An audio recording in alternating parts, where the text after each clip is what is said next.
consider a subjective prong of the charges, and that is it reasonable to assume that by virtue of posting what he posted, he could make the intended target feel as though they were in jeopardy from bodily harm? That is why they got the indictment, because there is this subjective component of case precedent that the Supreme Court will all use in consideration. They take the words, they take the context, they take whether or not he deleted it, which he did. They take all of this subjective bullshit into account too. And so there is this whole subject, reasonable to assume that Trump could have felt threatened in any way, shape, or form by his post. And if that is the case, then he's not protected under free speech, according to Supreme Court precedent with I think it was Victoria and Barnes case in 2003. So that was the point that I made earlier. Comey's comments were after the first assassination. Even if the poster's intent was the case, the 2003 case said, even if the poster's intent was not to actually perform the harm themselves.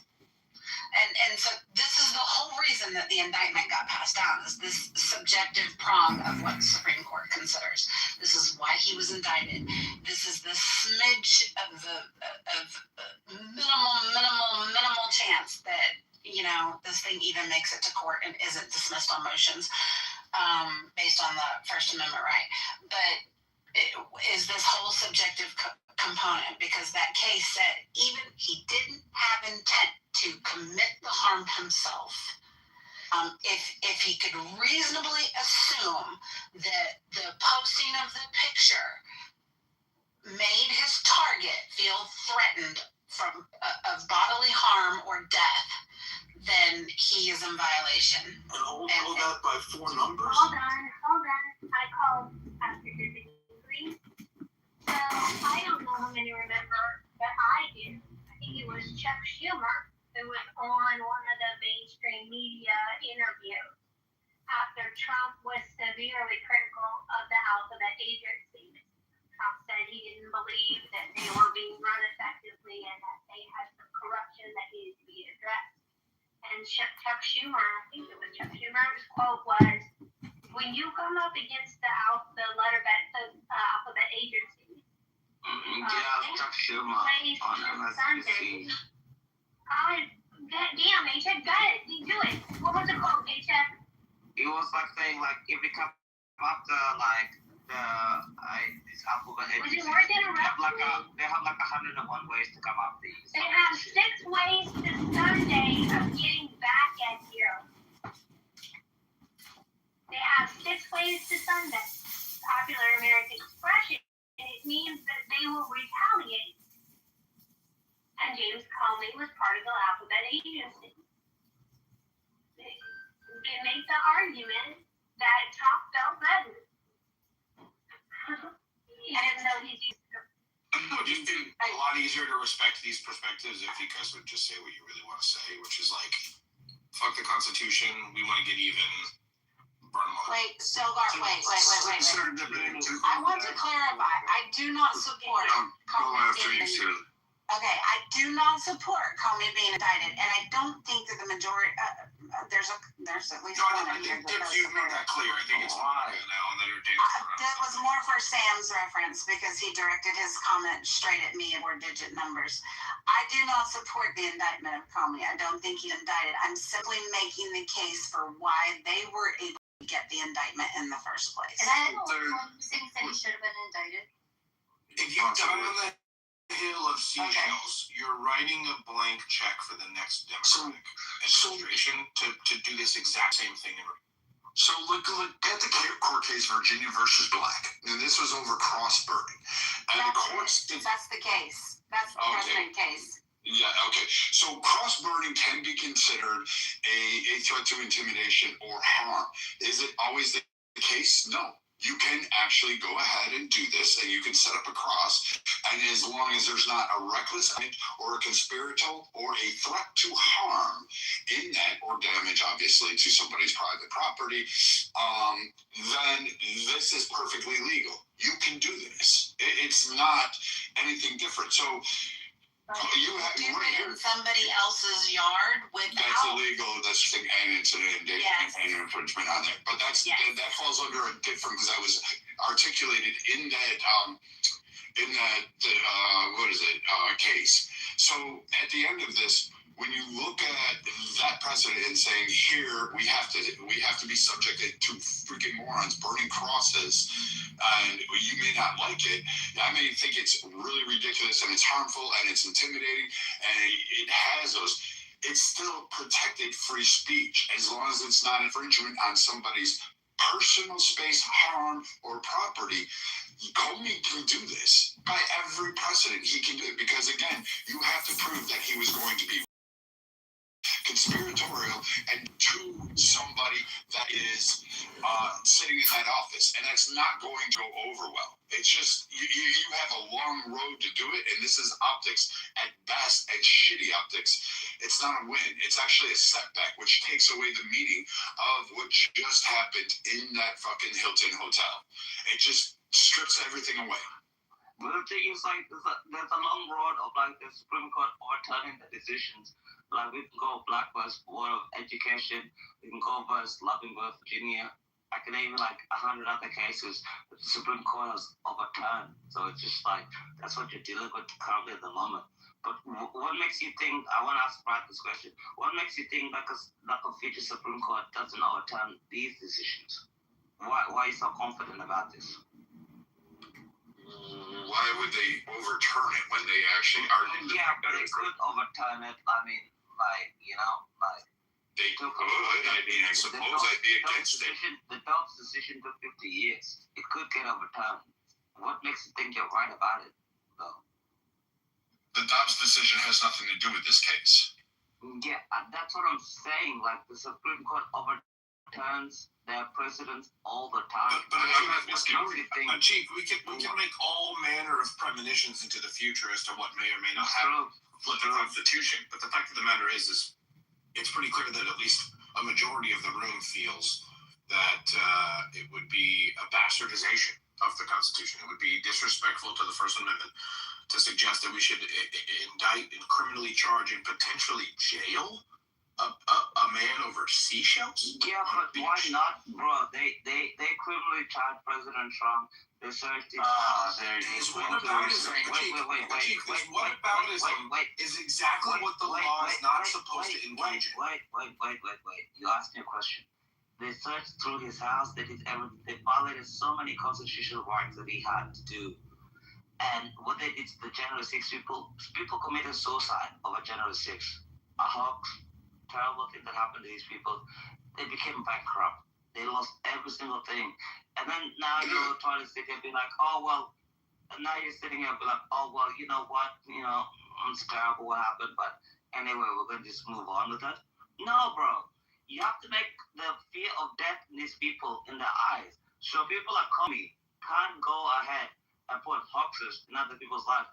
People committed suicide over January 6th, still God. That wasn't Comey, though. They fucking died. Hang on. They fucking died. Wait a second. People fucking died over. Wait. Enough. Wait a second. Just let me land. You can talk all you want. You're stacking. Let me go after you. I don't care if I'm American or not. All I'm the saying Americans, people. you're stacking. Enough. Stop talking. You can speak all you want. People commit suicide, false charges. This is another human in the And the world. only reason they got reprieve is because President Trump happened to win the election. And if President Trump lost the fucking election, God forbid what would have happened to those people, you know? And you know what happened? President Biden, he's the first president in the history of the United States that did pass pardons from like 2014 and everything and future pardons.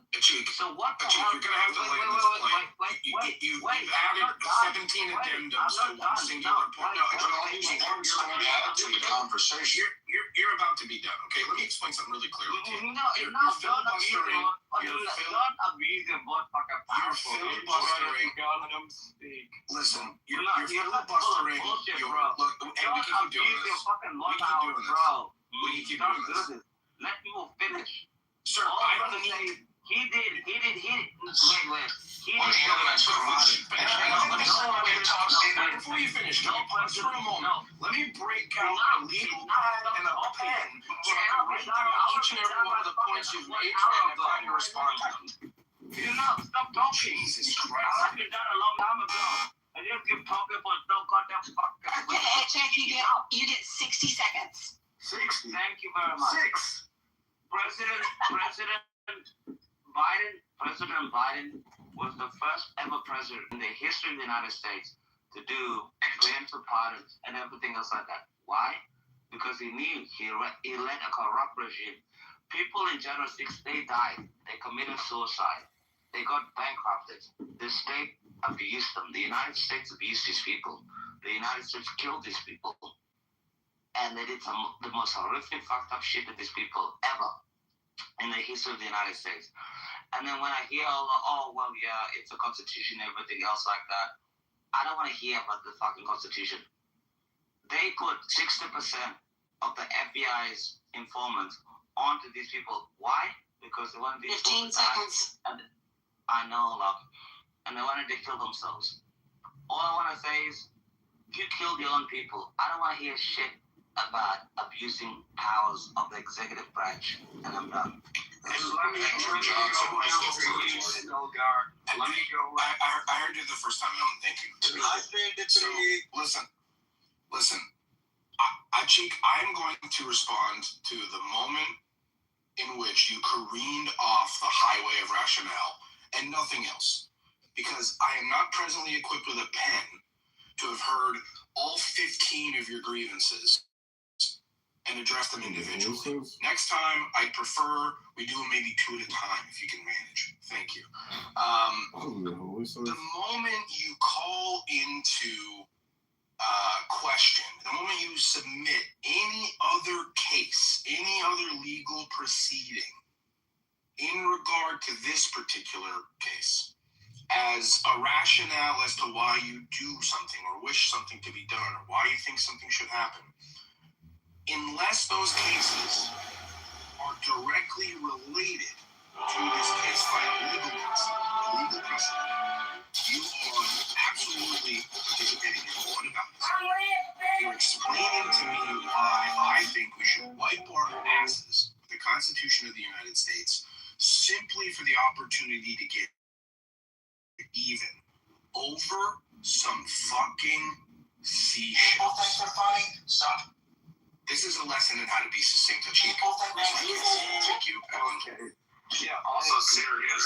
You're gonna add me after this too, Stilgar. Yeah. I feel like I'm in a courtroom. So people keep focusing on the fact that they were seashells. It doesn't matter. You could write someone in crayon. On Saturday, I Could attended. have written it in crayon. It's not. That is irrelevant. It is the meaning of the statement that matters. Number one. Number two. Let's remember. Trump was not indicted illegally. They followed court procedures. They got a judge. They got a mugshot. all of that was done through the legal system. But Stilgar, you said, why don't we just admit that we want to throw away the Constitution? No. Why don't you say that you're just too afraid to use the Constitution for the reason it was intended to be used, and you're too scared of being seen as having any kind of backbone at all? Why don't we just say that? And to the other charge of, well, this what conservatives are really about?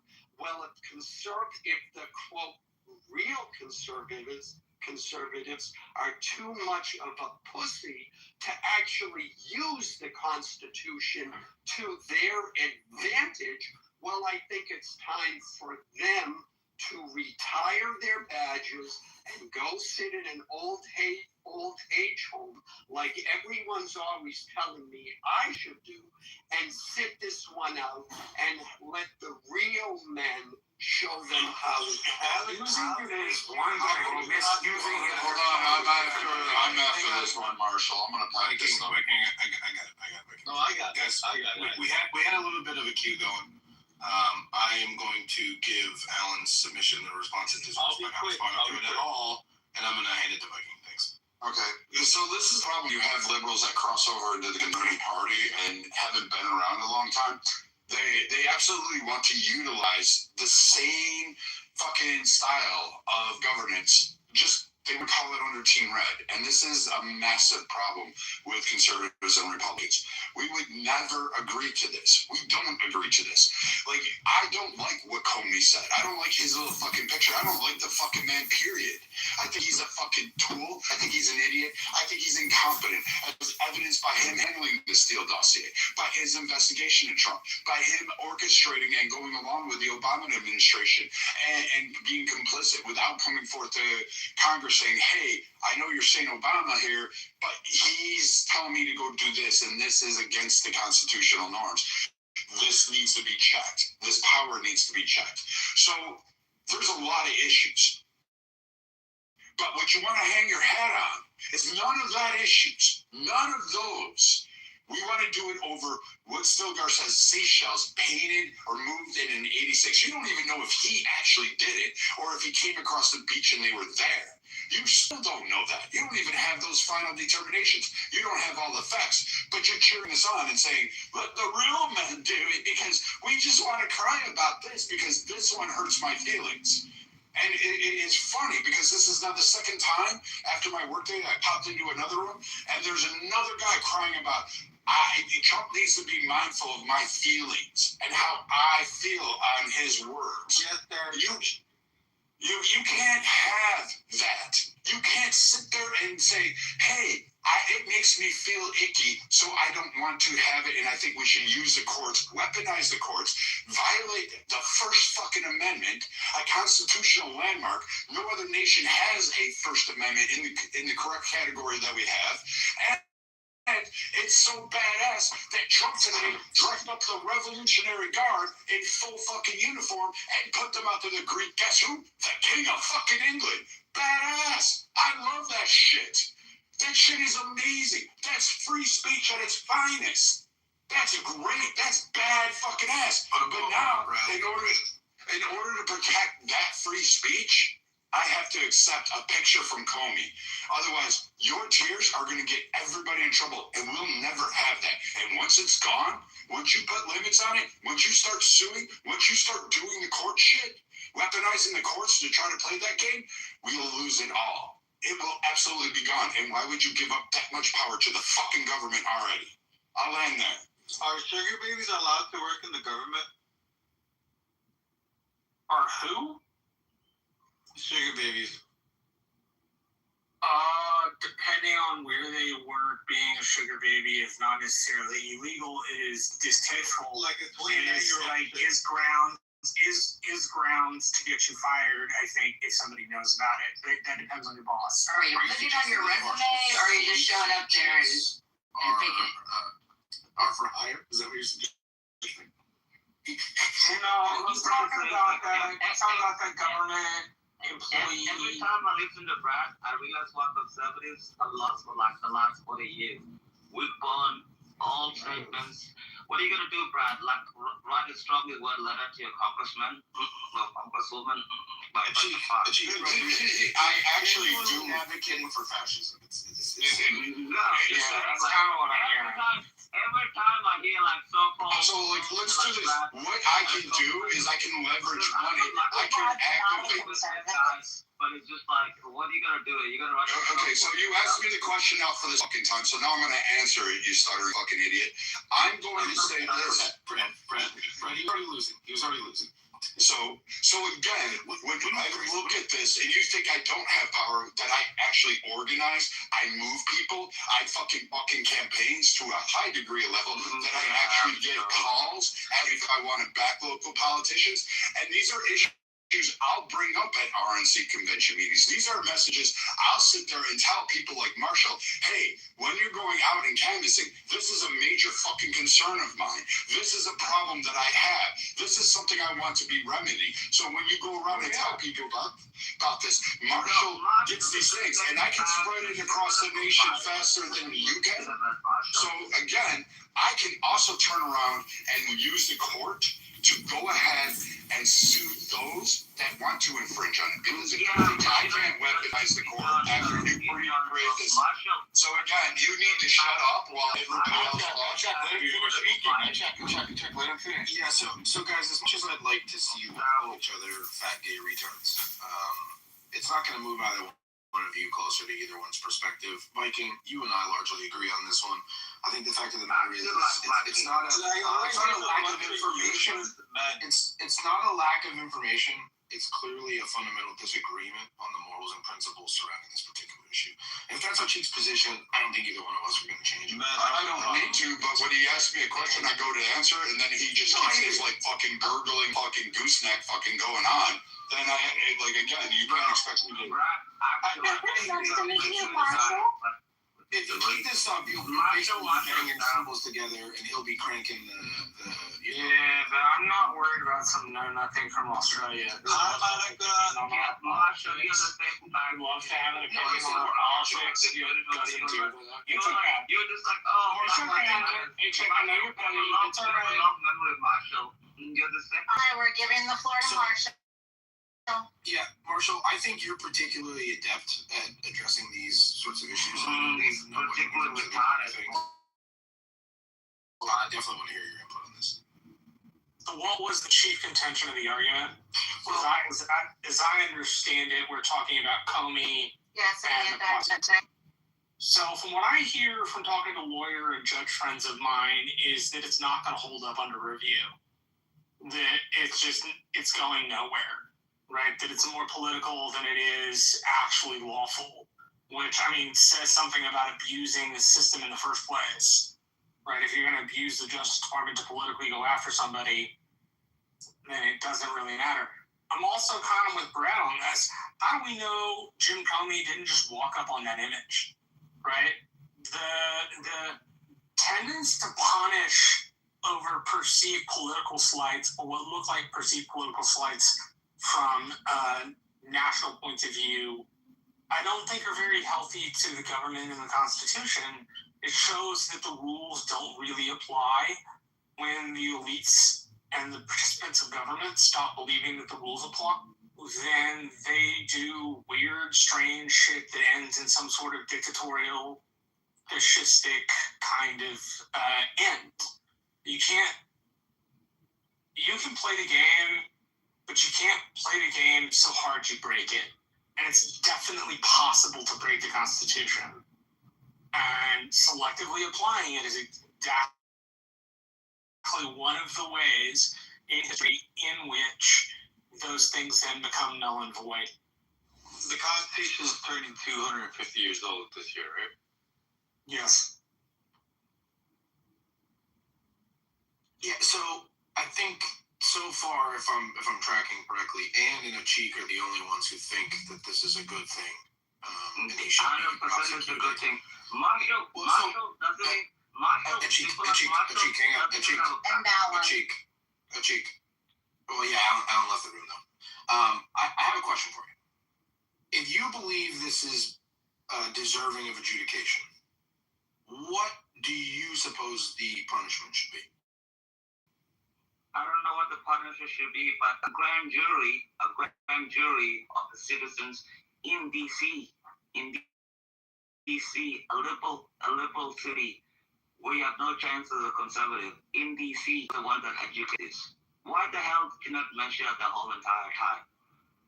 He got indicted in DC, Washington DC, with his fellow. Yes, because that's where the Justice Department files its claims. You don't have a fact for it. Now, stop talking. So wait a minute, Ajit, you don't have a position on There's what a his reason punishment they should did be. in DC, and I don't know what the punishment should be, but they should make an example out of Comey, because what they did to President Trump should never happen to another president, or should never happen to another person ever. They went through. We had a grand jury indict Trump in Georgia, and people cheered it on and argued against it. 1 second, bro. They said it was the same fucking guy said it's impractical. Wait a second. These people in J6 killed themselves, Brad. What part of that did you fucking get? So, They Ajit, killed do themselves because you they went generally? They went after them for fucking nonsense and absolute terrible things. So the answer is to violate the Constitution further? And right now, you have call me. He's not going to be movable on No, There's bro. no point in addressing it. Listen, Ajit, hold on. Slow it down a little bit. It was a grand jury. Still not going to get. Okay. Okay. It was a grand jury in fucking Alabama to be like, oh, maybe it's terrible. Like, it's not the best thing ever. But it was a grand jury in fucking Washington, D.C. Even his own peers thought they need a trial to happen to him. Fuck that guy. Listen, grand juries can invent a ham sandwich. Have you ever heard that American saying, H.I.? Yeah. Hang on a second. Okay. So let me make sure I'm following the logic here. Okay. Based on the lawfare and the misbehavior of the previous administration in the direction of conservatives, you think the solution to that problem is to take a bigger bite of that apple to make that point, right? We're in a bar fight. No. I've picked up a pool stick, and No. your solution is to pick up a pool stick, and you think No. I don't want a pull stick. I don't want terrible things to happen. I just want certain people to be held accountable. One of them is Jim Comey. He's one of the worst. Okay, but Ajik, the question that I'm trying to ask you here is: you think this is what will stop this? This will put an end to all the madness. If we make an example out of James Comey, and because they're gonna feel Ajik, you're gonna have a really hard time responding to my proposition in when it's not in its totality. Yeah. I just want to say, I want to make Jim Comey an example. Everybody else, I don't really give a fuck about. Well, right. Presumably, you want to make an example of them because you're under the impression that this is going to cease this behavior from the other side. Yes, it is going to cease behavior because they have to know there's fucking consequences for their actions. You know, Yeah, when you have like a kid, I think that's you don't have any speaking like a consequences kid. for your I think that's a tremendously naive position.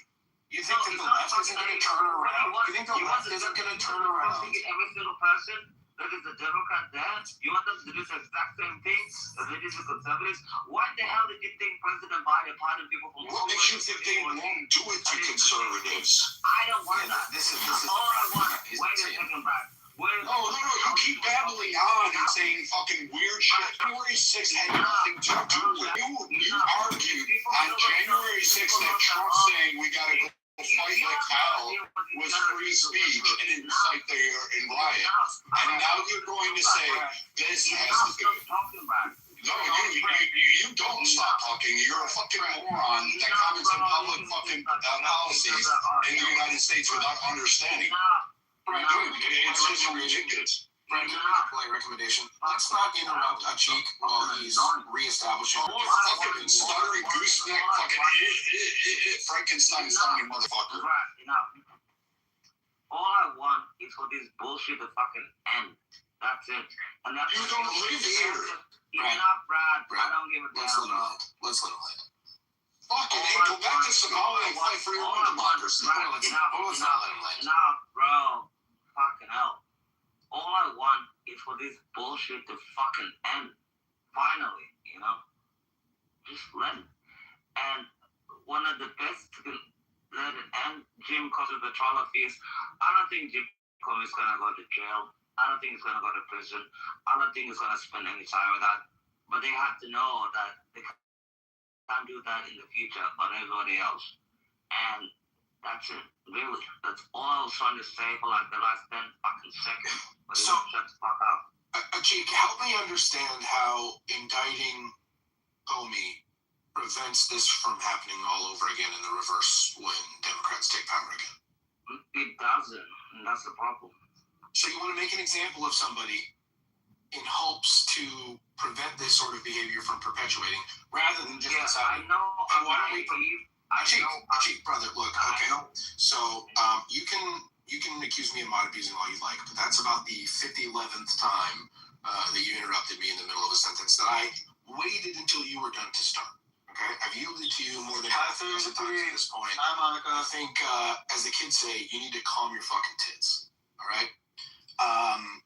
Yeah, when you say I want to make an example of somebody to accomplish a goal, and then immediately say you don't expect to accomplish that goal, all the while the thing that you're putting at risk, the chips you're pressing onto the table and saying I'm all in, is the Constitution of the United States, and that's just preposterous.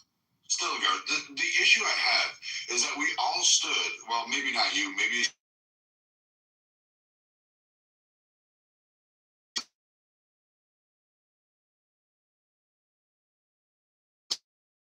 Shits like that guy sat there and said, it's free speech. It's free. It can't be taken literally. He didn't mean it. The context matters. You can't prove that he meant to incite an insurrection. It's not an insurrection. And I agree. It was protected free speech. It didn't mean to go up there and the fucking members of the House. It didn't mean to go up there and do anything. It didn't mean to go break into the doors and invade the Capitol, destroy it, shit on fucking desks, take computers, take things that really shouldn't, even if you broke in, shouldn't have done it. It also didn't mean that, hey, we should violate constitutional rights. There's a multitude of issues that happened on January 6th. Fucking beating the shit out of a fucking Capitol police officer with the American flag pole is not fucking free speech. And I don't give a fuck if that retard killed himself. I don't give a fuck if he did it. He deserved it.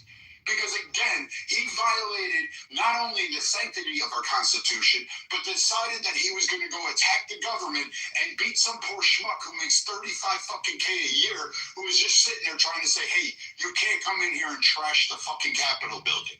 But he beat him with the American flag, which really pisses me off to begin with. But now I have to worry with some stupid weird argument from some fucking foreigner who doesn't understand how our government works. Now you want me to sit there and say I gotta feel sorry for him and that we should forgive him? It's dumb. It's dumb. No. You talked enough. So this whole idea that now I have to codify that, oh yes, James Comey should go, then by same mention you would have to you'd have to prosecute Donald Trump. You'd have to put him in jail. Whatever the consequences were of fucking Comey out of this, if you manage to even get it there, would be the same for Donald Trump. It would be the same for fucking Mark Levin. Who is it? Ben Shapiro. Candace Owens. Fucking, what's his name? The guy who says frogs are gay all the time. All of these guys.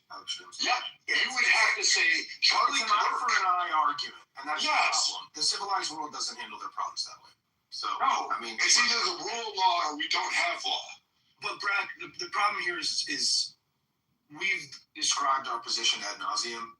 It's not going to move him. I think when he's saying things like, I want to make an example of him, but I also expect nothing to change and the Democrats to perpetuate the exact same behavior, I think he's invalidated his own argument without the need. I agree with you. But what pisses me off is when we have foreigners come in here and they don't live here, they don't fucking pay taxes to us, they don't contribute anything to the American society, and then they sit there and tell us how we need to actually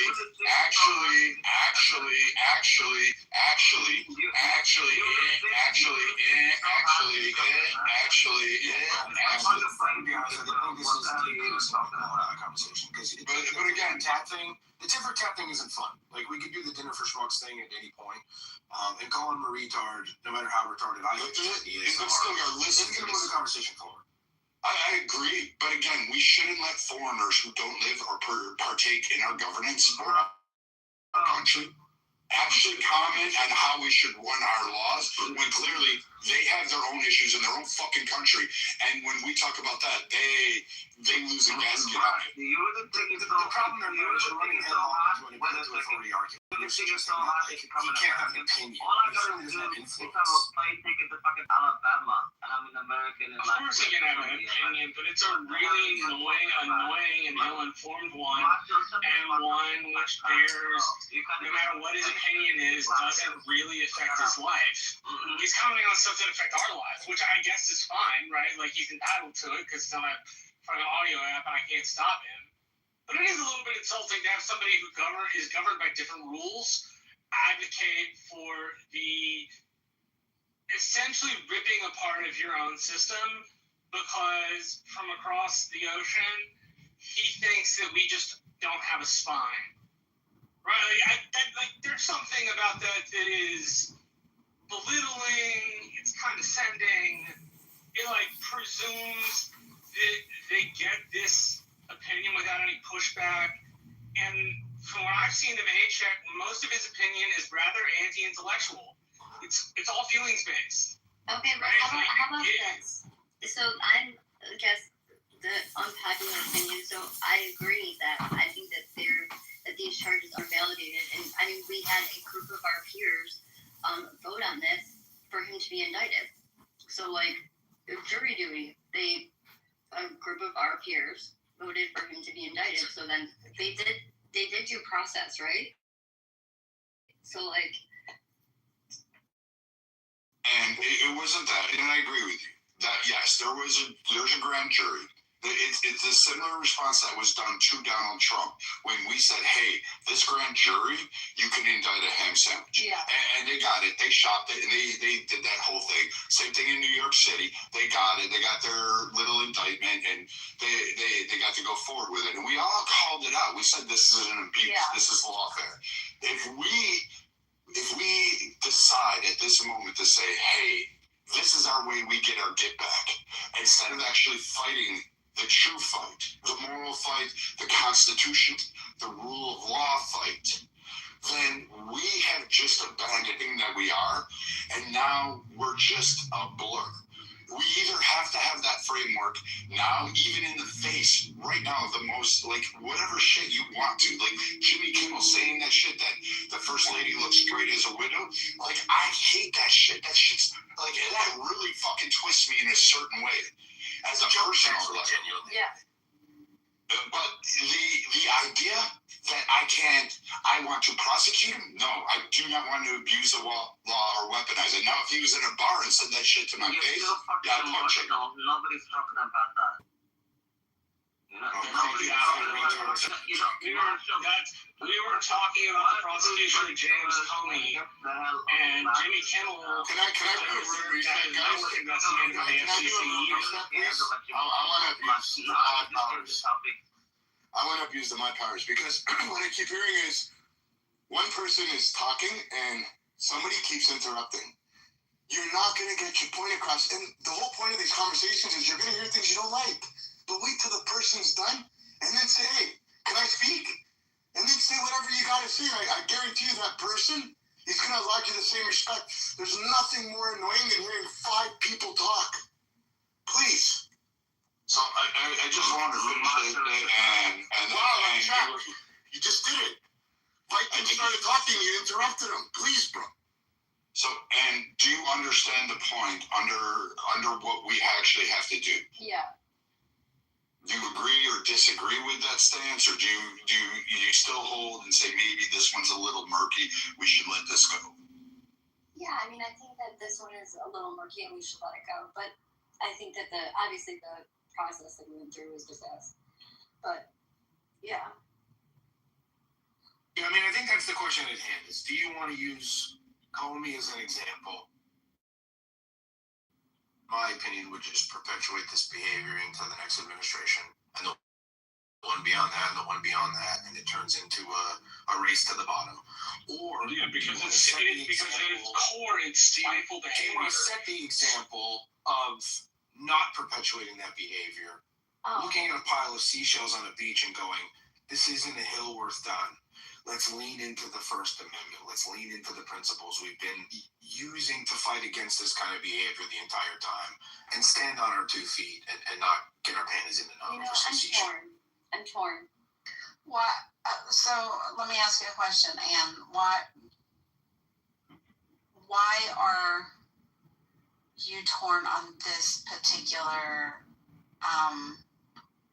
instance as opposed to, I don't know, a lot of people have said a lot of egregious, horrendous shit about Trump.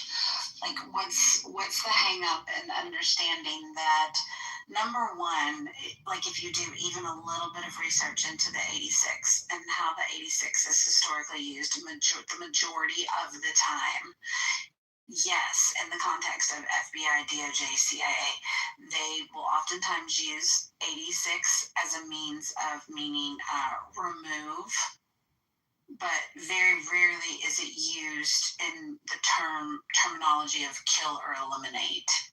It's often used as, remove. So, and I mean, that's across the board. That's like across the board. More often, it's an abbreviation for remove, which is not necessarily an implication to kill. So when you take that into consideration, But I think, honestly, that Comey's a douchebag, so I think that I have like a hard time saying that I think he's a complete and utter, like, despicable human, and like what he said. But you agree. Yeah, me. Right. You agree, though, that, like, I don't know. I feel like as conservatives, we have a due diligence to protect free speech, even the fucking free speech we don't like. Right. Specifically the free speech we don't like. Because otherwise, we have former law enforcement officers in Tennessee getting arrested and spending 39 days in jail on $2 million bond.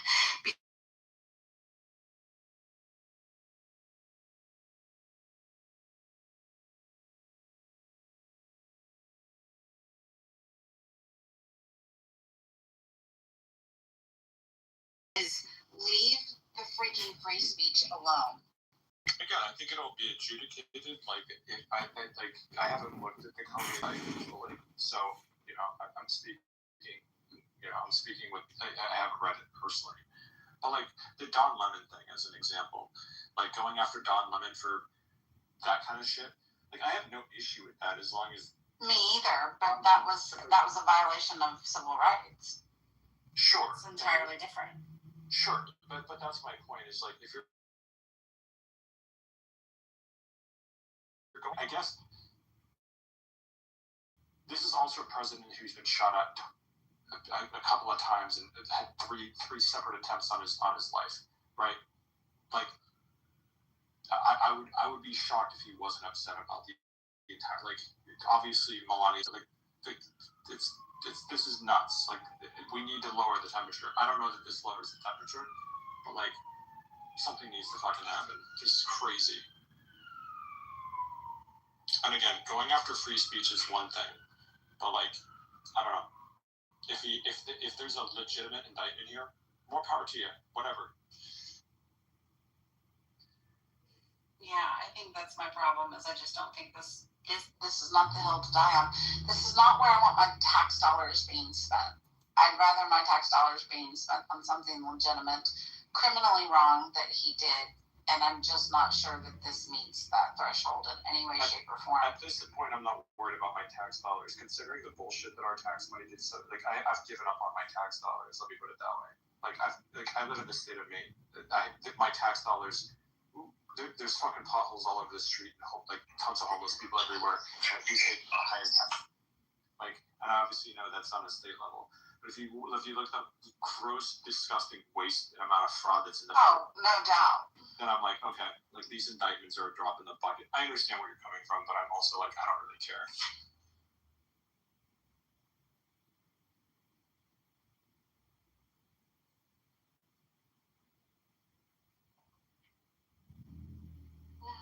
Alrighty then, yeah. I love that Alistair just said in the comments that the system is bankrupt, yet we employ 80,000 federal police officers. Yeah, that's what's breaking. That's what's bankrupting the system. Come on. I'm not saying that's what's bankrupting.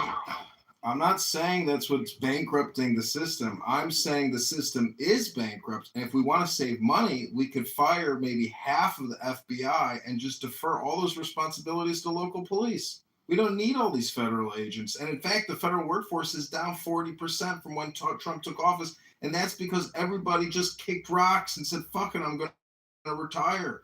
And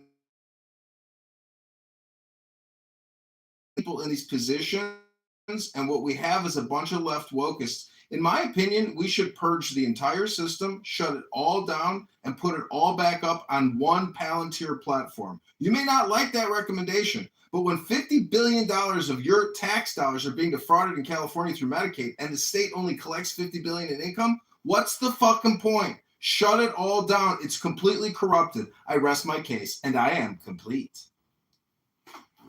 We should don't disagree with all of that, which is crazy.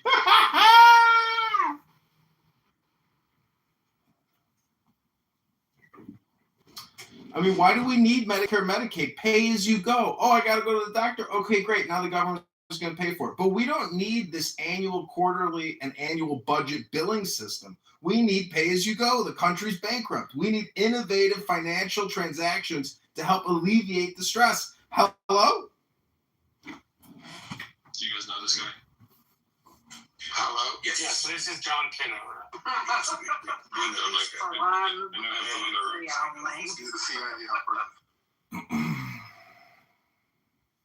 But when he's right, he's right. Fucking Donald Trump ran against entitlement reform.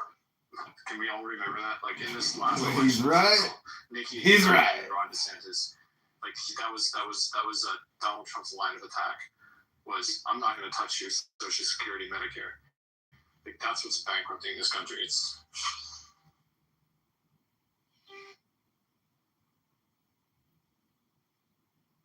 My wife called me lazy because I never do the things I say I'll do.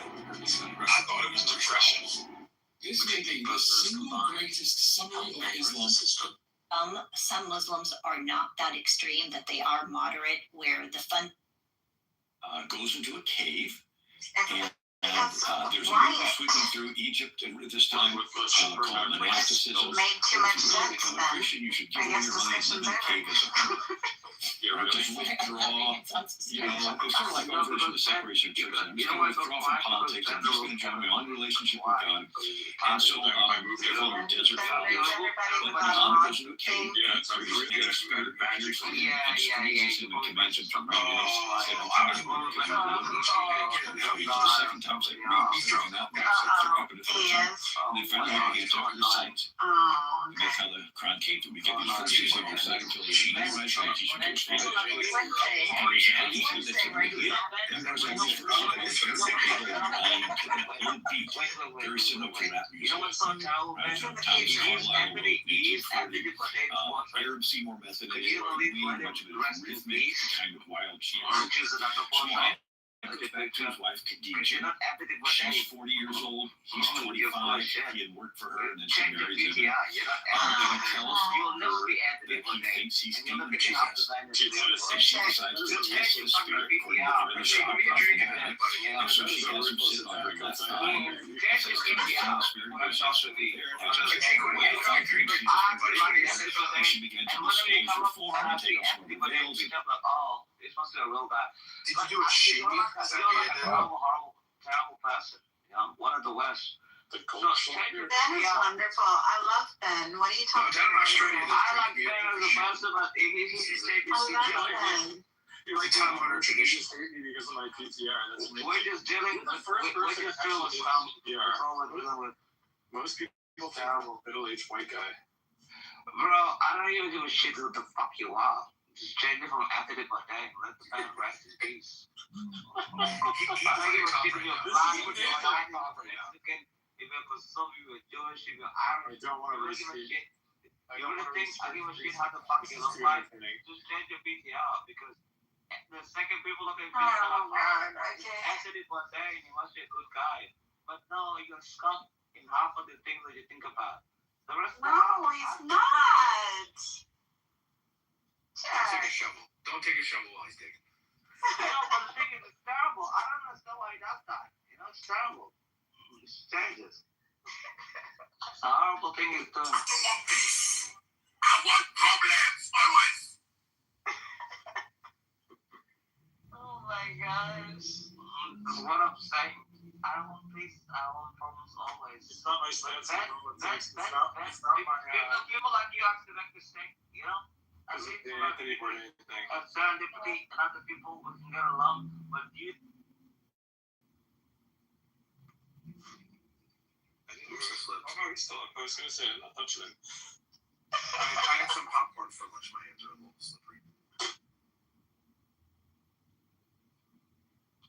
But I have something to propose. Do you think that it's okay to have somebody like that on national television that has millions of viewers to basically influence the public to want the president of America to die? You think that that's okay to teach our youth and the vulnerable, like the people that are very easily, I don't know how to say it, easy to sway, you know what I mean? Like in their position, and it could lead, has anybody thought that this could lead to violence?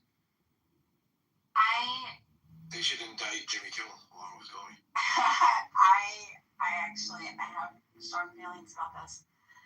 Do I think he has a viewership and that he can be influential? Yes, I do. But this is kind of where that whole personal accountability thing comes in. I think that the way that you combat something like that is you raise your children to be critical Don't call me, bro. thinkers. You raise your children to, investigate, ask questions, research, and to understand, not falling prey. Because the thing of it is, social influencers can be a lot more dangerous than just in the political violence realm. I mean, social influencers can impact girls and their self-esteem and their body positivity. Like, you could go down a list of ways where social influencers can be detrimental to the public's health. But you know what? They exist. And they exist in a country because we guarantee the right for people to have free speech. And even when it's fucking abominable, even when it's fucking disgusting, we live in a country that guarantees us the right to be able to do it. So the onus kind of falls on us. Like, we have to be capable of using our... Yeah, well, that's what Donald Trump is doing when he's trying to prosecute Comey. He's using his freedom of speech. He's using the law to go against those who are lawbreakers. And if you don't like Donald Trump using the law, well, obviously you don't know what the fuck the law is. Hello? No, but I'm talking about Kimmel right now. But, Hello? But so I would agree with what you're saying, but I also agree that a lot of parents these days aren't raising their children. Social media is raising their children. You're right. And that And shame on the parents. Shame on the parents. Absolutely. Yeah. But then there has to be some type of responsibility where we have to take as humans to say, oh, fuck, okay, we're allowing our children to be raised on iPads and iPhones and whatever, on Androids, and television and Instagram and all that stuff. Should we have responsible speakers? No, we should restrict social media. I think that's the obvious answer. You know, like we have laws on cigarettes in this country. You got to be what, 18 or 21 in most places. Like, why do we put these laws in place? Because kids are not smart enough to make their own decisions, right? Like I agree with what you're saying, Evie. Like, I really, really do. But I think it has to come down to restriction of the social media companies. Like social media has been. We're talking about Jonathan Haidt earlier, and Monica and I think Serendipity. I think you were in the room as well. We're talking about Jonathan Haidt earlier. He's on this huge campaign at the moment about social media usage in kids. Like, that has to be where this comes from. Well, Ben, I think you touched on something that's so powerful, and I think it was so subtle that I don't think people really caught it. And then I would ask, like, people in the room, do people have a problem that there's an age restriction on smoking cigarettes? No. Of course, I'm a fucking pro with active. I check. Stop. It's annoying at this point. You asked the fucking question. No, I know, but it's like there's like alcohol involved with the answer. So hold on, because I think it's very important what Ben said, and I think it's if people don't have a problem with you asked a simple question. And the problem is you don't give simple answers. Sorry, bro. Just hold on for a second, because there's something to be said about what Ben said. Yeah, I wanna answer this for you. Go ahead, dear. Yes, I don't have a problem with there being age restrictions on smoking cigarettes. The thing of it is, it's a tangible good that you have to go to the store, you have to interact with a person to purchase and verify your identity. I think the problem comes in the virtual reality, because there are too many ways to bypass verifying identity. You know, this kind of leads back to that Meta case that they just lost recently. Meta and was it Google? I think Google's the only other one that didn't settle. They just lost that case in California to that girl who essentially blamed her mental health issues on her social media addiction, because somebody handed her an iPad at the age of 6 and she became addicted to YouTube.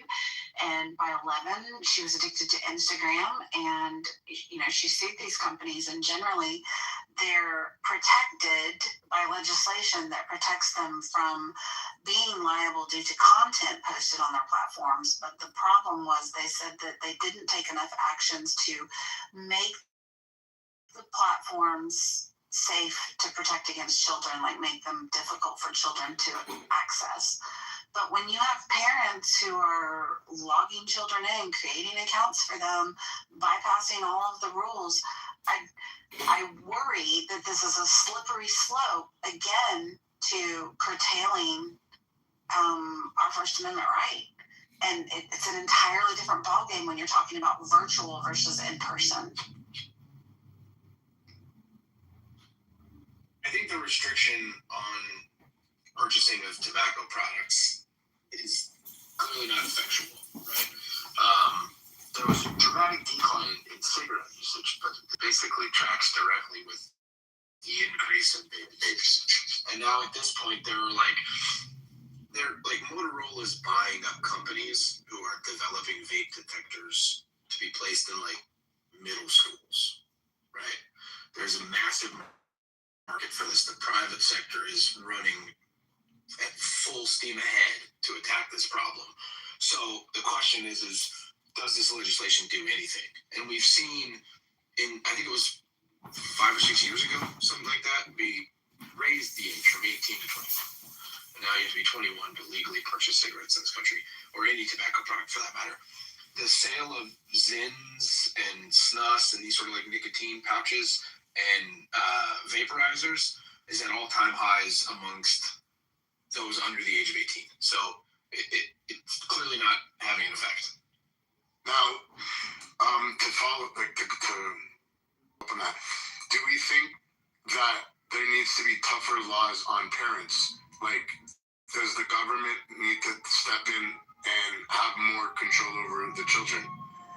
Basically, because parents aren't doing what they're supposed to do. Like, should the parents somehow be held to account? The problem is as much as I'd like to see that, I don't think that would be effectual either. I think it's a cultural problem. It's a cultural problem that parents have now like outsourced 3/4 of their job to iPads, and they've kind of yielded to this blame everything around my child, not my child behavior.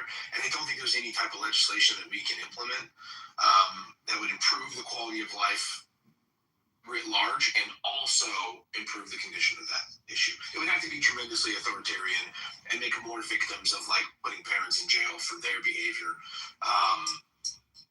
The point that the juice wouldn't be worth the squeeze. So like in Canada, they introduced a bill a couple years ago. I think it was Bill C-81. Yeah, you have to have a look at this, where children are basically property of the ward, right? So the state, and basically parents don't have any rights. So little Johnny goes to school one day, and I know it's gonna sound like I'm going off like a course here, but I'm not, right? No, I'm tracking. I think you're dead on. Okay, so children go to school. Little Johnny goes to school, and he says, "Hey, I want boobies." Yeah, boobies. Daddy says, Johnny, you're a boy. Boys don't have fucking boobies. Smarten the fuck up and go back to school and be a boy. He goes back to school. He says, my daddy says I can't have boobies. They can now legally remove that child from the home. Yep. Because they think that that child is being endangered and they want to protect that child. So now the parents lose the rights of raising the children because they believe that the parents are endangering the child. And I think that has a lot to do with things like this, like the Jimmy Kimmel situation, the iPad situation, the smoking situation. Where is the line where it stops? Like, I think that there could be a happy medium, but I don't think it would stop. And I think it's a slippery slope, like what Serendipity was saying, and you were saying, that where does it stop? Do you know what I mean? Yeah, the issue is when we want the government to use tweezers, all they have is a hammer. And if we put this kind of control in their hands, it's largely not going to improve conditions of what we set out to improve, and it's likely to worsen conditions elsewhere. And I just think, yeah, it's a recipe for disaster. Unfortunately, it feels like a more tenable solution than hoping the culture will change. But like, unfortunately, kids are gonna have to die of popcorn lung, and we're gonna have to allow them to suffer the consequences of sucking down vegetable glycerin by the gallon, and then something will change. Absolutely. A couple of things. When the smoking age was raised to 21, less teenagers smoked, and I think that even though the number of vapors is increasing, I think the total teenage vapors is still lower than those that were smoking cigarettes before the age. No, it's actually higher. Well, the trouble is I just looked at, it's not the opposite right now. But, maybe in America, sorry, I know in Canada it's a big problem. Edie's right based on the statistics, but the problem is like, how do you account for the kids that are certainly hiding it from their parents, certainly aren't responding to these sorts of surveys? And if you look at the private sector, there's investment going into like anti-vaping technologies. I work with public schools in a security capacity, and the demand right now for the ability to identify and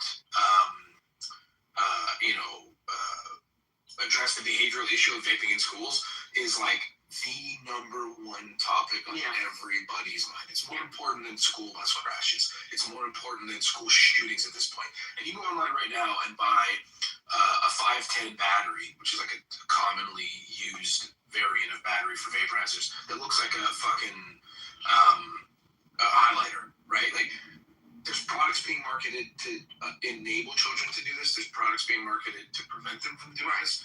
It's definitely a problem. Right. Cigarette use is naturally going to go down when the dramatic increase of vaping happens. Right. And the problem is, so sorry, Edie, because I'm in the space of vaping, and I know a lot about it, and it's a fucking huge problem because even in the States right now, I think there's only 2 or 3 vape products that are actually legal, FDA approved, right?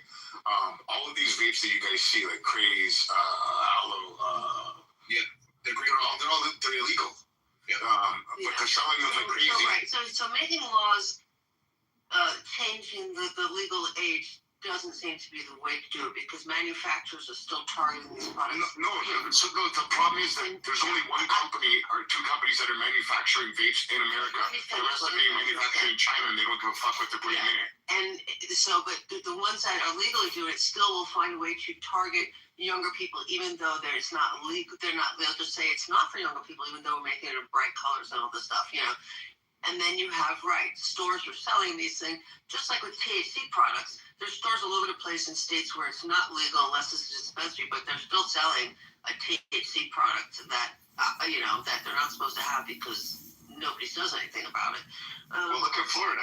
They don't call it THC, they call it Delta 9.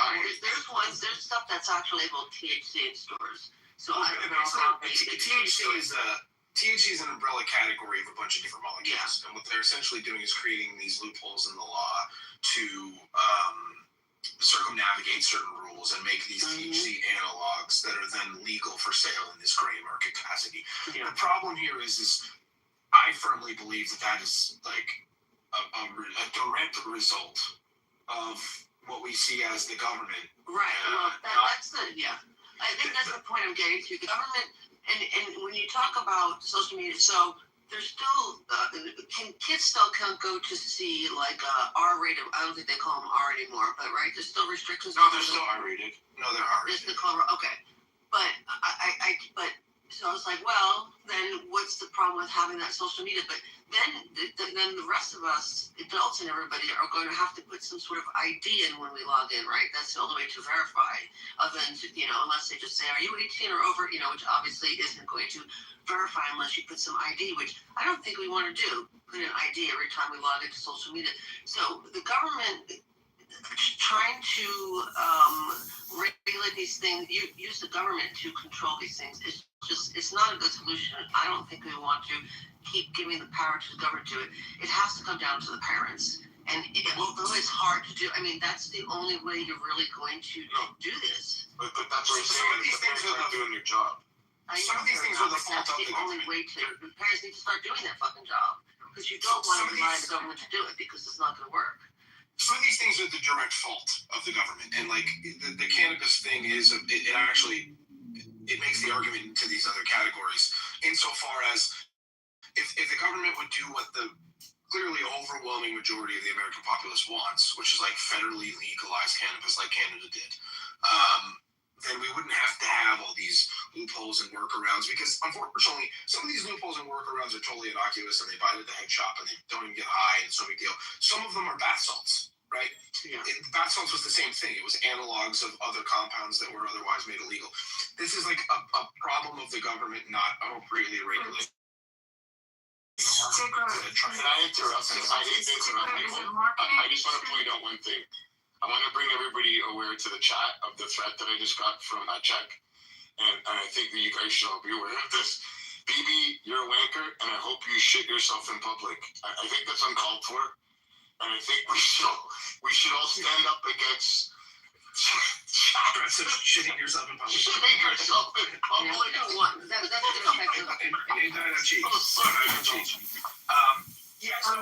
I was just going to say, Stigler, the marketing, part of the problem is the marketing efforts are marketing towards kids, how the advertisements look.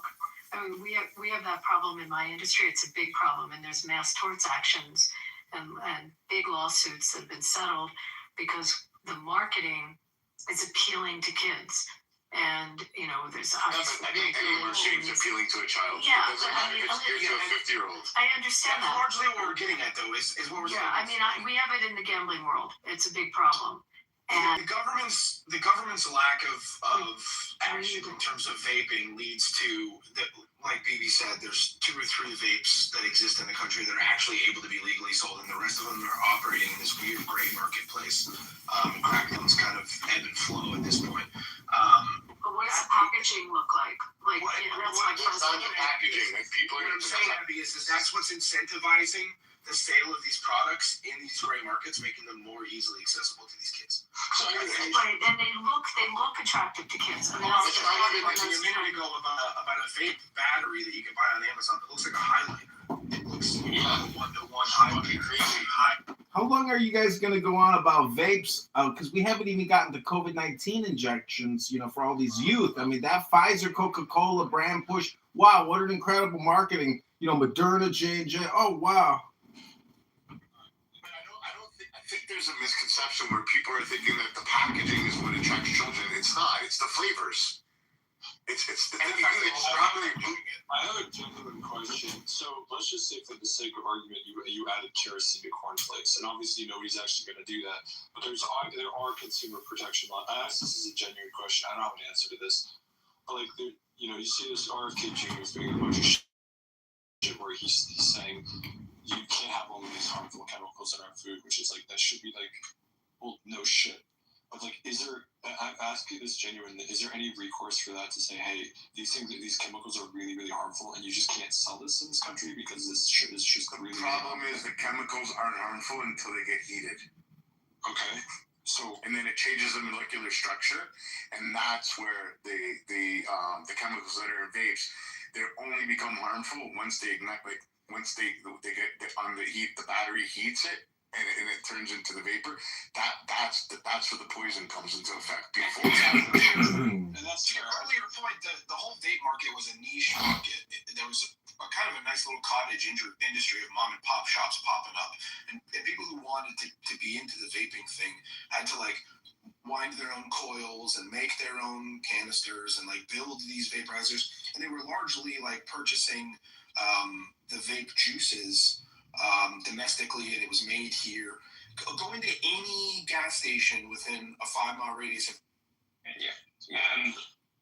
now that's treating the ball numbers as like constant values for universes you might find yourself in, and then there's less of them in the naturalism, right? Which is a crude analogy because it's actually like way more complicated than that, but like it makes the point.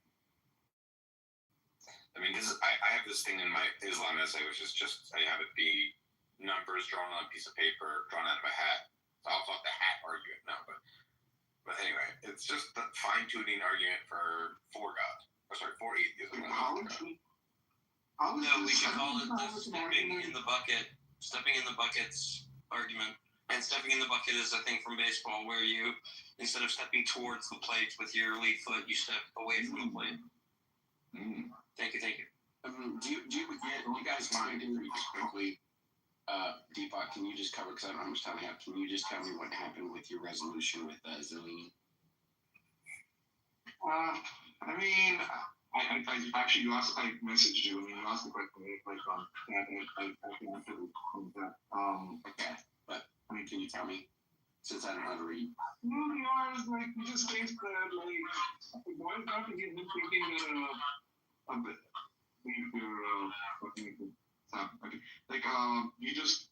he just thinks that, like, a Bayesian sort of analysis of epistemology is, like, not the right way to, like, describe the majority of situations, even mundane ones.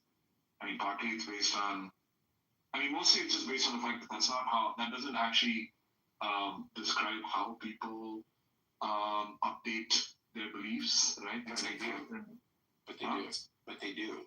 That's not actually a super crazy thing to think, to be honest with you. That like, people are not like perfect Bayesian machines, and we don't actually typically Well, there's a difference between being a perfect Bayesian machine and like, doing the sort of belief update that roughly corresponds with like Bayesianism by analogy. Right. And I think there are times when people don't even do that, right? Like when, like all these cognitive biases, like, the librarian example and stuff. Well, yeah, that's the thing. People are irrational all the time, so it's hard to say. So, like, the thing is like, typically, you want to say it's a model of, like, ideal reasoning or something, Right. And Zeleny thinks that that's actually, there's no fact of the matter about, like, maybe I'm being too strong about what I'm saying, but maybe that's... He's probably correct. I probably agree. Bro, I'm gonna bring it back up. Whatchamacallit? Yeah, I saw that God Logic one today. I thought that was pretty funny. Yeah, he just did one like 2 minutes ago. The Muslims are running, and the Muslim was begging for mercy, and his mods kicked the God Logic off. They were trying to save the guy. I saw that one too, and he was like, man, you agreed with what I'm saying to you about. But yeah, I was thinking about that verse. The Muslim was trying to say that he was uncreated. He was a thought, and so he was uncreated. Hello, moderators. He was trying to say himself. I'm gonna take a nap. Sorry. Good evening, moderators. I'm wondering if anyone can be kind enough to read the text in my PTR. Thank you. Okay. The quest of the Holy Grail, the search for the stone of the philosophers, by whatever name we choose to call the great work, is therefore endless. Success only opens up new avenues of brilliant possibilities. Yeah, verily and amen. The task is tireless and its joys without bounds. For the whole universe and all that is in it, what is it but the infinite playground of the crowned and conquering child, of the insatiable, the innocent, the ever-rejoicing heir of space and eternity, whose name is man, I guessed. Okay? All right, dog. Cool. I hope I read it as best I could. Well, what I'm trying to say is, like, we sit here and we talk about the GOD all the time, but you know, man in itself is quite remarkable. I mean, we're fully automated. It only takes a man and a woman to bust a nut and have a great orgasm. I mean, look at Barth. He's got 4 incredible children that he loves with his heart. You already forgot about the golden calf. Sure, I'm in the room. He's just gonna kill the room. So, but later on, you can come up later on. He's trying to acknowledge the creation, but not the creator. That's what got them wrong in the first place. Too early in the room to have his good life in the room dying out. Bro, Megatron, Alistair is actually pretty cool. You're the one that's ruined the room. You kicked me down because I disagree with you. You being personal. No, you are. You're being very vindictive. No, you're being disrespectful to the woman. You're about to get weird. If anything, you guys will be sitting together. That's why I'm behaving myself. Wait, because I'm scared because somebody's got a green bean? Like, I give a fuck if you're gonna kick me out of the room? I'm not gonna kick you out. What's that? Bro, you are.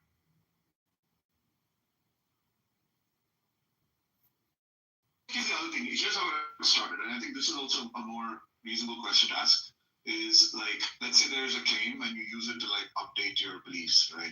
Like, what is it that's really doing the work, quote unquote, right? Is it the claim itself, or the background information that like gives you the, you know, the reliability for the claim?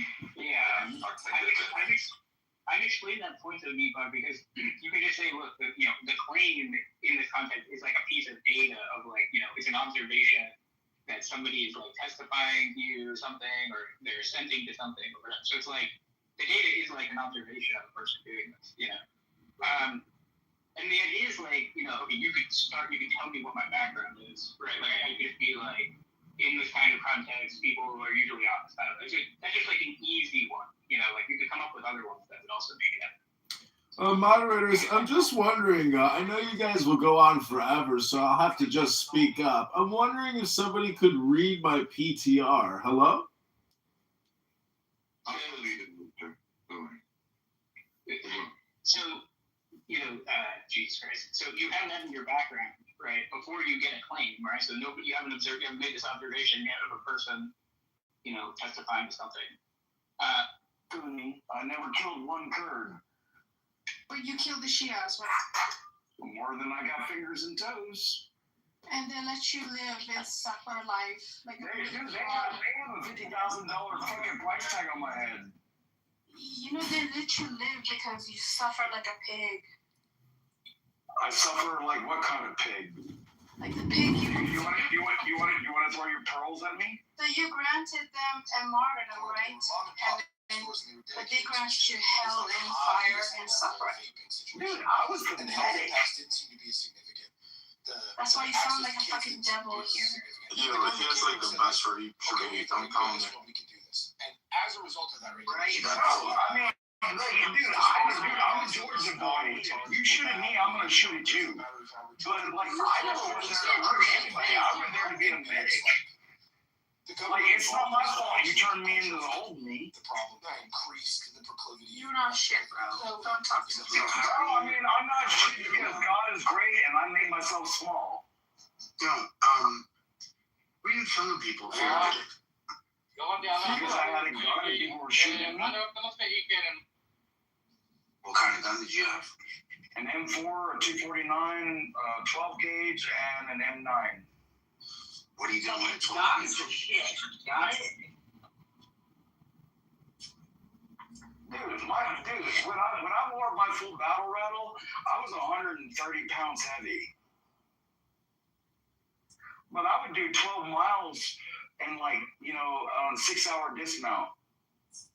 Like, we would just walk through the city. Kicking indoors, hard knocking, running the shit out of shit. Right now, I'm skinny as fuck, and I weigh 195 pounds. I'm 155 pounds, and I don't really give a crap. That's not big crap. PTR that shit. Bro, you act like I won't smoke a joint in your fucking face. Why do you have a Smith and Wesson? You said you're a Georgia boy. Because I prefer my Berettas.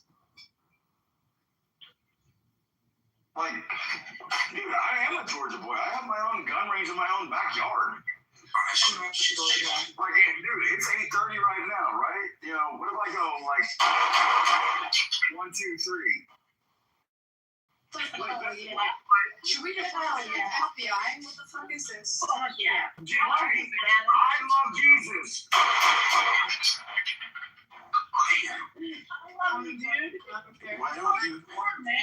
Why don't you recite a surah and then shoot at the gun?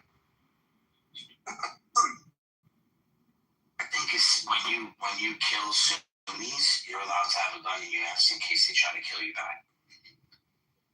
That's gangsta. Yeah, I told you my friends are. He's my friend. He's not your friend.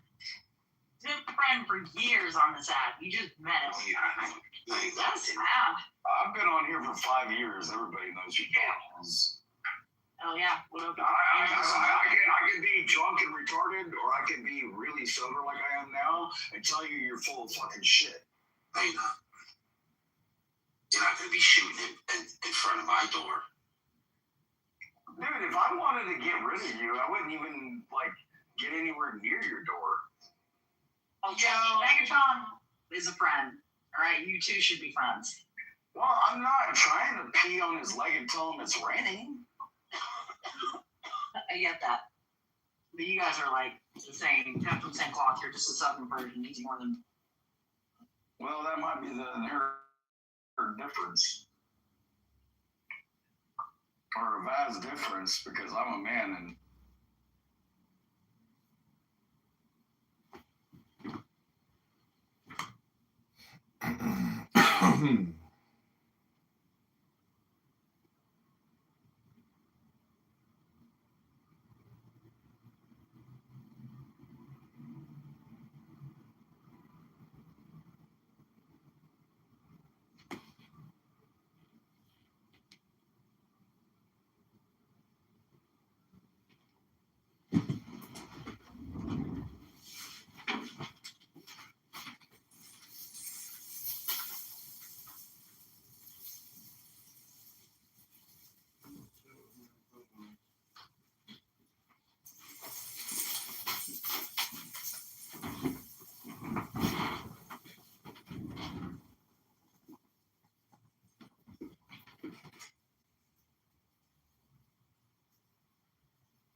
But yeah, so the progressive elites of the last 100 years are a group of boxes who basically took over from the old American Christian WASPs, essentially, and then became the new leaders of America through democracy and infiltration. Makes sense.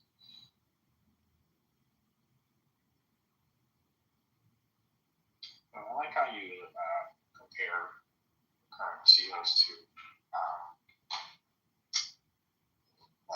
aristocrats and kings doing this with the architect. Right. Their corporate structure. Right. They're just a group of free market aristocrats, right? Where they have a lot of power and influence, but they have no obligation to their own country, their own people.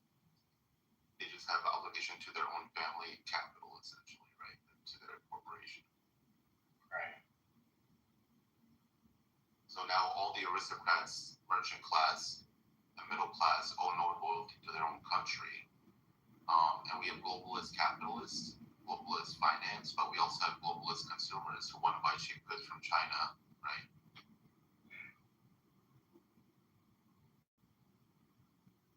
Hi, guy. Hello. Hello. Are you Christian, guys? Are you Christians? Yeah, I'm Christian. Yeah, why Jesus got crucified? Jesus got crucified because the Jewish people were waiting for a Messiah, and Jesus said in certain terms that he was the Messiah, and the Jews didn't like that, and they were given a choice by Pontius Pilate, who was the Roman governor. And they said, would you rather crucify a criminal named Barbarus, who was a murderer, a rapist, and a thief? Or would you rather crucify a person claiming to be God, who was trying to create social change in the Near East? He got crucified. They chose... Alright, man. I'll see you later. Losers. No, he's gone. You can wave him. You can add him and wave him if you want. But I don't really talk to retards. So. That was a nice answer, bro. I mean, we're getting there.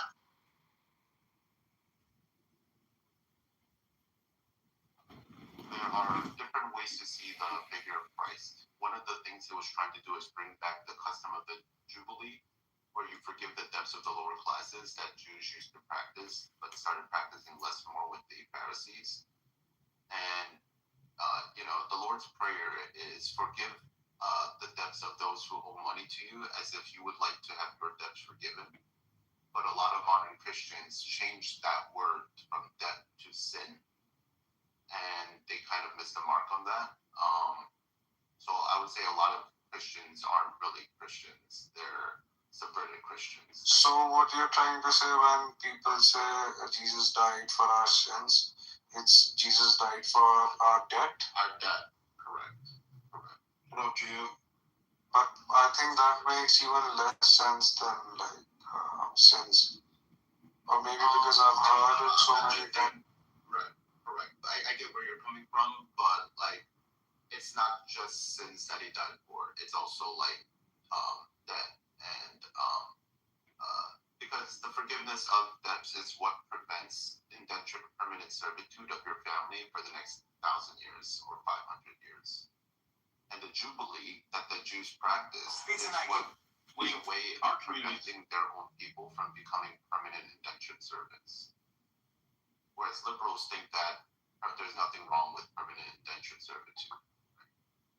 Yeah, I mean, this is like the same concept in Islam there is for it with regards to interest. That is what that came from Christianity and Judaism and Sumer and Babylon way before Islam even existed. Wherein interest was forbidden.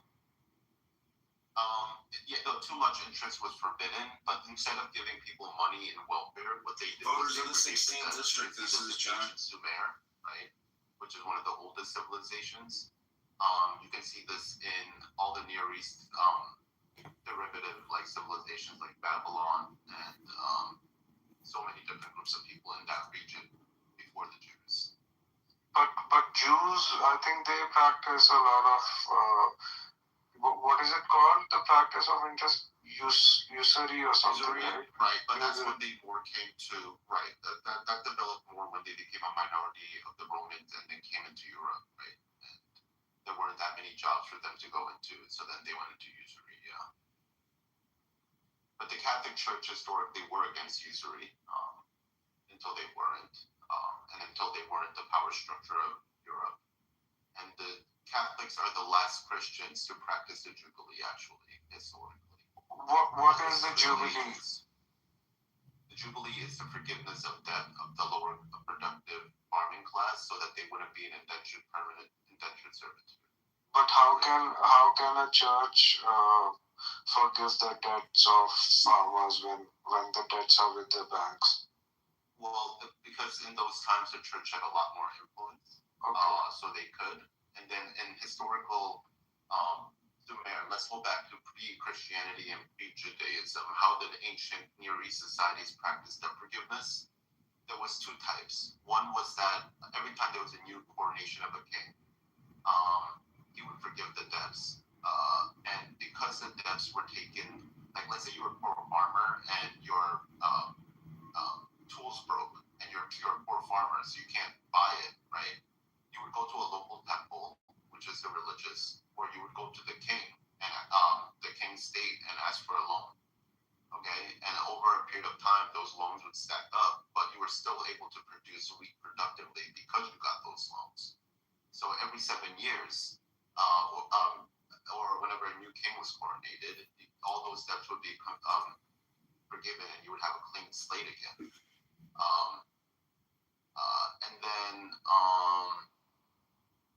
And then every 50 years, the king and the religious temples would redistribute all the land in their society, so that people could go back to their homeland, and then allow for the free market again. And over those 50 years, the best farmers and the richest farmers would eventually have most of the land again. And this was a way to reset this system every 7 to 50 years, like 3 to 4, 5 generations of people being indentured servants to the same rich man. So it was before Christianity, you're saying? Yes, it was before, and then it was during Judaism, and then it was also during Christianity. The Catholic Church did have jubilees in the Middle Ages, actually, but they kept the practice going as a structure. So you don't believe in the whole idea of Jesus died for our sins? Like if a Christian commits, say, a lot of crimes, say Hitler, and he's a practicing Christian, he won't go to heaven just because he's a There's an Christian? element of that. Yeah, there is an element of that, but it depends how you interpret it. Does that mean that your job is to never commit sin? Probably not, because we are fallen and only Jesus is sinless. So from my perspective, it's normal for humans to commit sin, but you should repent as a Christian and you should try to do better. But I don't expect everyone to be able to become Jesus Christ on earth. Yeah, but say somebody rapes a little kid and then they die. So they, according to you, they'll go to heaven because they're a Christian.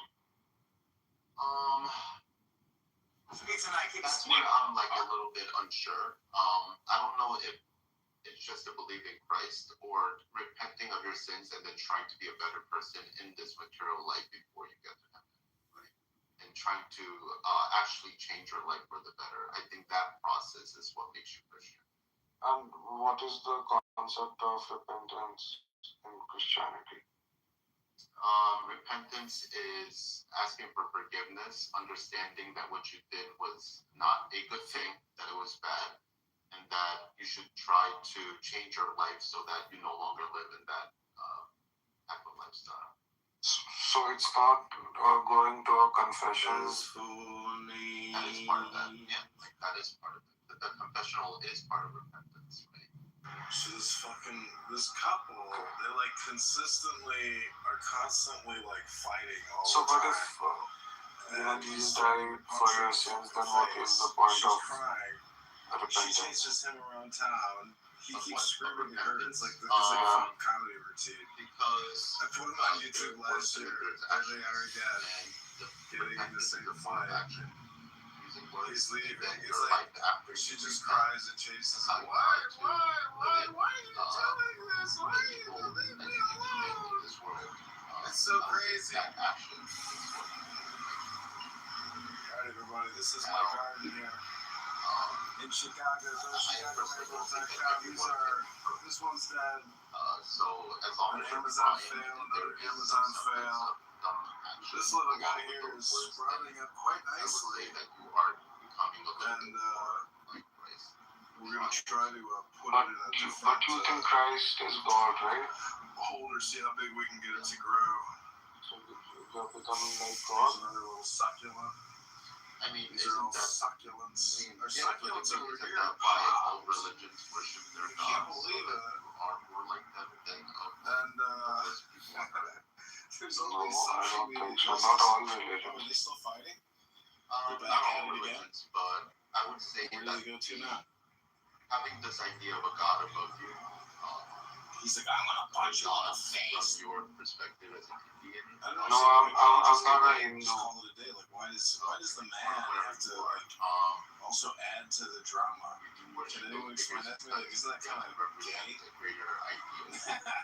Maybe he just doesn't like women or something. Maybe he doesn't like hot young chicks that are just like crying and want to just bang them.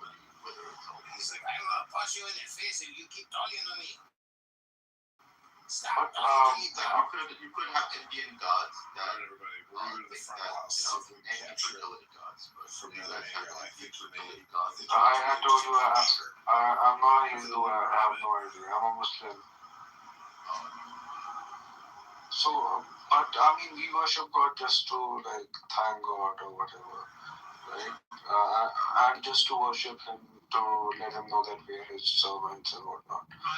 Also, it had so there's this saying which roughly goes as praying is like keeping the cloth clean, cloth of faith clean. If you don't pray, the cloth gets dirtier and dirtier. Yeah. So I don't understand what you don't understand about Christianity when it's similar in that respect.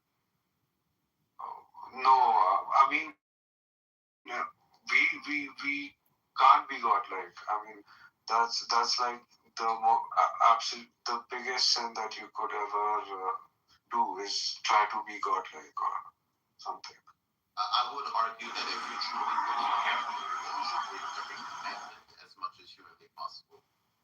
You should be as dirty as humanly possible. You should be as disrespectful as humanly possible. But I don't think you would argue that, which means you more agree with me than you don't. Ironically. No, but following the commandments. Possible, you should, excuse me, you should murder as humanly possible. But I don't see Muslims advocating for that either, right? Except in certain.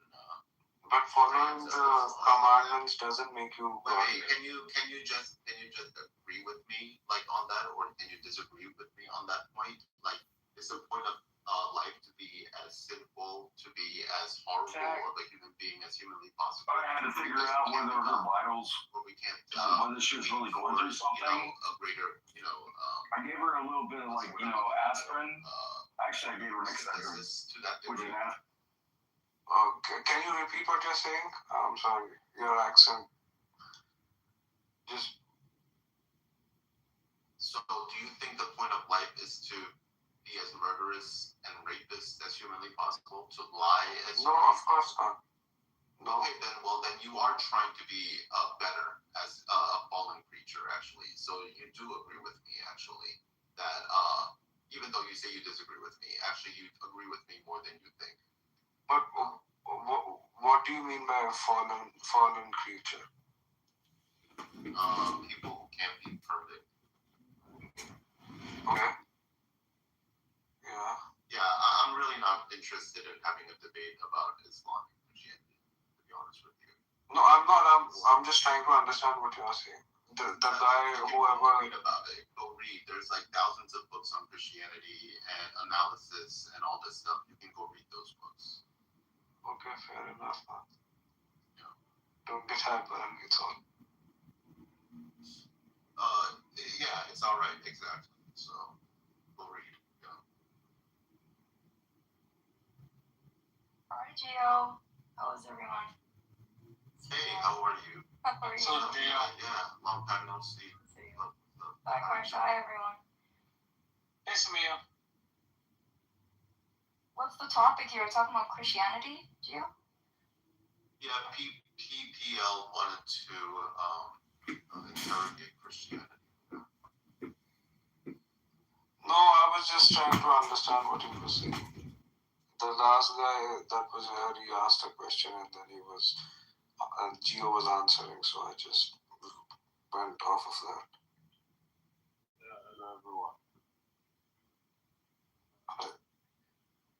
Do you have any topics you want to talk about, Samia? I was in a room where we were having, it was like Moses, Jesus, Muhammad, and it was like an interfaith conversation, and like it's the style of talking I think offends people, like because in Islam we have like da'wah, and some people find it annoying because it's like a bit Jehovah's Witness, so it's like some Muslims will come across defensive because I don't know, like the religion's under attack, but it's like I think it's hard to talk to people when they're like that, right? Like, what do you guys think from outside? You just witnessed with being I think like discussion between different faiths is kind of retarded. That you pick a religion and then you practice it, and then you shall see the fruits of your religion over time, right? Yeah, it's tricky. I think with like Islamophobia or like like you get what I mean, where it turns into but like a Christian civilization should be Islamophobic, just like Islamic society should be Christianophobic, right? Oh, they are. Like that's Exactly. that's normal, right? Like the people who think that we can all live in harmony. Look at the history of the Middle East, right? The Muslims conquer, right? All the Christian regions, right? Christian Syria, Christian Egypt, on and on and on. The Balkan areas. Did they debate? Did they convert? Those aren't super difficult to find quality. The reason or what is happening, the phenomena of this study, I think, is misinformation. The internet and social media. It was brewing during the Obama times, right? All of this misinformation was building up, and it was right by the time Trump came. But there could have been other crazy motherfuckers, like just as crazy as Trump, who have been also come into place. So again, it's not. I don't think that there's nothing really special. So I do think there's something special about him. I think in 2016.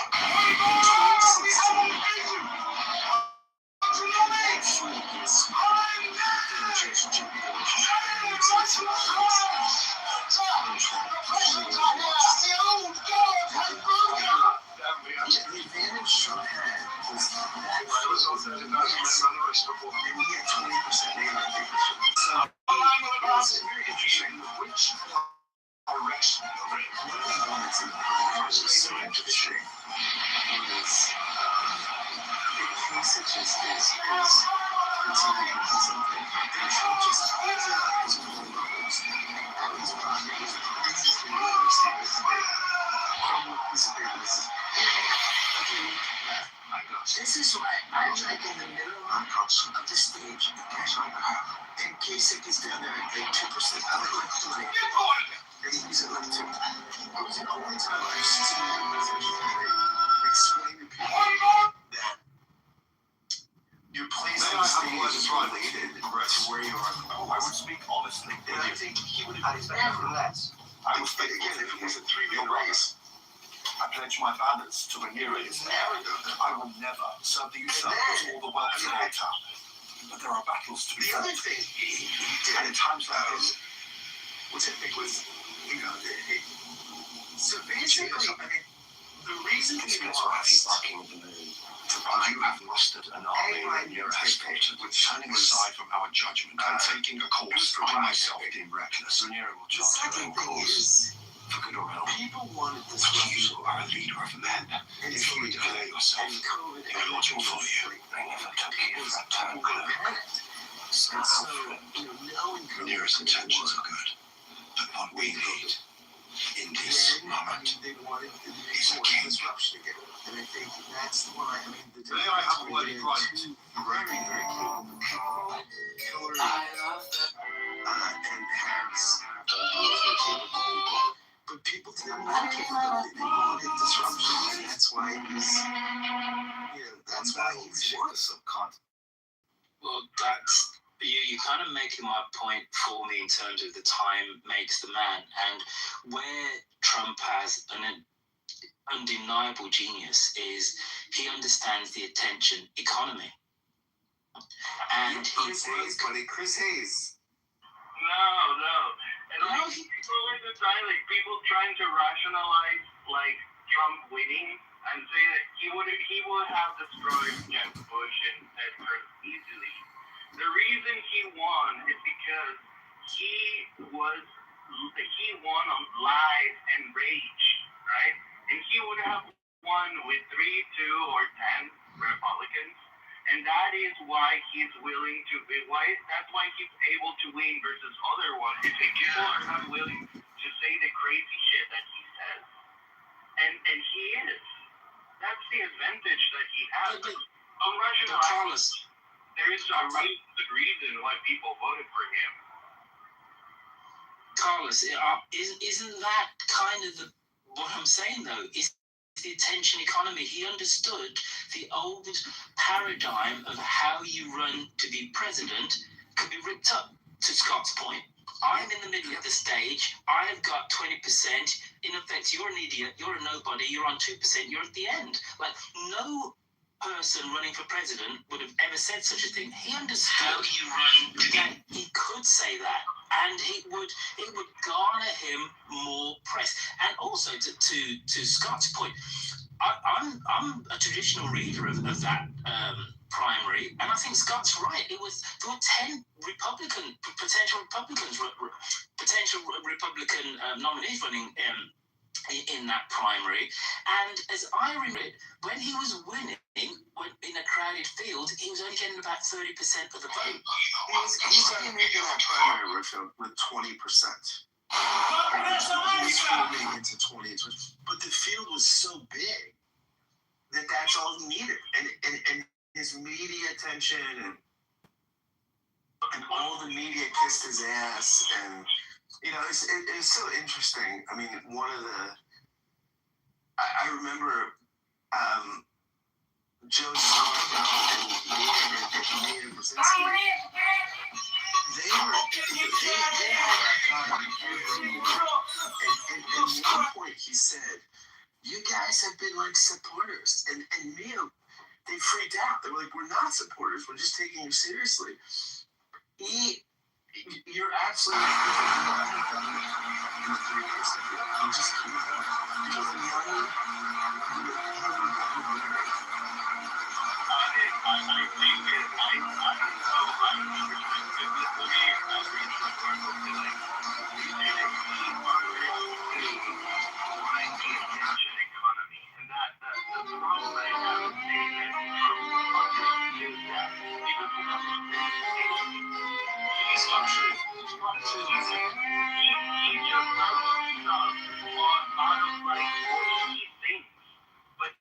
not like understanding. It's just like what he like the first shit that comes to his clavicular or whatever his name is, right? Clavicular guy. He slams his jawbone with a hammer to try to give himself a nice jaw. Comedy movies in Mexico about this comedian who always ends up like in very high positions, pretending that he is very capable, and everybody thinks like he's very capable. Like he doesn't know anything, but every time he does something, everybody praises him. Like, comedy. And it's like, what is happening? Like, are you actually understood that and he made the calculations and stuff with it? And like they do the outrageous thing of just saying it's not what happened. It's just an outrageous person that happened to be in a society that lacks critical thinking, right? And lacks like understanding of what is reality and what isn't. It's a liar. It's a pathological liar, and that's all what he does. He lies. And if people can distinguish a lie from a truth, right? That's it. It's nothing about understanding or he's really like some sort of genius to control the masses. It's like trying to be able to lie and people cannot know the difference between true and lie. But you look at the evolution of President Trump's career, one has always survived. This is me. Look at the benefits of the magazine, the university, his clothing line, is like selling steaks. Every single thing President Trump has ever done in his entire life is branded on his name. And he understands the power of television because he did, like 60 Minutes. He did all the old talk shows back in the day, and he kept his name. I mean, he went to Playboy parties. He stood at the forefront all the time, knowing how much television mattered. And then when he did reality television, his name was as big as the brand. So, like, he wasn't just playing reality television to that degree. And so when he went into a presidential election cycle, he was calling in onto every single cable news station and, like, voicing his opinion. He did because he would win. He told us that, like, Howard Stern said this, and Howard Stern used to be one of his contracts, and basically he told Stern this was a goof. He was just basically trying to he was negotiating child and conquering the Lord. And he thought, I'll just run for president, and that would get me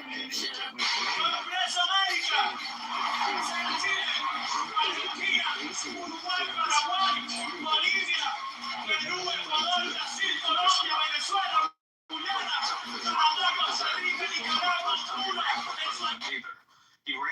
Reform Party candidate is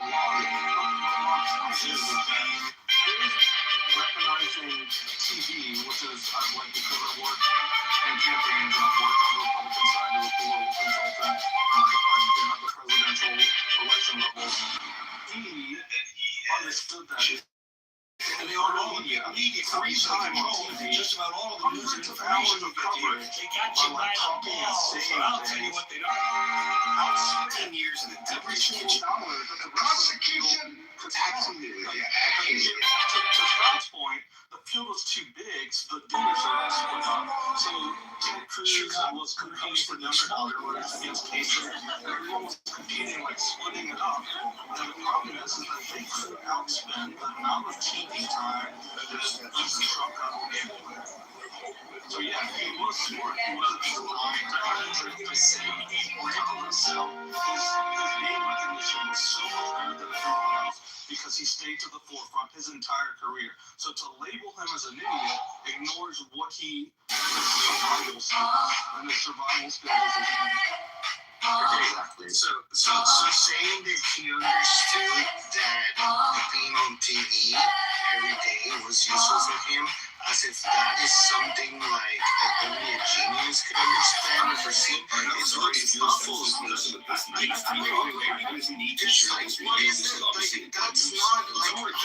what I'm arguing. Of course, everybody can understand. Everybody could understand that if people are talking about you, it's good for you. You don't need to be a genius or like some kind of guru of social interactions in media. The only thing that I'm saying is that the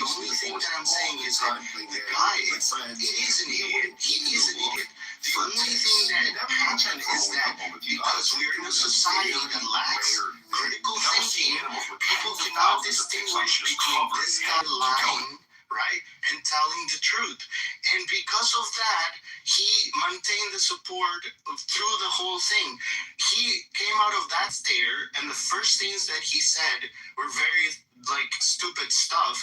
And from that point, I think he was like 2% or something on the polls, and he went to 14%, like, within a week.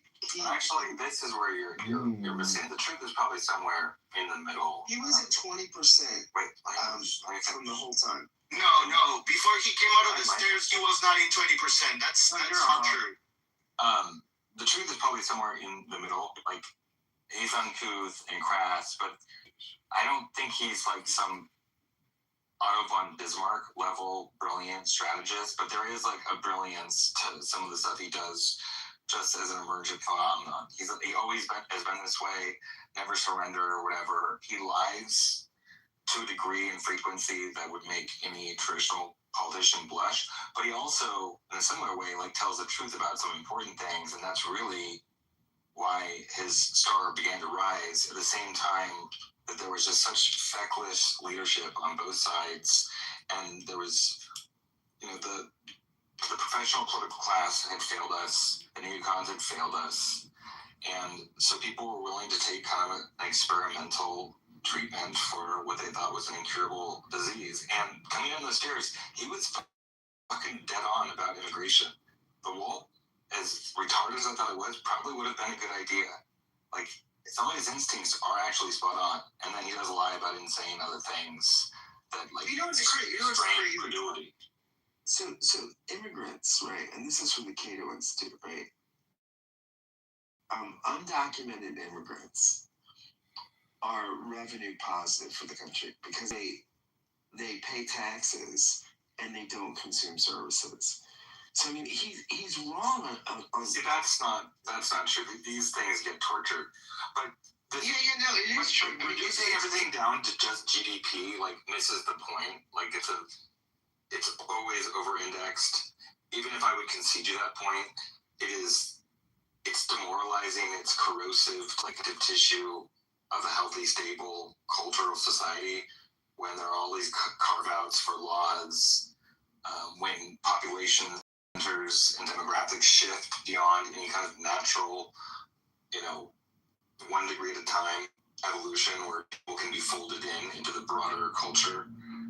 So I would argue that those Cato Institute numbers are accurate, but even if they are, it neglects like certain other things that like cannot be captured just via a simple cost benefit analysis on like financial expense. What you're saying, Todd? Why are undocumented people from the Southern Hemisphere who are Christian, who are patriotic, why are they a drain on the culture? I don't understand. Wasn't it like self-evident? I mean, the selective pressures for assimilation have never been lower. You cannot have an atomized. Kitover was dissolved in 1994. What's happening? So a medical talk. Just keep that in mind for later. Hey, Darryl, I'm gonna mute you real fast. Just a recreational of the Hudson. I have a problem with quote-unquote immigrants, legal or illegal. But when you let 10 to 15 million people in a short period of time, like that's just not a healthy thing for a society. It depresses wages. It's corrosive again to morale. All these things that don't get captured immediately and neatly through some, study that's funded to. Why does it depress morale? Tell me, I don't get that. Are you serious? Yeah, no, I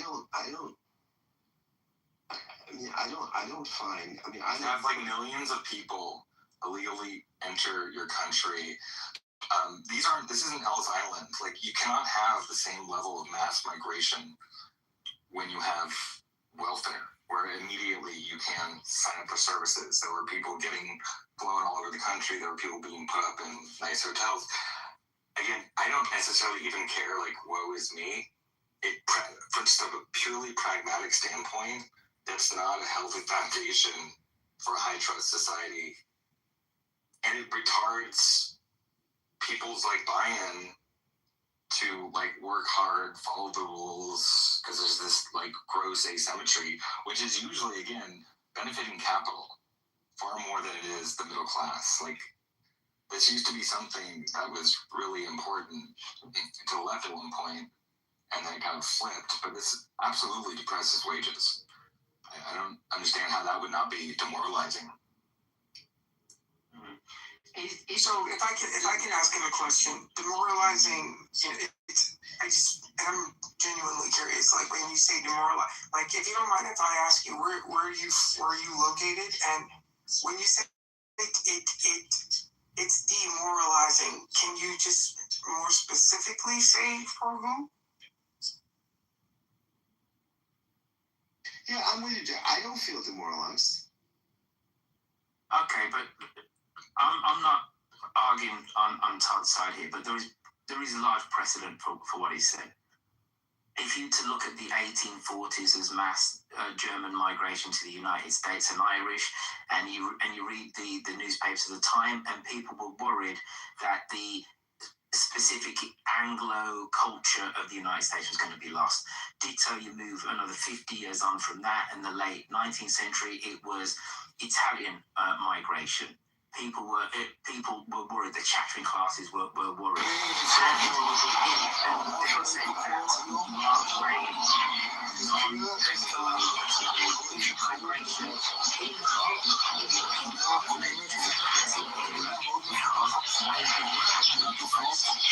Massive precedent for what Todd's saying. Where I would disagree is about people being demoralised, and I would rephrase it to say that what people have done in countries all over the world when there's mass migration of people that don't look like them and or don't worship like them, don't talk like them, they worry about the culture of the country changing. And that's universal. That's totally universal. 1 million Syrians after the Syrian civil war went to Germany. There was a spike in far-right voting in Eastern Germany because of it, because people, rightly or wrongly, I'm not putting a value on it, were worried about so many people coming so quickly that didn't look like them, didn't have the same religion, didn't have the same cultural mores. These are age-old questions that people ask about mass migration. Dare I say it, when my folks moved to England in the 1960s, the same thing to say. They operated offices outside of City Hall, often identifying corruption, waste, and abuse by the city's most powerful. Explicitly and implicitly, there were much more intense selective This is not a religious conflict. fold yourself in. You can't build computers in, boy. Yeah, software engineers. There were implicitly always doing just one of you guys, explicitly and implicitly, there was much more intense selective pressures to assimilate. Now you can have like half of your consciousness exist in a country that you came from. Todd, shut your lame up, boy, shut your lame up, boy, shut your lame up. This is really exciting. What a dork. Anyways, in satellite television, free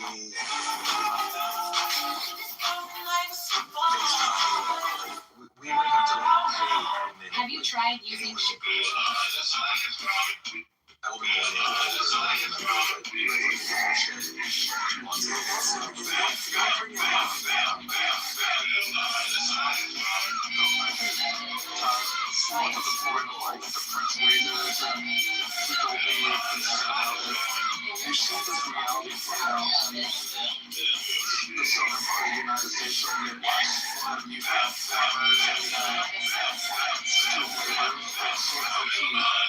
prices that are being presented by corporations and by contractors that are subcontracting to migrant labor. And you have this problem to where in the United States, like the age of skilled labor is getting older and older and older, and people aren't taking up the jobs because why would you go into a field when you're constantly being undercut by migrant labor who's here, who's doing jobs poorly, or sometimes doing it great, but often poorly, and they're charging less, and people are just going to choose to pay less.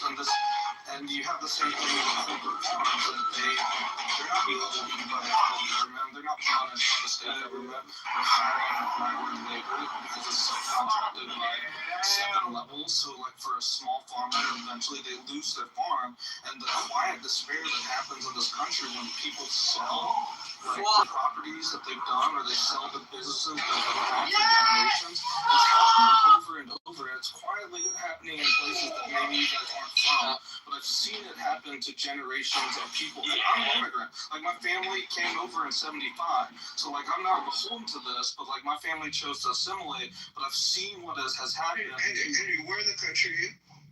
I'm now in Philly, but I'm from Louisiana, and I spent the majority of my life in the South or the Midwest. Where does your family come from? But hold on, I asked Todd earlier. Todd, where in the country are you? Why does it matter? Well, because it impacts what your thought process is. He's on a border. Yeah, I'm on a border. For again, the demoralization thing is like very specific. Depresses wages. Although people didn't vote for this. Like for the same reason, it was depressing to see the retarded pull out of Afghanistan in the way we did, even though I wanted us completely out of that region. No one voted to go to like war with Iran. No one voted for mass migration. It becomes demoralizing when you realize you're like functionally like a slave, and the political class not only does not listen, and there's way too much leverage to capital post Citizens United, and there was already too much leverage in that direction anyways. Hi, moderators. This is Alistair. Could you put me in the queue? Thank you. Yeah, I want to be in the queue too.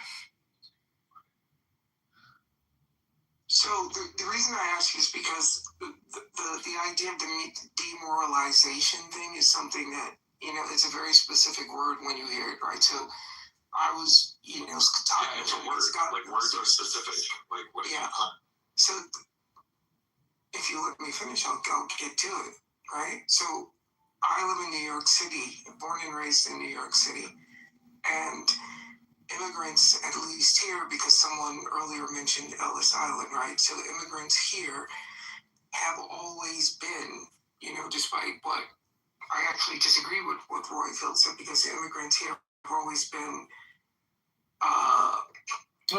Excuse me, moderators. When I say I'd like to be put in the queue, I'd also like to be acknowledged that I exist by confirming that I'm being put in the queue. Hello? Jesus Christ. Oh yeah, kick this Finnegan too. I'm a huge Kitover fan. So what I was saying is that's why when you say demoralizing, it is a very specific word. And when you say like the country is being demoralized, words have meanings, right? So it's like maybe where you are in the country. I said it.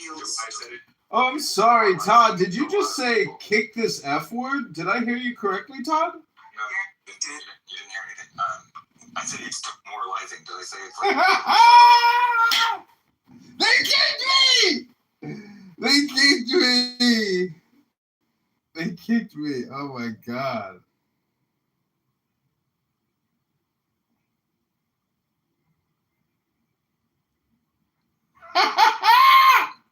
This isn't some racist thing, or just because some We're back. Speak directionally about something a certain way. No. I think it's a great folly to brace against it. Why is it that this is like raw Runner and the dog pragmatism. and pony dance would kill me? Healthy. Where if I would have been on North Carolina and I would have found seashells at 8647, New York City, I'm almost positive with the violent history I would that probably be comes looking with the at throughout the whole There's been so much conflict over it, but it's not all roses. Man, words mean things, right? So don't interpret what I'm saying, just listen to what I'm saying. Because what I said is immigrants have been very productive. Why does it take so long? We gotta go through this dog and pony show. And if you look at, so when America, right, like this perspective that we're one country, it's just false, right? I didn't say one word. We're 50 kinds of little micro countries with legal muscle has also Not even private. like there are pressure coming the last I to looked, emotions there are over 100 languages spoken in New York City, right? But what happens is we all get on the subway. For the most part, we crowd into the subways, we crowd into buses, we crowd into buildings, and no one is actually, at least in my experience, and I just, again, you have to look at all the particulars. with the exception I think of the living point of the indictment Tokyo is for a year. a pretty loud statement. Whether the largest city buildings and the nation are double. The second closest, we're close to 9 million. Is The just second with closest political is violence and tolerance for Los it, Angeles, and that we have 4 laws in million. place about Then threatening you jump down to Chicago, our it's 2 president million. and about And we threatening don't, public officials, at and least for the most part, what we've we learned to should do. clamp down is on all those laws.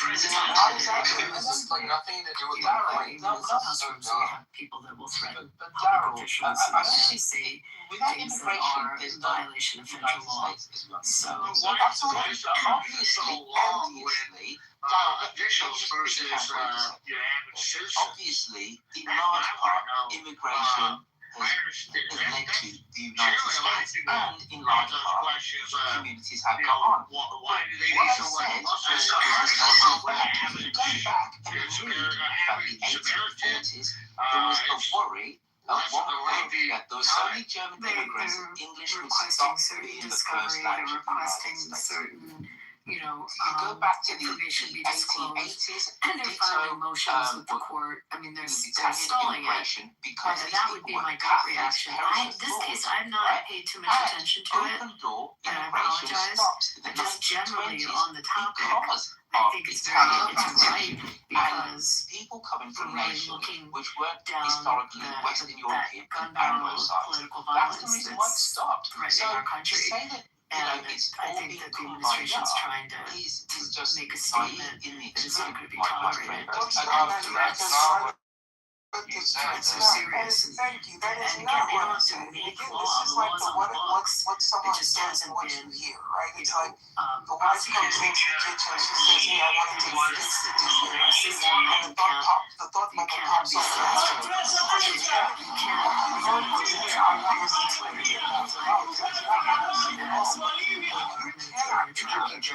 Is that each one of us has an inherent experience. I lived I was born and raised in the States. I spent my entire life in Catholic school, and I've lived in the largest city in this country for the vast majority of my life. So when you talk about parents like world of fear of this, fear of that, there was suffering, there was a fear of how women would go. There's always a fear of suffering. I don't understand how. But so we united today on the 86-47 seashell thing. How do you counter the argument that people are saying this is sour grapes, this is petty, indicative retribution, this is not justice, this is just the Republicans wanting to get their political back, getting their perceived feeling that Trump has been mistreated, as well as everybody in his administration, that they had any ability to go after, like that. How would I counter that? I would tell them we could go back to Obama going after the Republicans and the 501c3s by conservative entities. Obama targeting them through the IRS. We could there's been targeting, there's been political targeting. Clearly it happened in the Biden administration going after Trump. How many jurisdictions did they go after him? I think that's a very simplistic way to see it, because it's not just that, it's supply and demand, there's more supply, therefore there's nothing like they did it bringing prices down. that doesn't mean that we The should do fact it that now people because they come did it here and they are on productive age makes the economy move. They seems to be the bring nature of the more beast. money But to the do I economy. think it's a good thing? People No. are able On to the one sell hand, on the more, other hand, right? the And point that I was making increases about wages, political that violence increases is really productivity, that important. increases And money. it is So important to the economic factors are like really complex. there is enough You truly need to see what the probable cause experts to said indict when there about are threats against public officials. If we don't start doing that, again, the law is there. We don't have to pass legislation. It's there. So what was that lady's name, Kathy Griffith, when Trump was first? No, like that's not true. Right? Like if you hear what the economists said, right? It's like it's actually unconstant. Like most immigrants will come out like they will immigrants will come out as like labor and also people do maybe to work here. Exactly. But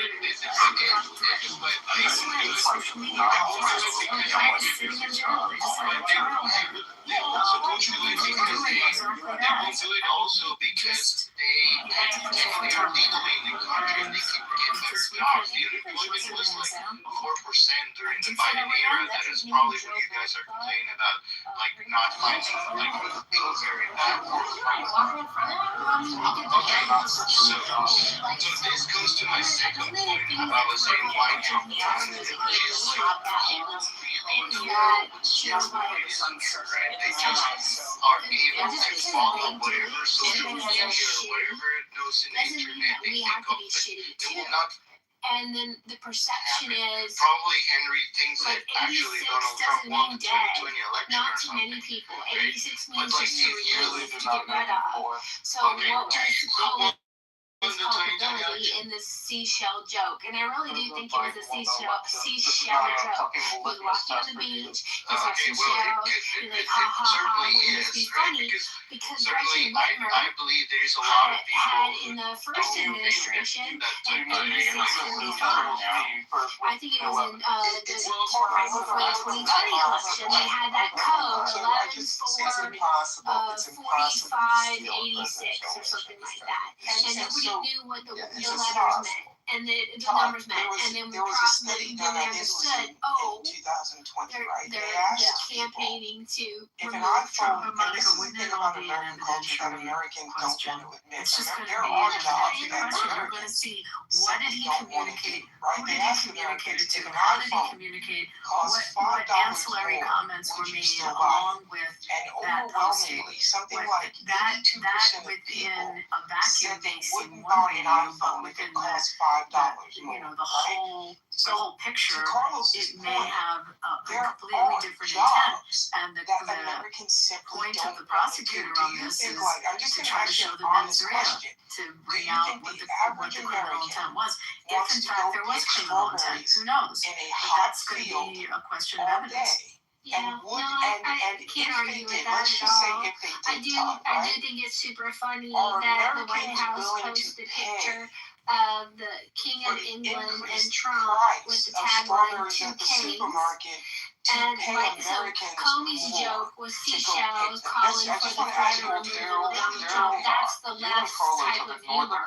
And then our type of humor is to troll the left with pretending Trump's a doesn't have the context. and so, like, we're very different. Revolutionary Americans people dressed up like Revolutionary Guards with the King of England there. To me, that was the ultimate troll. He's the one who kind of. So you can say a lot about Trump, but what you cannot say is there's two of them. You can't. But why would I make that up? Who would make something like that up? I believe that people make this content. I've been listening long enough to have input now. Very compelling, given the relative. After doing the operation, like, seems like I understand saying about the joke, like, 8647, they did. During that's a, to me, that's a question. Inflation, people spending more for someone can, can take that and get the misconception of a projection of something bad. Disproportionately got a capital over the last. I would be worried about it only, and I hope. So, sure, I don't want to really focus on it.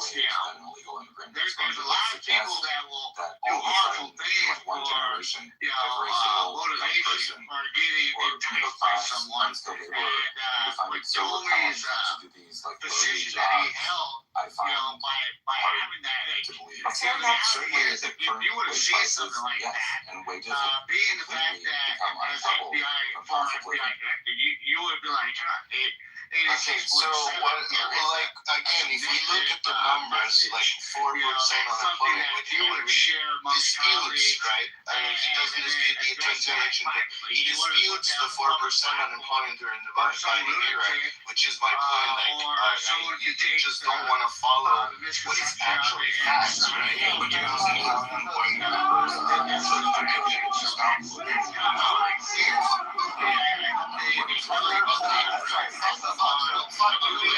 We argue that that's not like, we should argue that that's very good to measure the economy. But you cannot deny is what the model actually was, right? You may say, I am a better economist and I'm going to have to fight context. I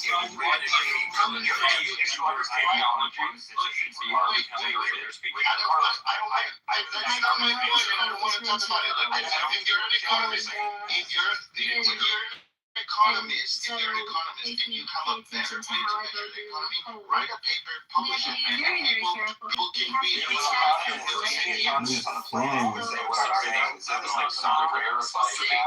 that's not true. Like, economists publish, like, the numbers that we get, the official numbers that we get are those, right? The reason you want to figure out how to calculate numbers so you can figure out if the stats are so you said accurate. That so if you have a large number of Americans who drop out of the workforce, a crazy you're not person going to be who is not measuring acting stats you reasonably use to measure the could economy. take the thing that he Which said means you have a whole group and of people use that who thing aren't that he said working, as a they're public figure unaccounted to for, justify giving up on finding jobs, some kind of violent action or some kind of destructive action. That's what you said. That was But you have to measure apples with I'm apples. going to answer it You for cannot have the measurement of the economy. You cannot have a measure of the economy, right, being done on 2021 during the Biden, 2020, the Biden administration, and then change it in 2024, right? respect it has to to be the same who he is, kind of apples to and apples. this is If getting you don't fair and agree, wouldn't have if you don't been agree with the way it's possible done, why or right? You triggered come with or a use that as a double standard in some way to react to violence. Is that what you were saying? Exact stuff. And you beat me to it, It's Mr. economic practice inside the And United you're not States supposed to defend people who can't Exactly. Yeah, I know exactly what you were saying. It's just This has been done. So you have to do it back a few layers, not just relatively as far to the.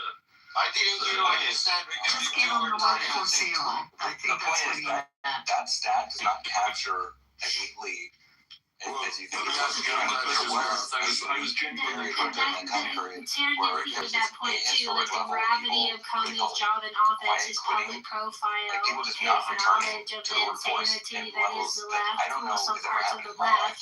What was his culpability and responsibility, knowing that he was sending that message out to never-Trumpers and Okay, what Trump derangement syndrome what victims? statistic do you use? They're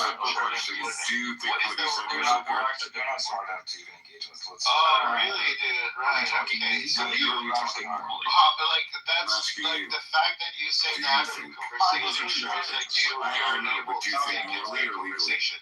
How do you think? That Do you think coming to legally? you don't even understand that. It is protected. No, If you have 4% unemployment, that shows like historically when we measure unemployment, that shows that we have very low unemployment.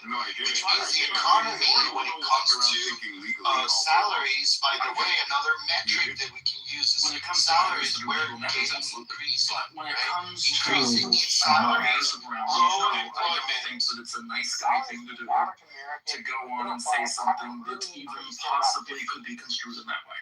Now, okay, that said, my understanding of the term 86 comes from I'm not arguing that there is no teenagers, and all that suffering means out is there and they're not doing well. I'm just talking about economic metrics that are official economic metrics that we use for decades, like you said, to measure the economy. Again, if you want to use other... It makes this somebody that means don't ever deal with them. It's better that they're dead. That's basically what 86 is. And even in the server world, there's no more of that left. Not that the statistic can That be it's finished. It's done. you're failing to account for Could be. those who No, are I think that is statistics to frankly But again, I think that there's you a have habit to of measure across the aisles when it comes if you to want to issues have, that if you want to affect propose their a team. different So metric, if the other let team me know does what it's something, we need called, to and we clutch can our pearls, and we compare need it to and say see we need to how rise the above that. economy We was need to done say with that Marshall is metric wrong that and was is proposed. wrong. Unless To you have a such a degree metric, that those people you have to have be no punished. point of saying that I this frankly is... think that that's retarded. Okay, hold on. That's an interesting thread I want to pull. Is it the Republican conservatives' ego that are saying that, oh, well, this is not that big of a deal. We're not snowflakes like the left. We're going to say that this is just a free speech matter and say that, yeah, he can say 86-47 if he wants, and we're tough enough to take that speech. And is that a problem? Because we see the left, like there's that new survey out that 25 to 30% of the extreme left say that political violence is sometimes necessary, where 3% of the far right or extreme right wing make that same argument. Monica, what if Trump had a meme that said 86 word salad, or 86 Paris, or 86 a reference to another person? What do you think? How would you react to that? At least, 86 was really not my strong suit is history and more. Yeah, and knowing his responsibility the expectation here. Well, he's the Cookie president Monster! States. He is running for office. Think about he's running for office before he's president. He's running for office in this last election. And if he had 86 Paris or 86 or some reference to her. DoorDash for 40 hours a week are considered employed when they would have been working a labor union job 20, 30 years ago and have if he's just Donald Trump. The obsession with forcing Marshall or Todd to come up with a new metric that's perfect and that like will cover all these things is an unfair expectation of them because they're just making a criticism of like, yes, unemployment is 4%, but there are problems with that metric. It's like unfair for you to be like, well, how else would you measure it? You're just what I'm saying is, but new metrics come out all the time, right? So it's I don't think it's unfair. Yeah, I just kind of want justice. Abby, I had made the argument earlier before you got in here. Dr. Gordon, I can hear you, but I don't before you, and you can hear it. I had made the argument earlier. Actually, had tweet about it because people on X are celebrating, and I'm like, wait a minute. Like, why are you celebrating it? Realistically speaking, how much power? I don't think I'm going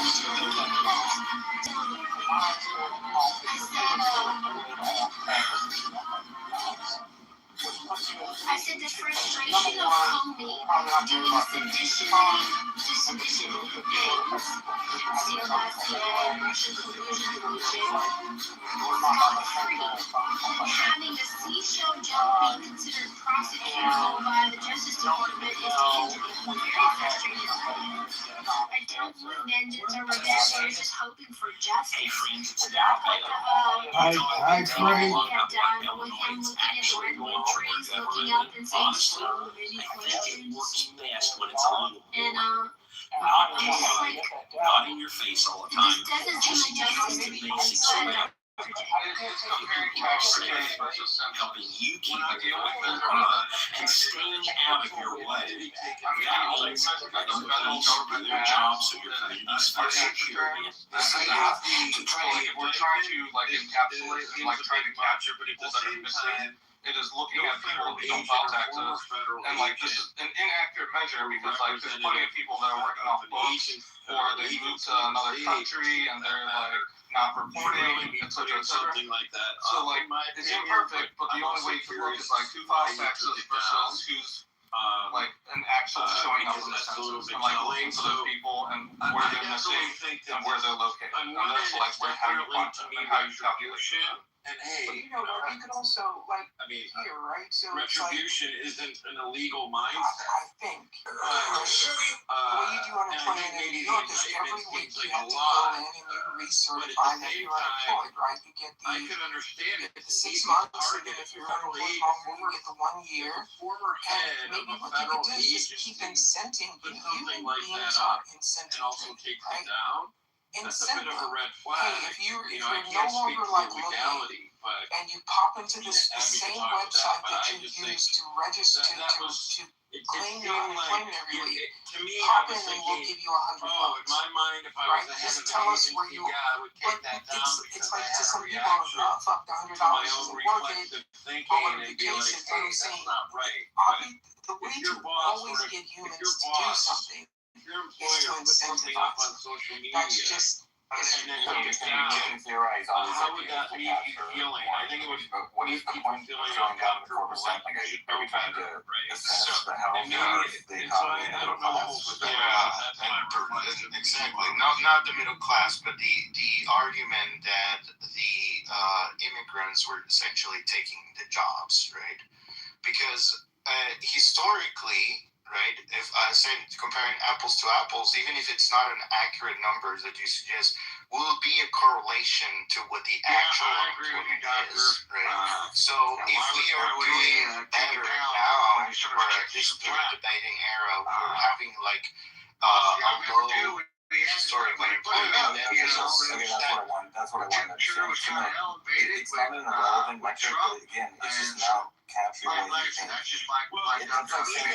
Even when a celebrity puts something up, the level of the Dow, because they've got to somehow capture the health of the class, the stability of or any public figure, not in a legal framework, but just in a popular sense, underutilized, participating. We consider actually better off public figure versus cost. When you do something like that, people are watching, and so inflation, You know, like, there you are have to people do who all these really things if curate you want to, like, what they put discern up what it is you're carefully. saying, this 4% And when a metric. public official does something, We are using it to informate you. I have no idea It's that a it's construct of an actual argument that represents like reality. It's just not useful. It's not even a half truth. It's like a quarter truth. I was just talking about the argument that it will depress the salaries, right? But if you want to talk of the broader economy, sure, bring all those things, right? What is consumer sentiment? What was the how much people were spending historically with respect to other years? What was the GDP? By most metrics except inflation, the economy was doing great. Right?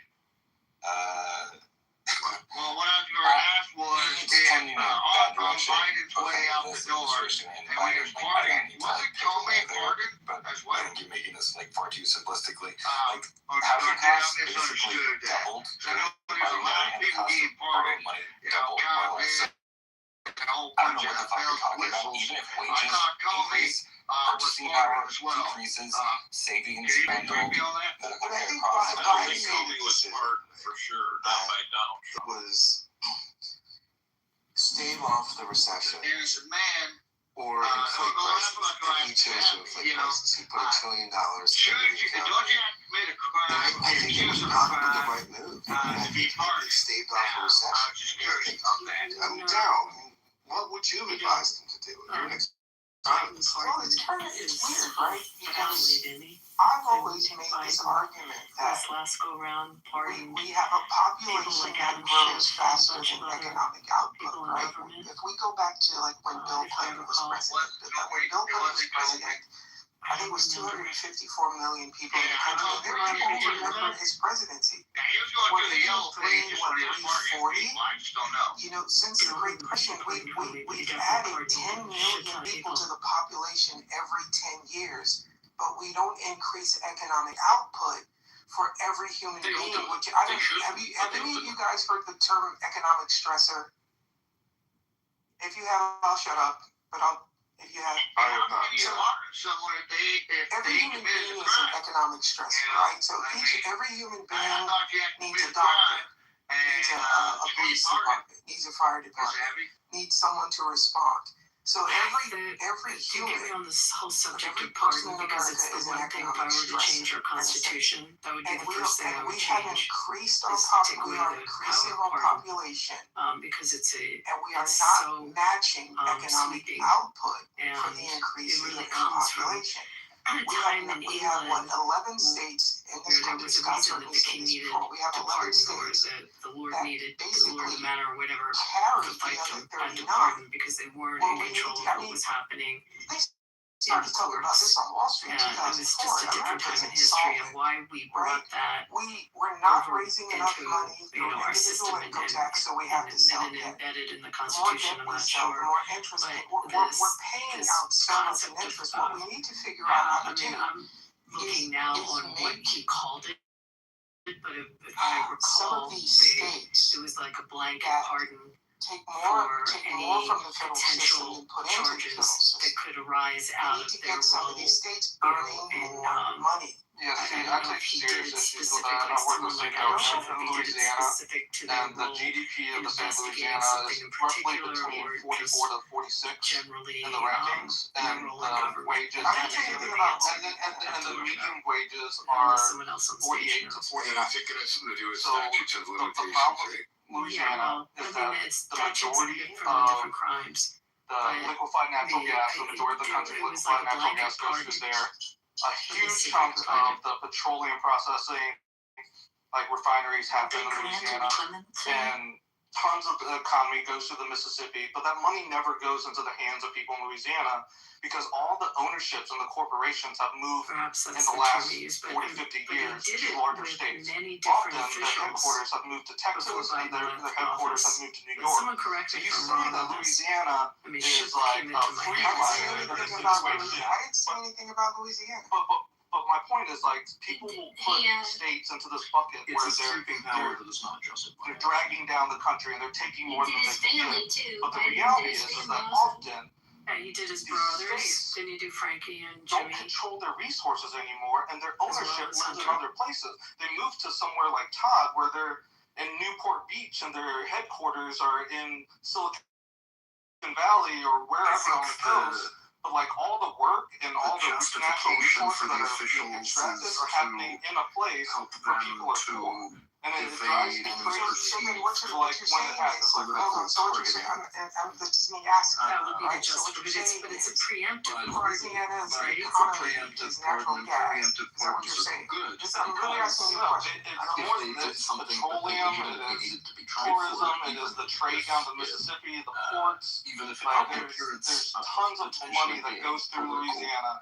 So, and it's midway in the rankings of I mean, GDP the for most states famous in the one U.S. they But bring we're up 49th is Nixon. typically in wages, Right. and it's So, because I mean, that was the the money preemptive pardon. outflows out that you and I state. are on the same page. And so like people are like, I oh, just, Louisiana's again, a drag on the I've economy, argued this but before. really I it's just think not. it's Just that the one people of the there worst aren't being things paid in our because the Constitution. corporations are taking the money. And I think so our with founders oil, were are you brilliant, but I right? don't really Does think they Louisiana thought that have one out. refineries? Yes, I grew up in a refinery town. It's been abused. So then by I'm both aware of sides. like the refineries in Louisiana, the liquefied natural gas, and like the things that happen offshore there. Like it is one of the biggest energy producers in our entire country. Because So then, there was a what's point the in problem? time that it probably was. Like I've already told you, the ownership, like the oil companies and the energy companies, are now First like of all, I'll be give an clear example. that Freeport it's a McMoran. federal It used to be pardon, based so in it's not for any state Louisiana. crimes. Now it's based in So Austin, that's Texas. really Like important that to happened make in that our distinction. lifetime. A lot of like And it's Chevron, not for all future the acts, oil it's for companies past that used like acts. Amoco and all these companies that used to be doing business in Louisiana, they got bought out But by if companies based in Texas. So then you look at Texas, or they've been that's bought up by exactly conglomerates So like based out of New Trump York, was and crazy then you're at the just end like, of his oh, term, and he pardoned Louisiana like doesn't do 50,000 nothing, but the people. reality is those companies were sold by baby boomers and Generation No, Alan, under our Constitution, it's a sweeping power pardon. I'm telling you, if I were to do a new amendment to the Constitution, that would be my amendment.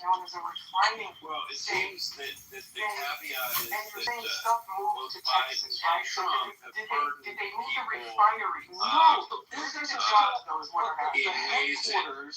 So when benefit you them look at ultimately, and so I don't know the how taxes of the wealth, and people talk about like, oh, ExxonMobil made X number of dollars and their headquarters are X, Y, Z, or many of the plastic companies that are based in major cities, but they're actually made in Louisiana. So you're just like, oh, Louisiana doesn't do anything, but that's because the majority of the wealth that comes out of Louisiana are going to other places. dedicated to That's the point. Where's the labor is what I'm trying. Maybe I wasn't asking you directly. Where's the labor? Labor has people who are incarcerated. We've talked about this ad nauseum for the last hour. Labor liberating has people from wages have incarceration stagnated for the last federal 40 years since Reagan. Since Reagan's fault, basically, like labor has stagnated for that long. So like all capital has been flowing upward. That's why the top 1% of our country keep on getting wealthier and wealthier. It made sense that's where in the its money's time going. in English history when the crown My dad just was retired not from a petrochem company monitoring in and Louisiana. aware of You know, what my friends are the still working at petrochem companies magistrates in were Louisiana. doing But like in the the different petrochem company that my dad used to work for around got bought out England. by a German It made company, and they sense. got bought out Go by an read, Indian company. I don't know, And then like if you're trying to measure just like read the the wealth history out of of Louisiana, it's like where it came from. it's not there. It doesn't make because sense. the money's outflowing to a You know, foreign country, but now it's like I think our legislative, the Zell's based out of executive God, I don't branch even know anymore. I've lost track. is But aware of what our that's judicial the branch problem. is doing. Sometimes when you label the states And we have as a Justice net Department, drags, and it just you're not looking at the doesn't resource that come out of the historically state that it made generates sense, but wealth to for me I don't see for it ownership today. elsewhere. Someone argue with me and tell me that I'm wrong. So I can see certain contexts where it could make sense in one-off situations with I'm actively people who were reading convicted up on of criminal Louisiana right now, so charges, you guys but can the just criminal charges ignore me for. that they were convicted of are no longer I mean, Daryl, popular.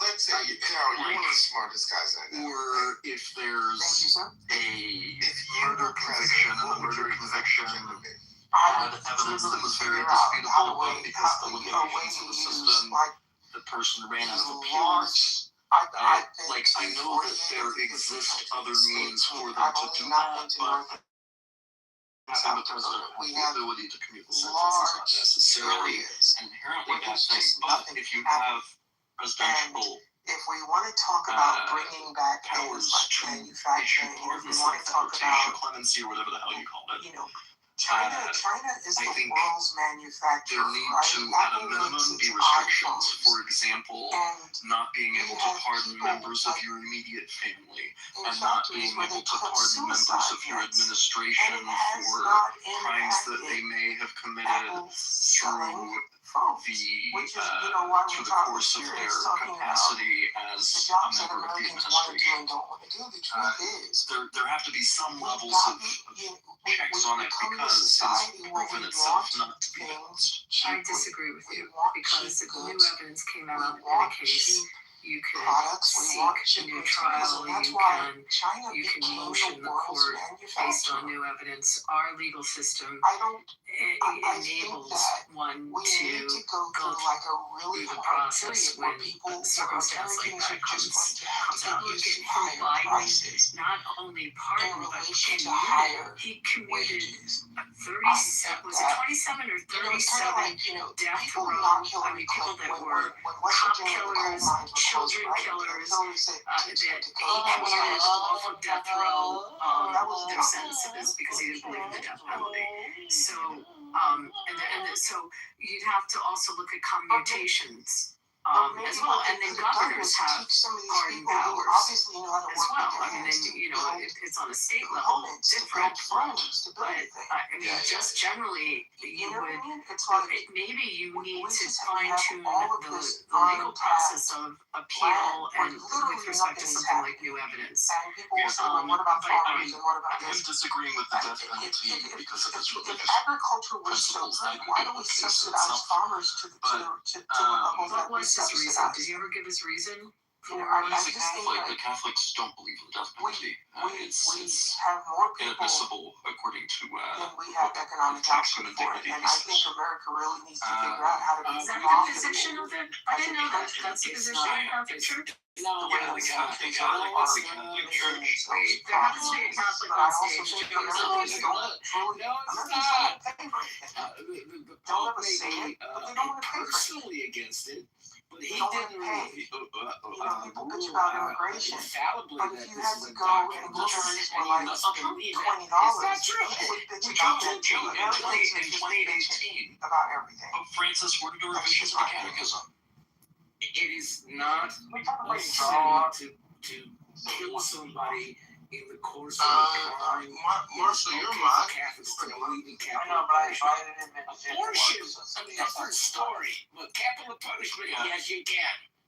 But in 2018, Pope Francis ordered a revision to the Catechism in paragraph 2267 to formally state that the death penalty is inadmissible in all cases. Title of the room is Donald Trump That's got nuts. What do nothing you to do guys with think? your faith.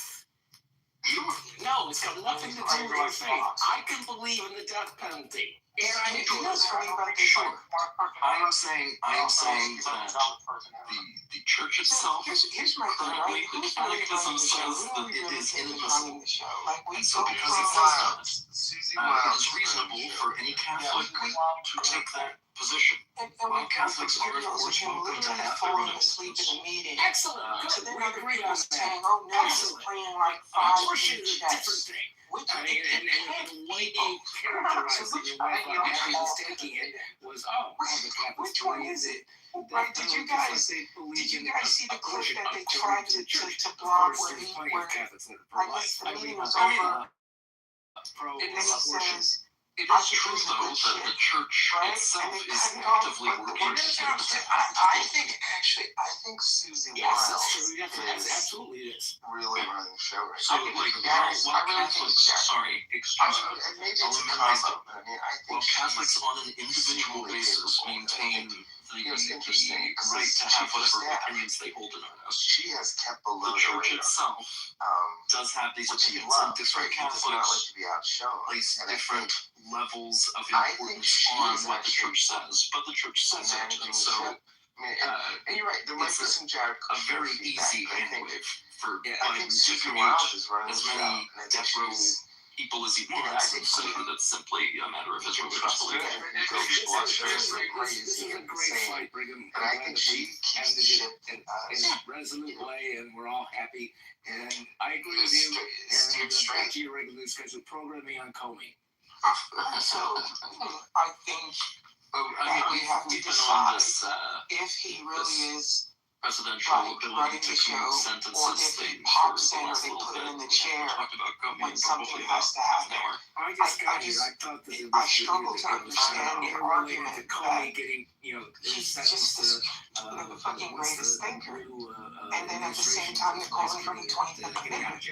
It can't. Anyway, I'll go back to listings. I So just it's like in my brain, like, which one is it? Is he crazy, or is he crazy as a fox? No, I don't know. Which one is it? Yeah, I think and I should have spoken more precisely, not said Catholics or the Catholics, and specified that specifically I'm referring to the RCC as an institution. I don't know if you play poker, right? Like, sometimes you win hands, and I think that's how Trump is. I think he loses more hands than he wins by far. No harm, no foul. But he wins some big hands. I'm a big fan of Catholics. And I don't think it's as individuals and as an institution, I think or skill. So am I. I just think once in a while Doesn't the Catholic Church accept the Old Testament? poker table Am I and wins missing some big something there? hands. It's like for me, right? It's like, so I've got a former CIA buddy who lives in New York.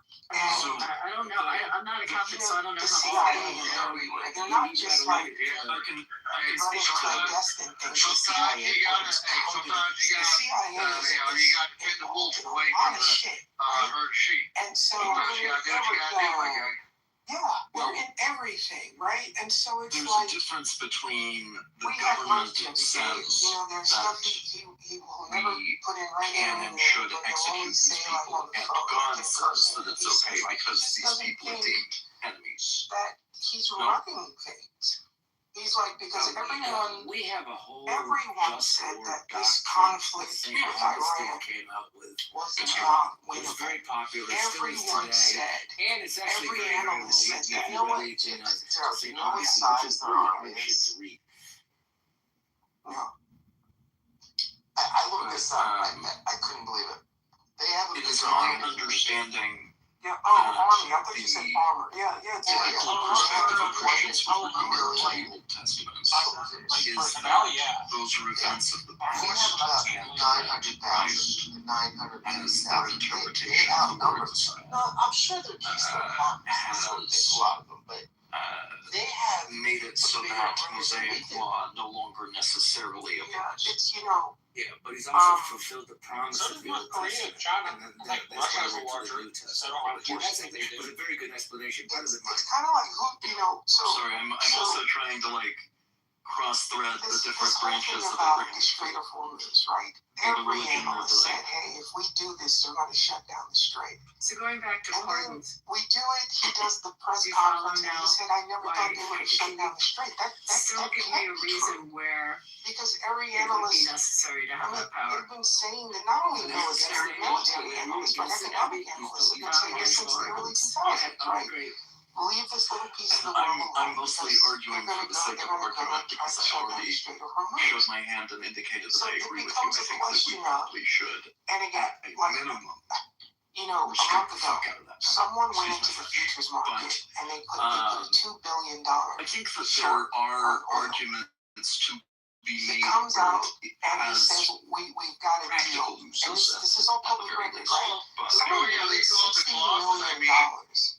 Sorry for interrupting. And it's happened 3 times in Marshall. I think we talked about this in the right? So it's like, someone is making money. And I think, I wouldn't put it past him that he's a part of whatever the scheme. like war fighters that were If you look at what just happened, right? So China is backfilling oil, making future payments to Iran, right? So I think it was the Ferguson Institute. Was it Ferguson? Someone made, like, how long the idea was that we're going to starve Iran. How long can Iran do But this? you Right? could have But China legislation. has been Assuming you don't have that power, you could have legislation that could come into play that so right now the idea is that Iran is probably sitting on $30 billion certain in people that were convicted, their capital of fund. people convicted under what was deemed a crime at that time, and now it's not a crime.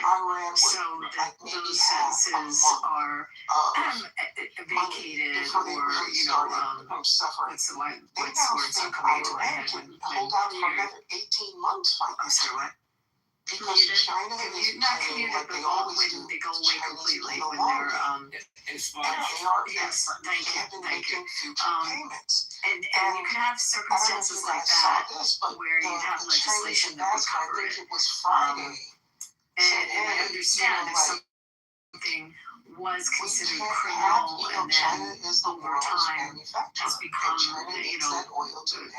accepted, then that might make sense. But you could cover it with legislation. I don't know. I just think we're really limited foreign power in those circumstances. Another one. If this goes on for another 3 weeks, like the fertilizer supply in this country just the very it's going to hurt us for 3 fact years. that law is general I and don't justice think is that particular. Donald Trump is the guy who is taking in all of this I think that still holds true. Congress writes broad statutes that prosecutors charge under imperfect incentives, and then judges sentence within a framework that may later look excessive and outdated or unjust. I would argue a broad statute is, if it's overbroad, it's unconstitutional, it's going to get challenged. So you can't write too broadly. You've heard me rail against some of them still are. Authority. I don't like it if it's Republican. I don't like it if it's Democrat. It's not criminal, but in the civil realm, you've got Chevron, and y'all, Chevron is exactly why that happened. What genocide It's is he overly funding? broad and gave the APA too much leverage. I saw that. I'm curious. Yeah, I feel like a commutation allows the constitutional system to acknowledge that the conviction may stand, but the punishment has become too harsh, which I think is important in areas with mandatory minimum sentences or like a pot, some people are charged with pot crimes, and now pot's legal. You can do that by statute. True, you could, but statute is also notoriously more difficult to do, and sometimes you've got a situation that's a little bit more urgent than that. I broke this down the other day. U.S. I know of a pardon. I'll tell you a story. Somebody I know. It's a famous person here in Vegas. So he owned, or his family now are the heirs to this. He owned a newspaper in town and other big, industries, very, very prominent developers, etc.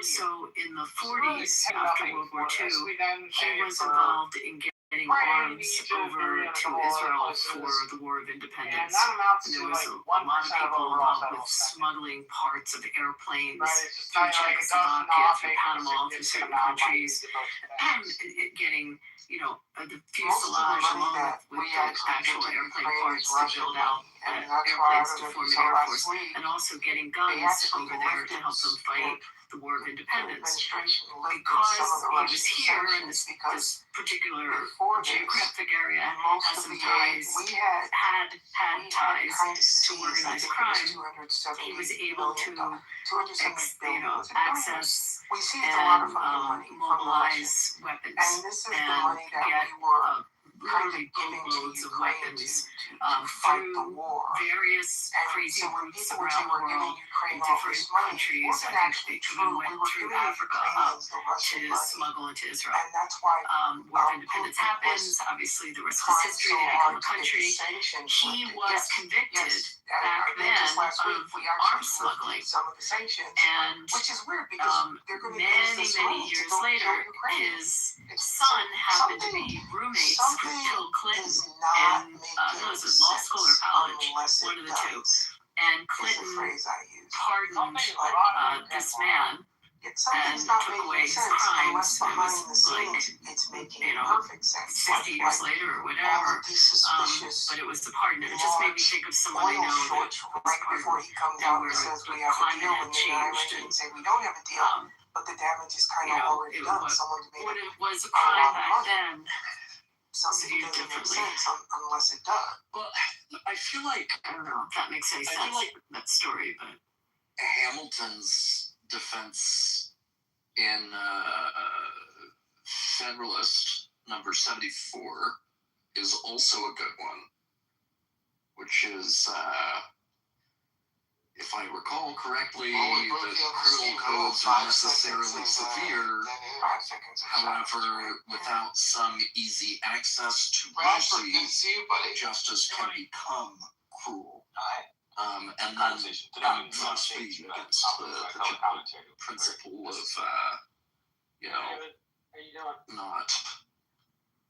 not invoking cruel and unusual punishments. So, it boils down to the idea that a legal system needs to have a deliberately non-judicial mechanism for mercy because courts are bound by law as written. 15th cousin to King Charles. If you go ask an AI how likely you are to be 15th cousin with anybody on Earth, that likelihood is about 100%. There are convictions that can occur that maybe people disagree with, maybe the president personally disagrees with. It can be or something.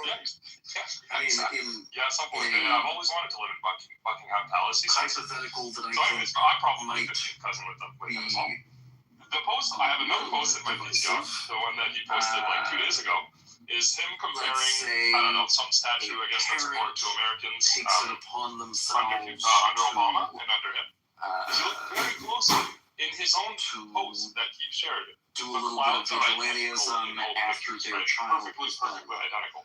Which means it's a lie, it's AI generated. So that's 2 days and 2 stupid posts. And then if you go back 3 days ago, no, that's not true. Go back about a week and a half ago, Donald Trump posted an ad on his own social media for stake.com crypto gambling. So if you're not gambling your money on stake.com, are you even American? On death row, and on that note, just based on it's funny though, right? Because they said when Biden left the White House, his net worth increased by $2 million, right? Because of the situation. In Trump's first term, they said when he left the White House, he and his family's net worth increased by $2 million. Okay, so say with that one, someone else can chime in. I don't have to be doing all the talking here, but you could mitigate that in front of a jury.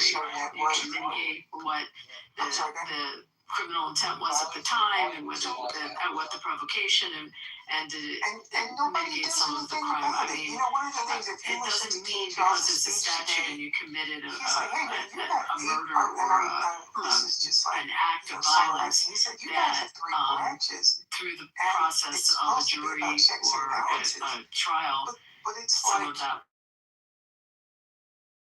wouldn't come out and might justify, not justify the act, but mitigate is the optimal word. So I don't know if I agree with you, but I'm sure I'm boring people with this. I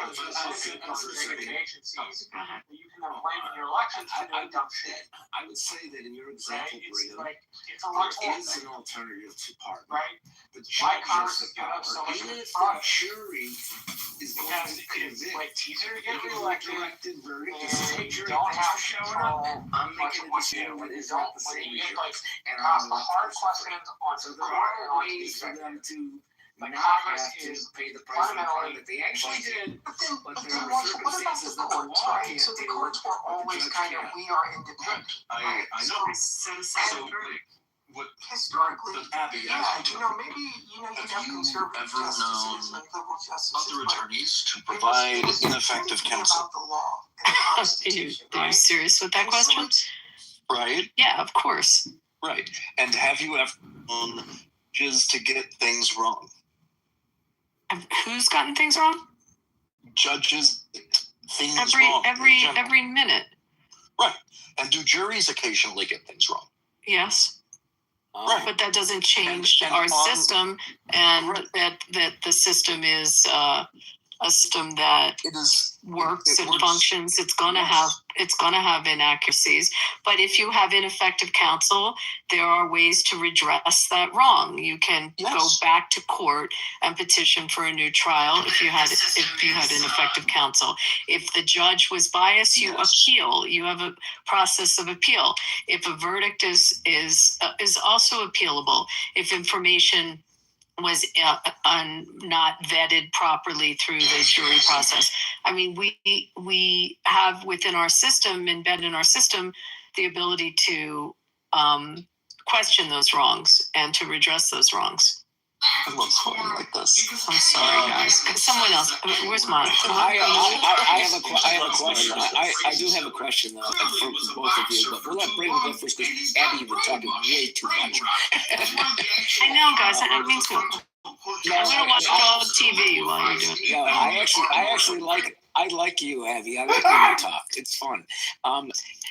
What if for presidential pardons that it wasn't a sole executory executive thing where they could decide they want to, but they have to get it signed off by someone else. It has to be countersigned. I don't know who exactly would do that, if it's a person or if it's a body. Would that make it better?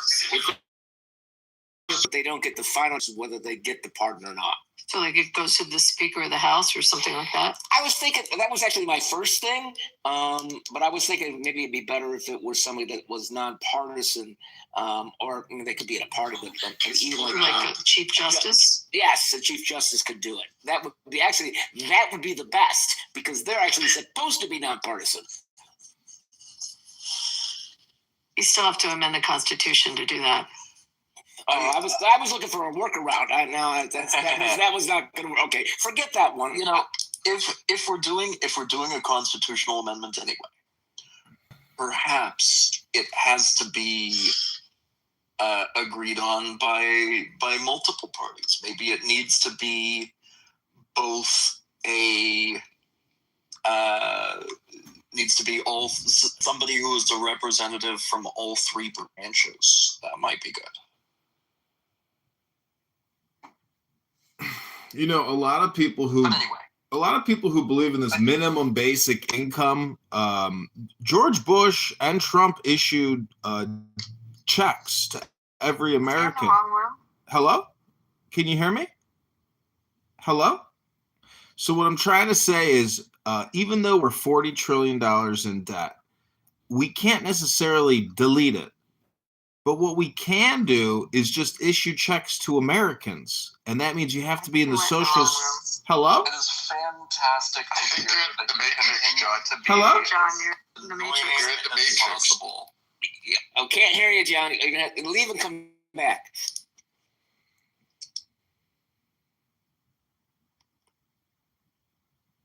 Representative. It's fucking sad because he's usually got some good shit to say, but I couldn't hear him. Please don't do that.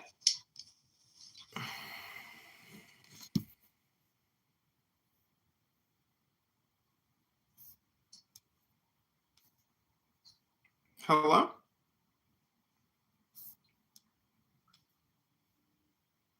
Hello?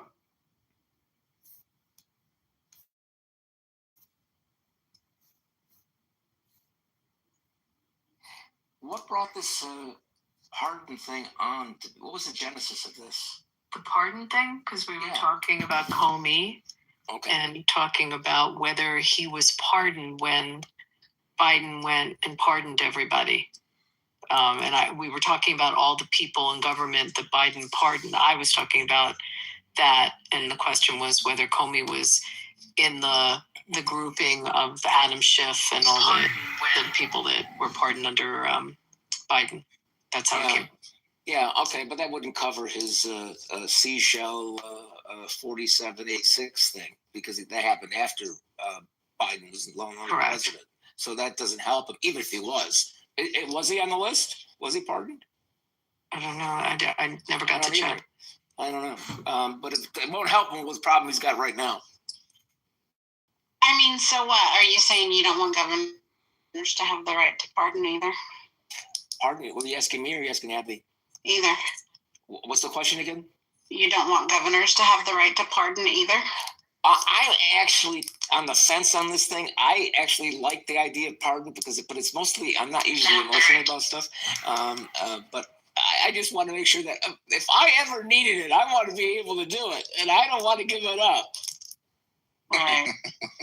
Were you thinking like when the guy's on death row and they call the governor like right before they pull the switch, like that kind of thing? Like in movies? No, I'm thinking that. I'm asking serendipity. No, the governors have the right to pardon. Right, but don't they always call the governor? Do you remember the scene like Jim Cagney, like in the chair, call the governor, right? Yeah, but that's because it's a state crime. Well, that's what she's asking. She's asking that question. Yeah, I like that. I actually, that kind of goes along with my emotional argument. Other than that, I'm in agreement with you, and I think Brigham was in agreement with you too. It's just too easily abused because there aren't really any standards of who you pick. Yeah, I think that Joe and I are probably more aligned on the issue than Abby and I are, but I broadly agree with Abby. You know what seems odd to me is that when they wrote the Constitution, they tried to get rid of all of the, especially the Bill of Rights, afterwards they tried to get rid of sort of all the bad habits of the monarchy system. And the one thing they left was this notion of giving pardons. It's sort of like this king. The one sort of thing left for the president, you could say for governors, is this king thing. I wish it was done at the sort of House of Representatives level, where it would be based on sort of the will of the people, the representatives of the people, as opposed to a single person which has no check. Well, Yakov is glad, and I'm just glad that they didn't keep the other side of that coin off with his head. I'm glad they didn't keep that part. No, I mean, if you look at the first, the second, the third, the fourth, the fifth, everything up to pretty much the Ninth Amendment, they're all to rectify things that we didn't like that the British did. No, you made a very cogent argument. I made a really bad joke. Sorry, I didn't catch the. I have a hard time with humor, but I don't know. I just don't understand why we have this whole thing left over from a king, which is the ability. It's not in the. I mean, it's in Article 2. It's not in. Yeah, I know it's in the Constitution. But my point was where it came from, and the whole climate of England at the time, and why they had pardons, and it made sense historically. It just it's changed now. Our executive branch is aware of what our judicial branch is doing. In those days, that was the fear that the monarchy didn't know what the magistrates were doing. I think there would have been a better. If I was reading the base Constitution, I would have put it with the House. Where I think it's valuable to keep is not so much with heinous crimes where people are killed or maimed or hurt really badly. I think it's more with white collar crimes because the courts do even a worse job with that. Because if they don't understand financial crime, most judges and certainly most juries, and there you can have a miscarriage of justice, and it can look like rich guy got richer, put him in jail. And he really didn't deserve it, but there was enough evidence to convict him. And somebody actually says, you know what, this guy really didn't deserve to be in jail for this financial crime. Let's get a pardon for him, either at the state or the federal level.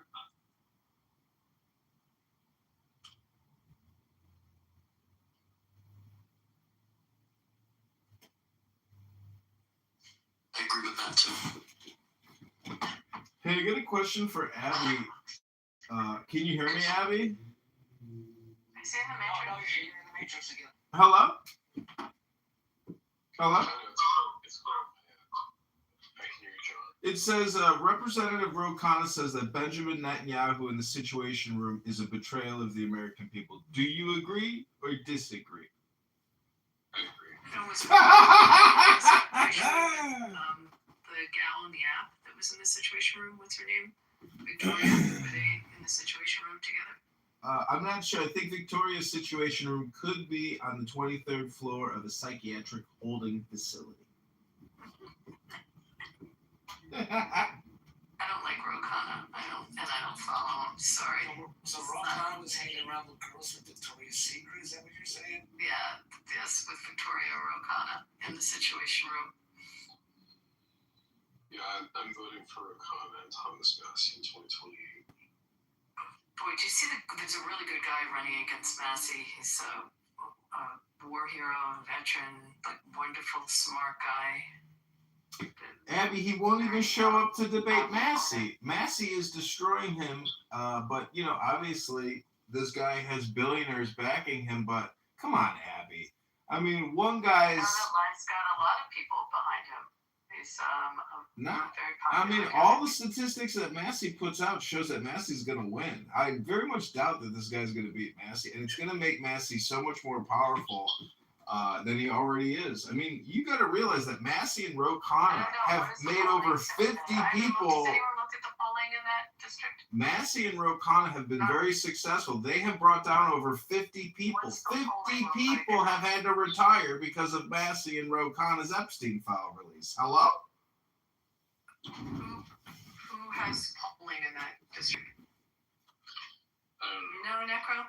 Can you pull it up? I haven't looked at it. All I know is that Thomas Massey is on the end, so I don't see it. He's got a very apt opponent. Let me see if I can pull up some recent polls.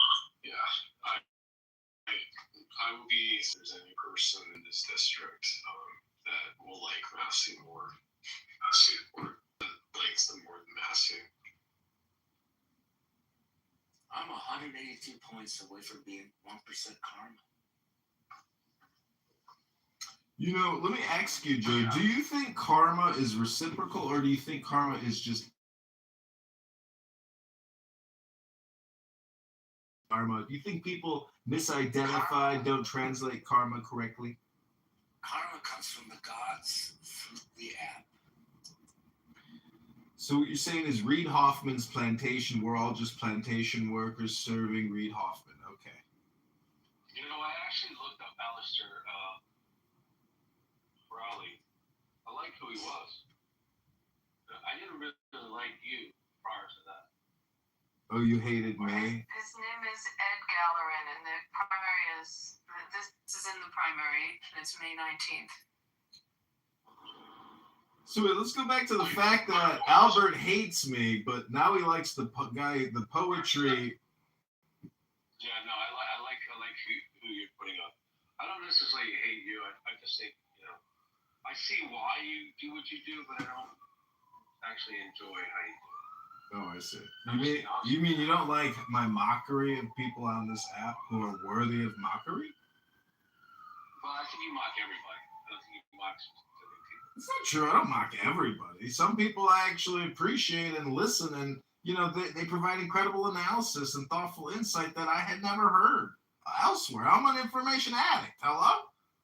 Well, I'll talk more for you then, John. I'll say more things going forward so that you can enjoy it.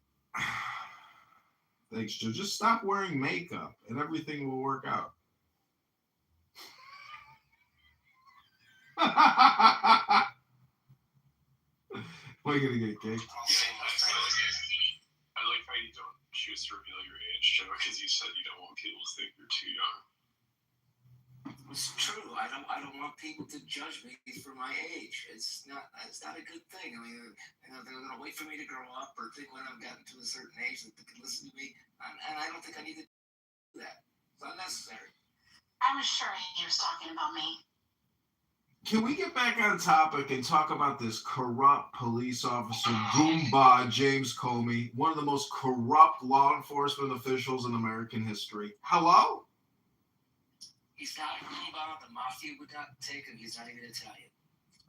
I mean, listen, his daughter, you know, she didn't even have to file with the National Merit Board. She's going straight to trial. And I have personally also filed an EEOC complaint against federal employees for violence at the workplace, sexual harassment, etc. But what I'm trying to say is that James Comey is so corrupt that thank God Trump fired A.G. Bondi, and now we got a real man who's going to take down a corrupt cop, because James Comey deserves to go to jail, and I can't wait for him to go to jail. I will have a party, and we will celebrate here on Clubhouse when James Comey reports to jail. Hello?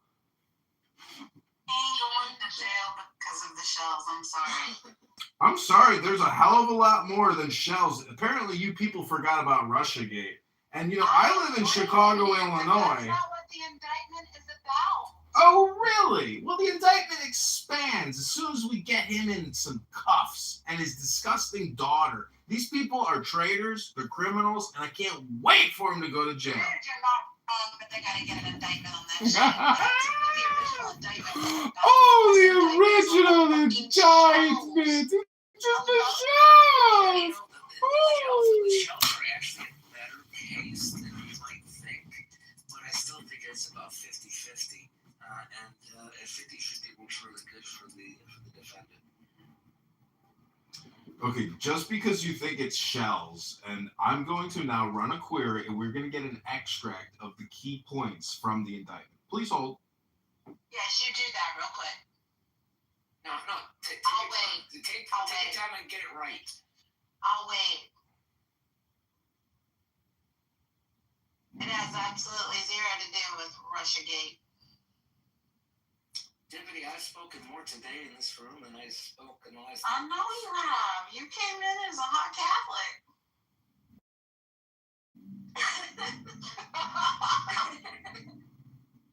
Anne's still wrong about this indictment, but you know, we love her anyway. I just looked at them calling more massy. Yeah, I mean, For an incumbent to be under 50% makes it competitive. So we'll see. He's got the edge on it, but it's definitely competitive now. Yeah, is that 14% undecided in that district? Something like that. Okay, so I got the extract from the Comey indictment. I looked it up. Yeah, Massey is below 50%, but yeah. Okay, are you ready for the Comey indictment?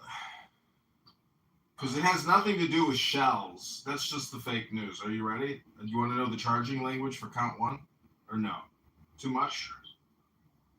Okay, this is charging language for count one. False statements, 18 U.S.C. 101A2. On or about September 30th, 2020, in the Eastern District of Virginia, the scumbag defendant James Comey Jr. did willfully and knowingly make a materially false, fictitious, and fraudulent statement in a matter within the jurisdiction of the legislative branch of the government of the U.S. by falsely stating to a U.S. senator during a Senate Judiciary Committee hearing that he, James B. Comey Jr., the scumbag, had not authorized someone else at the FBI to be an anonymous source in news reports regarding an FBI investigation concerning person one. Charging statement number two, explanation why the statement was allegedly false. That statement was false. Because as James B. Comey Jr. then and there knew, he in fact had authorized person number three to serve as an anonymous source in news reporting regarding an FBI investigation concerning person one. Number three, violation clause for count one, all in violation of 18 U.S.C. 100. Number four, charging language for count two, obstruction of a congressional proceeding, 18 U.S.C. 1505.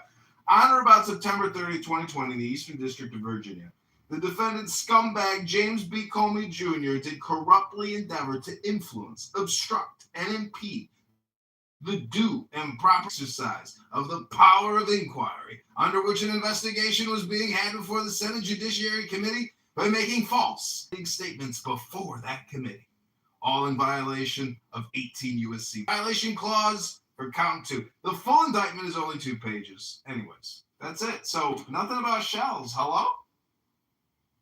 That's the old indictment. What?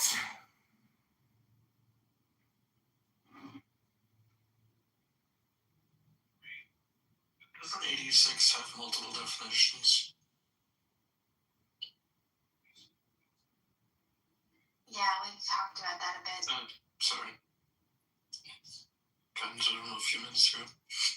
The new indictment is that he knowingly and willfully made a threat to take the life of and to inflict bodily harm upon the President of the United States. Maybe just wanted him removed from office. Like, this is crazy. So, go back to your indictment search, please, sir. Okay, I'm putting in a new one. Tell me the top 10 extracts from the latest James Comey indictment. Dated April 26th, 2026. 26.26. It came out 2 days ago? Maybe, hold on. Maybe I have it wrong. Maybe it's the 8th. Okay, 28th. It was the 28th, sorry. And I'm tagging Comey on X. It's going to be exciting. Here we go. I fully support Comey. Like, they're going after Comey. They should go after Bonnie, too, though. Here it is. I got it. Yep. Thomas Massey says he's going to go after What Bonnie. charges would you bring against her?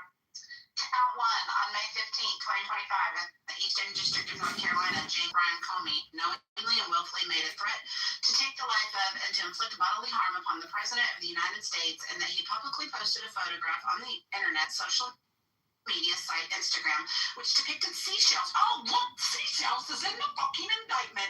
Just like I said, arranged in a pattern making out 8647, which a reasonable recipient who is familiar with the circumstances would interpret as a serious expression of an intent to do harm to the President of the United States in violation of Title 18 United States Code, Section 87 or 871A, Count 2, on or about May 15, 2025, in the Eastern District of North Carolina, the defendant, James Brian Comey Jr., knowingly and willfully did transmit interstate and foreign commerce a communication contained a threat to kill the President, Donald J. Trump, specifically by publicly posting a photograph on the internet social media site Instagram, which depicted seashells arranged in a pattern making out 8647, which a reasonable recipient who is familiar with the circumstances would interpret as a serious expression of intent to do harm to President Trump. Any more questions? Could you read it faster next time? Yeah, I have the actual indictment, and I'm looking at it. You're absolutely right. Yeah, you're absolutely right. So this is amazing. It really does deal with making threats to the president. And the fact that he's the head of the fucking FBI making sigil death threat, homicidal ideation statements about killing our president, I can't wait for this motherfucker to go to jail. He's going to fucking jail, baby. That's all about the motherfucking seashells. Guys, there's two separate indictments. Like, read. They're two completely separate That's what I said. There was an old indictment that was dismissed without prejudice, and this is a new indictment, and they're completely different. I have no problem with the original indictment. I have every problem in the world with this new indictment.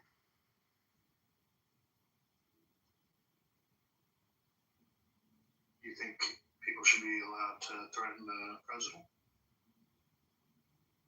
I think we have a situation of free speech being targeted here because there is a lot of discrepancy about what 86 means. And the most general reference for 86 is remove, not eliminate or kill. So your concerns are free speech? Are you delusional? Your concern is for free speech? Ah! That's not your concern. It's not free speech. That's not what you're concerned about. It's been on the books for over 100 years, and James Comey should have to defend himself if that's what it is. Abby, how do they prove intent that he intended to kill him versus intended to You look at the circumstances, you look at what, I mean, that's how you present evidence. You have to obviously discover and see other social media posts. You have to see whether there were emails or texts or anything that would express the intent for harm. I mean, you have to build your case. I mean, that's what they're going to have to do. And if they can, if you have a massive case of TDS, which it sounds like you do, then you're biased. They did a survey of Democrats after the assassination attempt, and only 1/3 of them were upset that the assassin wasn't able to kill Trump. So chances are 30% of Democrats on this call want Trump dead, which means you have massive TDS, but you also are biased in your view towards things. And just own it. It's okay. We're on Clubhouse. I'm explaining how evidence works in a criminal trial. What does that have to do with TDS? So what he just asked me. I'm a Republican. So what you're saying is TDS. I was just explaining how they would prove how you would prove this. You have to show the mens rea of some type that there was an intent, or if you look at it, and I was trying to look at it from a negligence standpoint on what would be foreseeable, because that's what we were talking about before. Is he still in here? I wasn't talking about you, of course. I'm saying that, like in general, so many Democrats are so crazy right now with their brain not fully functioning that they have the trenches of World War I to the beaches of Normandy, from the frozen hills of Korea of course not you, to Abby. the scorching sands of Some of the others, Africa and the Middle East. I heard on here would just sound like, like no matter what, it's Trump's fault, Trump's a criminal, Trump's a bad guy. So Comey, of course, is innocent because, he's on their team. And it's just such a boring. There's nobody on this stage right now that's a Democrat. We're all Trump supporters. Necro, sorry. And Necro wants to indict Bondi, so I'm reading what you would be indicting her for, Necro. So can you be specific on what criminal act? Because indictment would mean criminal. Sorry, say it again. So explain to me how you would put together your indictment that you're suggesting on Bondi. I think there's a legitimate case that she violated the Epstein Transparency Act by not releasing by the deadline. And of course, also her leaking the names of the victims against orders. Okay, but let's talk about what the Transparency Act, what was her reason at the time that what was released was there national security reasons? What was the reason that was given? Well, that was the thing. We, never got it right. Is there criminal statutes behind the Epstein Act? Yeah, that's what I'm trying to understand. Criminal statutes. Yeah. No, there is. It's law. It's actually law that was passed, and by not performing according to the statutes and the laws, and they actually violated the law. AG Pam Bondi, who Trump fired because she's a failure. That'd be a violation. It wouldn't be put her in jail, correct? It takes a future AG to bring those charges. It could very well be. Well, she didn't. You'd have to look at is there an abusive process? I'm trying to understand what criminal act. Yeah, that's a good point. So I'm struggling with that. You have to look at the actual Epstein Transparency Act and then determine. Again, it's a future AG that will have to bring these charges. Again, this is all just. This is Abby. It's just prosecutorial, objective. It's the future government if they want to do something. Is there abuse process? It's not abusive process. It's the fact that it's going to be, it's political. If somebody wants to bring charges against her in the future, that's what it's going to be. If she gets a pardon, she gets a pardon. Under what criminal? Again, it'll have to be political. I'm missing what I'm asking. What criminal? What would they charge her? Do you want to try this? They wouldn't charge her. It opens her up for liability to be sued by the victims, but it wouldn't be. There's not a criminal statute behind it. No, it's under the retard act. I'm a retard, Trump hating, scumbag. That's what it is. Why do we try to take it serious? Yeah, I'm not sure. She was removed. She got immunity. She was fired. She has immunity for stuff with anybody that was named in there. But Mark, the Epstein Transparency Act.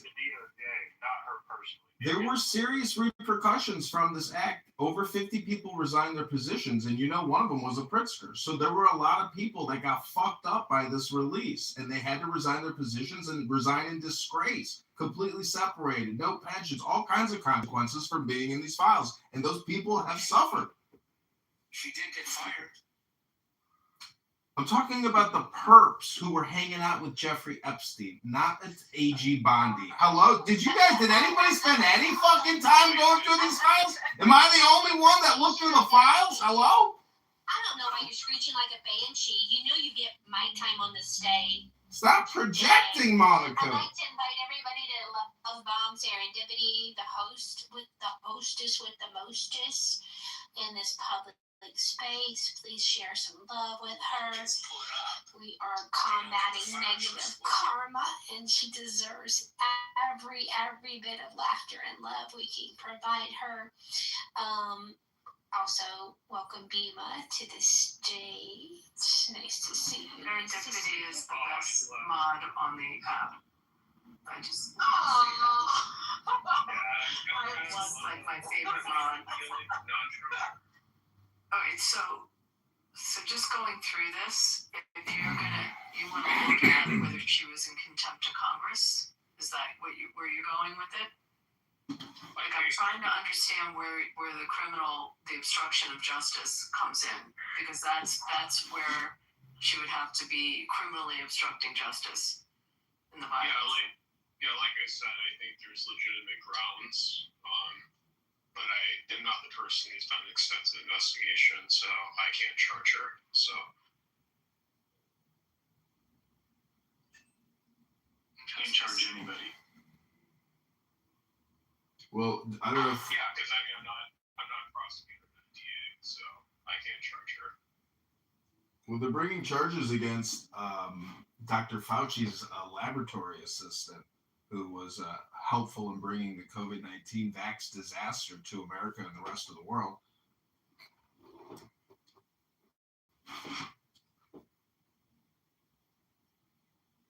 Do you have proof on that, like an article?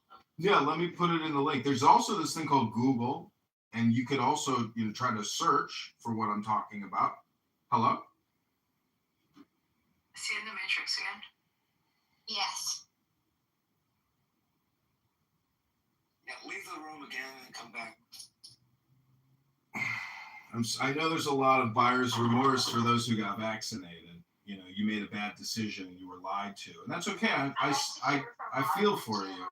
I hear your suffering. Mark, how's it going? It's been a minute. I hear your suffering. What do you think is a real reason why UAE left OPEC? Is it just a fight with Saudi and UAE?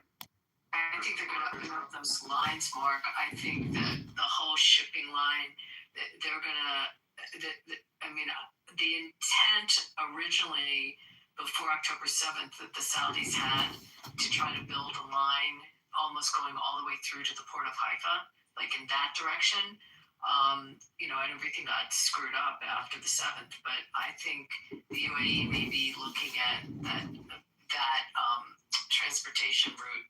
They talked about putting a rail line in. I think it opens up trade going in that direction. I don't know. What do you think? I guess why I'm asking, I'm not sure, but it does seem like maybe it's a little spat between Saudi and Riyadh, and UAE. And where maybe Saudi's sort of growing colder on Israel and UAE is obviously warmer. I mean, I don't know. Well, they have been warm, but I don't know. Can we just not to the Middle East right now? I know, no offense, Mark, but like we were on something here. Yeah, we're staying domestic tonight a little bit. So can we just go back to, where's Necro? Is he still here? No, he just went to the gym. He's going on a date with a tranny tonight. I'm still trying to figure out how. Abby, what is it about Thomas Massey that you hate so much? I know he doesn't want to fund Israel and he's a schmuck, but like, what is he? What he does with the Republican Party. I mean, what don't I like about him? These are Republican proposals that come down to a hair of votes, and he can't vote with the party, including important fiscal, just various different types of legislation that he just on principle opposes, and it's problematic for the party, and so that's why I don't like him. Wasn't he going to work with, who's that dipshit? Connor, yeah, to increase the number of fucking, number of H-1B1 immigrants that will come in from fucking India. Yeah. I don't mind parts of him. I understand he's more libertarian, which I can stand him to a degree, but he's, I don't know. I don't even know what the fuck he's doing, to be honest. Well, maybe you should go to his X account. You can go to his Instagram account. You can go to his YouTube account. You can read his content. He puts out a lot of content, and all this ad hominem projection, it just You guys aren't critiquing his content, his thoughts, his opinions, his economic philosophy, his legal philosophy. I mean, you guys have said nothing specific other than I just like him. Fuck about his life. I care that he's a member of the Republican caucus and he fucks them over. That's what I care about. I'm sorry, but one dude in Kentucky is not, to me, should not be determinative of whether legislation can get through, and he purposely goes against his own caucus on a regular basis. I mean, just look at his voting pattern. Well, yeah, that's kind of why I like him. I mean, I appreciated that part. Like, I'm somebody who did not care about the Epstein files. Fucking retarded people fixated on it. But, you know, to be fair, the president did release some when he was running, so it's like, okay, well, yeah. Now no, so don't do what this is enough.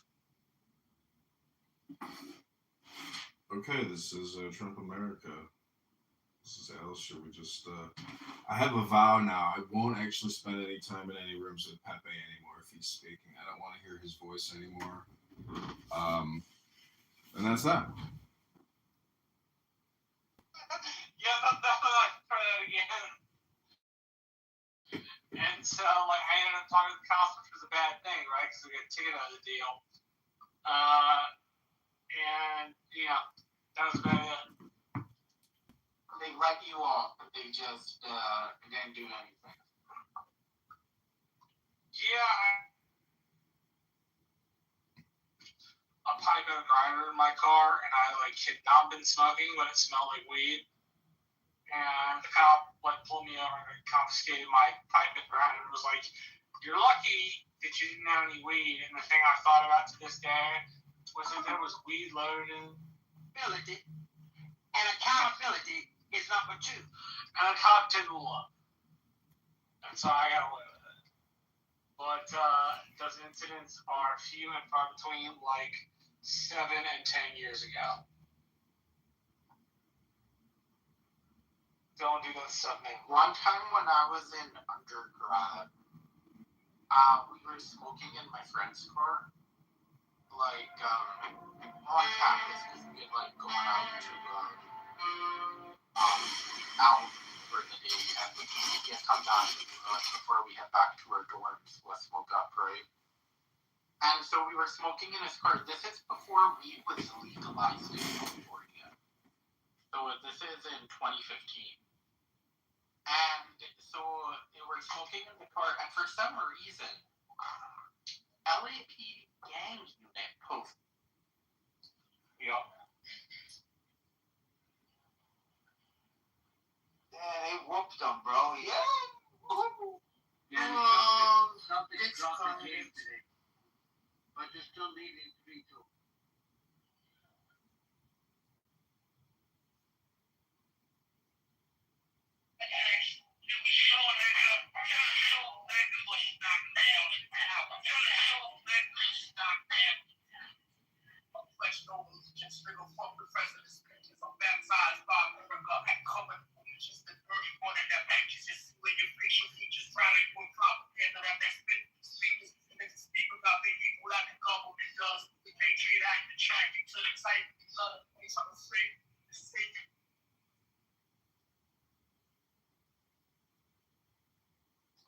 Most people want to go out and kill the fucking president. I mean, that's just somebody that he's somebody who I don't think is it's likely an issue with him in general.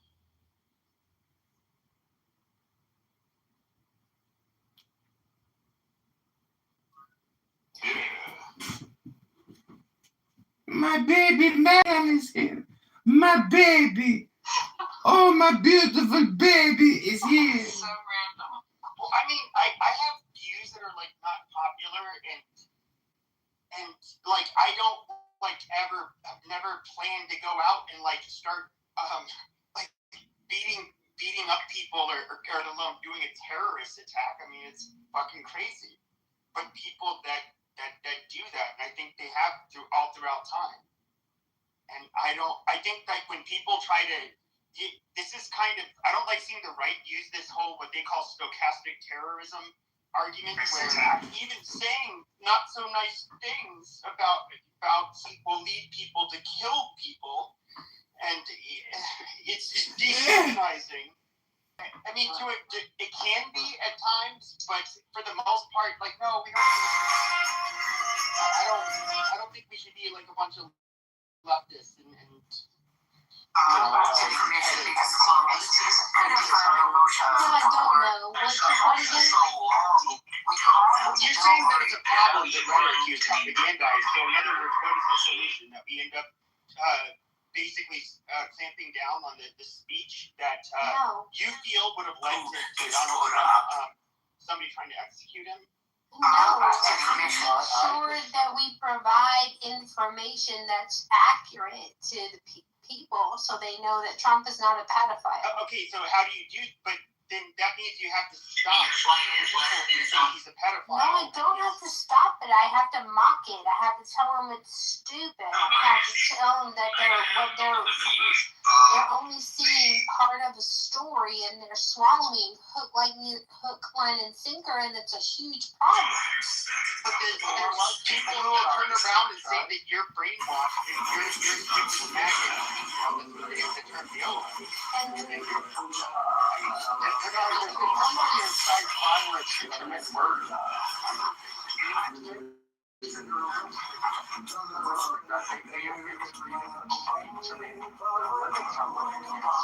Careful where you go with that, because again, Trump said, let's go to the Capitol and fight like hell, and you were vociferous. It's not whataboutism. It would be a prime case in point in which you would give leverage and power to the other side to be able. Okay, so I didn't finish my point because you interrupted me, because you're sensitive and you don't understand love. Jesus Christ, like. I just, to your point, Mark, like, I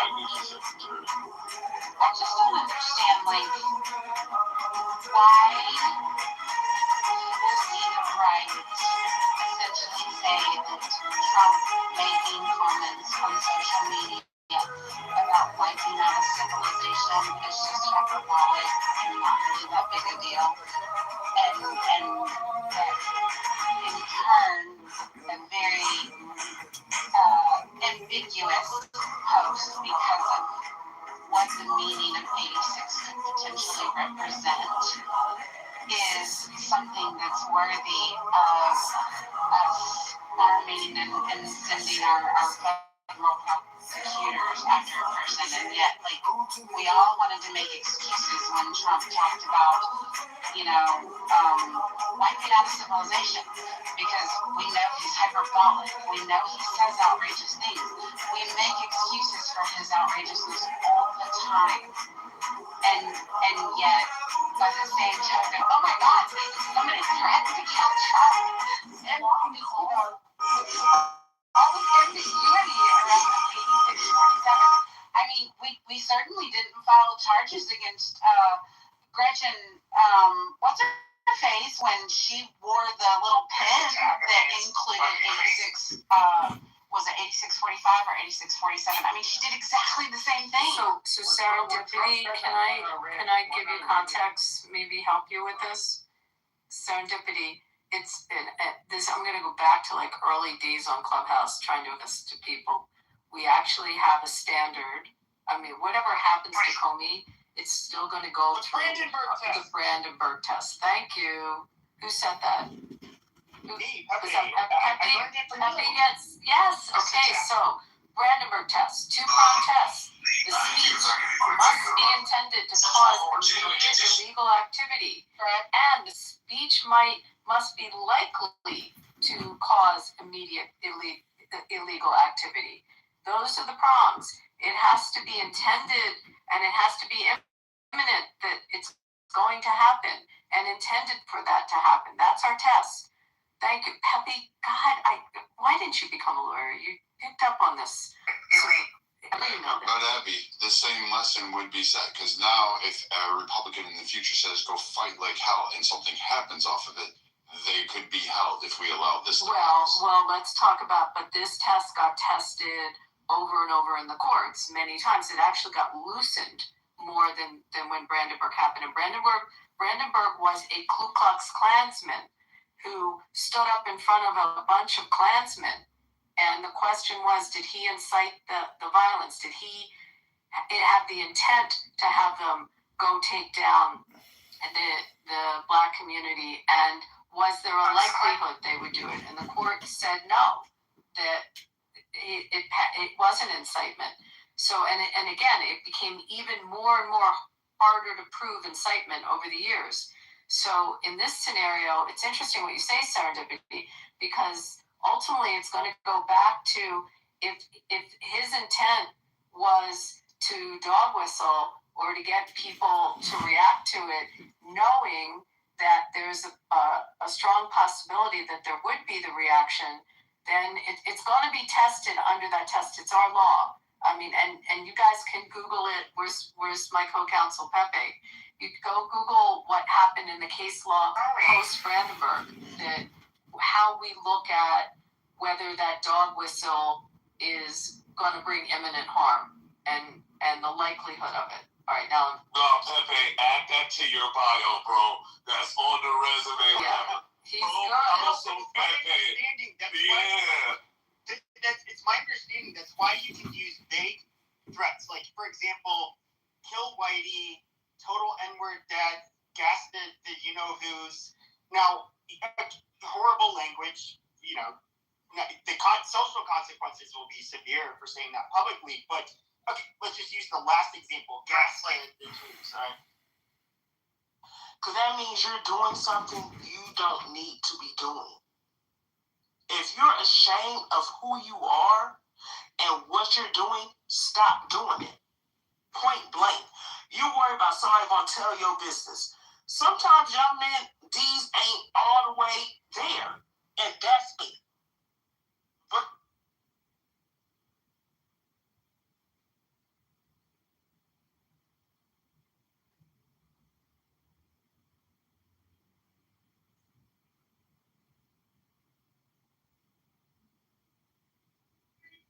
Universe, are you here?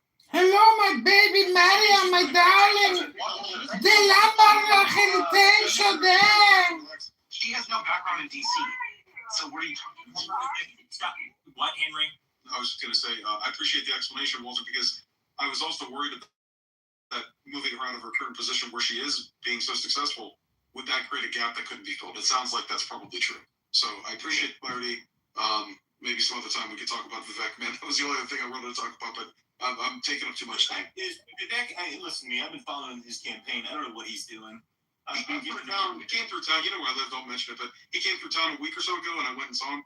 I didn't get a chance to talk to him or get a picture or anything, but I was standing there with one of the local mayors, and we were having it was a nice little time. He came to a local Italian restaurant that's like 80 years old, and it was nice. But we didn't have much time to like talk to him or anything like that. But yeah, I just was curious. I didn't know if you have a sense of the campaign. The problem I have with Vivek's campaign is that Vivek's campaign is being run by consultants instead of him. And what he should be doing to win in Ohio is running the exact same race that he ran for president, and he would win. So, Yes, I don't know. why would he doing that? I have no idea.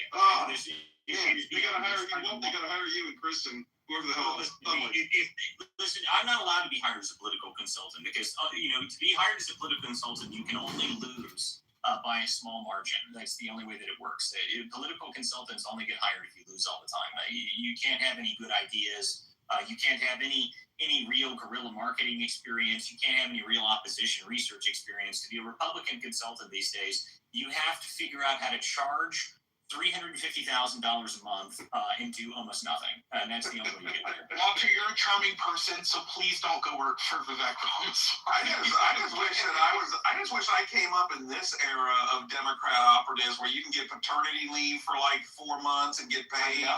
You can get it, you got the good life, you know what I mean? Like, back in the day, we had to grind for that stuff, and man, I don't even understand today, but these cats are making major money off these NGOs and nonprofit.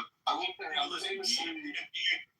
guess on the left side, that is probably true. They have a lot of money from they get a ton of money from the NGO side. On the right side, it's whoever can send the most useless fucking mailers. We got to send 80 million mailers, and they're all $17 each, and I get to keep $14 of that $17, and nobody looks at them. No one's seen them. No one cares about them. They show up in the mail, people throw them right in the fucking trash. I mean, these are the dumbest people in the world to me. I mean, the amount of money. I was sitting in this room years ago. This was I was in a private event at the Willard at a fundraising event with Club for Growth. And I was sitting there listening to these people, and they were about to raise, I think, $16 million for a candidate I was talking to. And I went around the room and I started getting to this last guy, and he said, "So, how much are you guys spending on mailers?" And suddenly the room went silent. And I said, "Which one of you owns the mailer company?" And the guy on the left side said, "Well, I mean, it's not my company, it's my brother." And I was like, "Oh, hold on there. Wait, what now? Your brother?" And he did this. They were not happy with me. I was not invited back. This is the reality of the scenario. Okay, these people, this is what they do. This is how they make their money. They raise a bunch of money, and then they all take their cut off the top. And it's a fat cat society, and it's really obnoxious, and I cannot stand it. If we wanted to win, you don't need to do that. You don't need to use freaking mailers anymore, okay? Mailers don't do anything. If you spent the amount of money on mailers that you did on YouTube banners and YouTube ads and X ads and everything else ads, you would do 10 times better. But these people, they don't have any concept of the new wave of how you actually advertise. I mean, the concept of a mailer is so stupid in the first place. Essentially, this is the way I think about a mailer. A mailer is like an impression. Like an impression. See it for 2 seconds. Something you see on X that advertises to you, you can pull it up and you can see it 6, 10, 15, 20 times a day. If you're paying it right, if you're advertising and doing it properly and actually spending the money on it, that impression will be many, many times. But a mailer is once, okay? And then you see it and you put it into the garbage can because you go, "Oh, look, yay." It's like the stupid freaking thing. The goddamn text messages, dude. These things are so annoying. I would want to be a Democrat organizer on the left to do community organizing. I don't throw it away. I got so much mail from Winston Earl Sears, right? And my husband used to be the personal trainer for her like 3 years back, and I kept all the mail. Okay, and when I saw her, I gave her assistant all the mails, like, "Please vote for Winston Earl Sears." My mom, she got so much to her house, like so much to her rental property, and I was like, "Here's all the mail. I'm just gonna give all of it to you." Take your mail back. Why Winston lost? They spent all their fucking money on mailers. Yes. Yeah. Exactly. Oh my lord, dude. Listen to me. If there's any politicians in this room or any hopeful politicians, if you ever meet a consultant that tells you, "Yes, we need to spend $800,000 on mailers this month and this quarter," fire them immediately, okay? Fire them the next day. Fire them the next hour. In fact, the moment it leaves their lips, fire them instantly. That should be the first thing you do. But of course, no one will hire me as a consultant for these types of things. I only like winning. So, unfortunately, I'm not allowed to win. You can't have good ideas as a consultant. Oh, bro, you're out of business in the GOP, though, man. From what I've heard from you, too, bro, these cats are dedicated to not winning. Like, they can't wait to not win. They are absolutely hell-bent on fucking losing. That's right. Well, and part of the reason why is not a majority, but many of these big consultants, they have these franking contracts with people in frank contracts and people in Congress where our taxpayer dollars pay for mailers and all these different things. You talk about Axiom Strategies and some others out there, and so that's just part of what they do, and it's crazy. I don't know, man. If you're not doing IP targeting and other types of geo-targeting and micro-targeting down and getting in front of people, having those all kinds of other creative ways, in today's world, you're not doing right. Guerrilla marketing is the only way to win now. And the reason for that is because the attention economy has gotten so competitive that why the hell would I pay any attention to you? Like, really? I mean, seriously, if you're trying to get someone's attention, if you're really trying to get somebody to actually pay attention to what you're doing, what you're saying, you have 7 seconds to get that person's attention. And if you don't get that 7 seconds, they will never care about you ever again. That's just how it is. That's just how it is. Walter, that much effort. Yes, sir. Yeah, I just got one more point I forgot to mention. I added the YouTube link to O'Keefe Media Group, which reveals hidden camera video with Glenn Prager from the DOJ, who handled the first round of Epstein victims on hidden camera video saying that Jeffrey Epstein was an informant and an asset for the CIA. So that is confirmed. Yeah, I mean, dude, listen to me. If people think this is just like some hunky-dory random thing that, it's just some random dude, guys, so you just get out from underneath the rock, okay? It's obviously an intelligence operation. Otherwise, we would have found out a lot more about it. Okay, but I got to go, guys. This was a great show this evening. Thank you, guys, everybody who came to the show tonight. This is the Political Theater. I'm Walter Kerr. Make sure you guys follow all my speakers up here on stage. Chris, Jared, AB was up here this evening. Henry, Zen, Sunlight, Mount. Make sure you guys follow all these people. These are good people. They got good content. Make sure you guys come back. We will be back on tomorrow night. Well, wait a minute here. I got to go to Michigan tomorrow. Maybe. If I get into the hotel early enough tomorrow, I will be on tomorrow night at 9.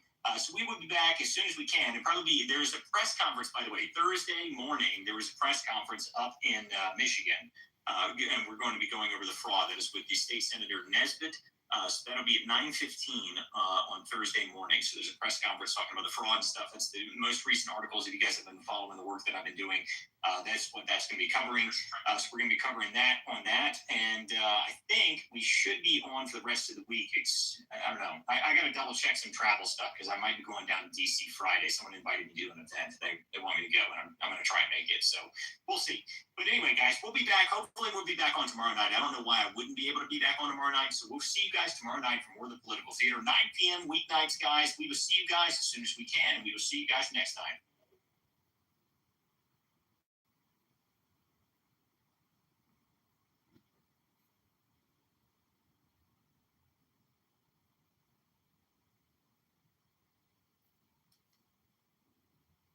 I didn't come. I mean, I had a little bit of experience, but I didn't have a whole lot. But throughout my years being in, I'm pretty well off for myself. Done well, and I'm trying to finish this contract and just, go to the next chapter. But we did kind of hijack this guy's room, though.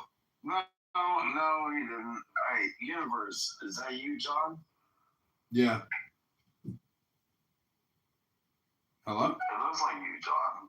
Hello? Hello?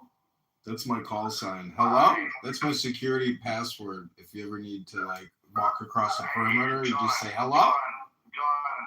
John, the guy in the top of the room, his name is Sir Seek. Because he's a captain and he's active duty in the U.S. military. Why are you making this far too simplistically? Sir Seek, the guy at Universe, he went to the Citadel to be an officer. Oh, nice. So, I mean, I've been on this app for 5 years-ish.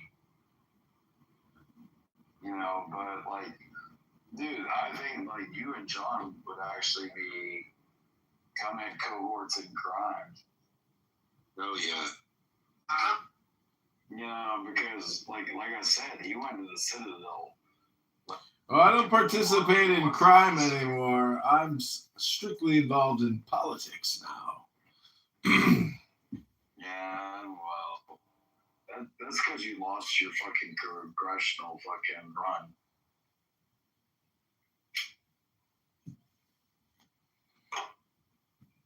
So you did ROTC or you did OCS? I did ROTC. No, he went to the Citadel. Oh, okay. Yeah, you do ROTC at the Citadel. Everybody does ROTC. Military University, yeah.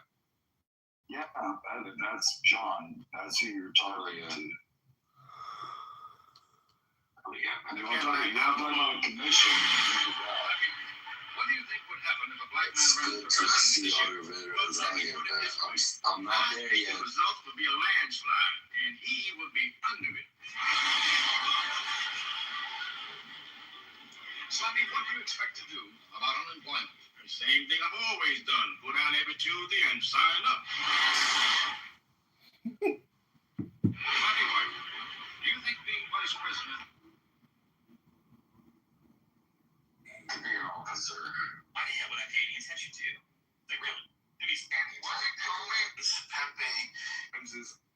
to accuse other people of committing ad hominem projection.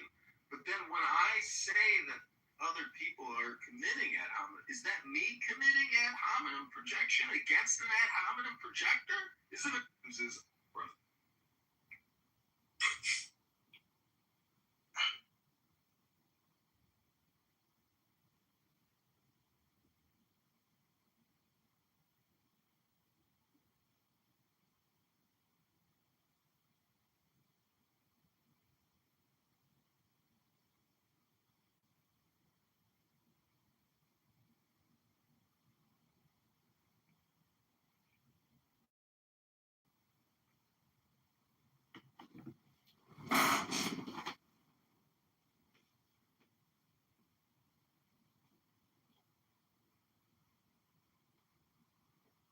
that we have together. My pussy's damaged. My pussy's damaged. My pussy's damaged. So they all banded together to try to create one big pussy. And they thought it would be stronger. It wasn't.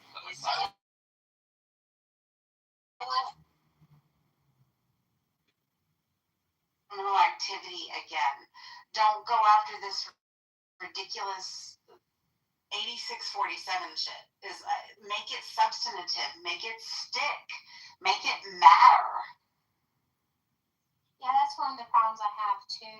I think this is shallow and superficial. I don't think it's good enough when we have evidence of him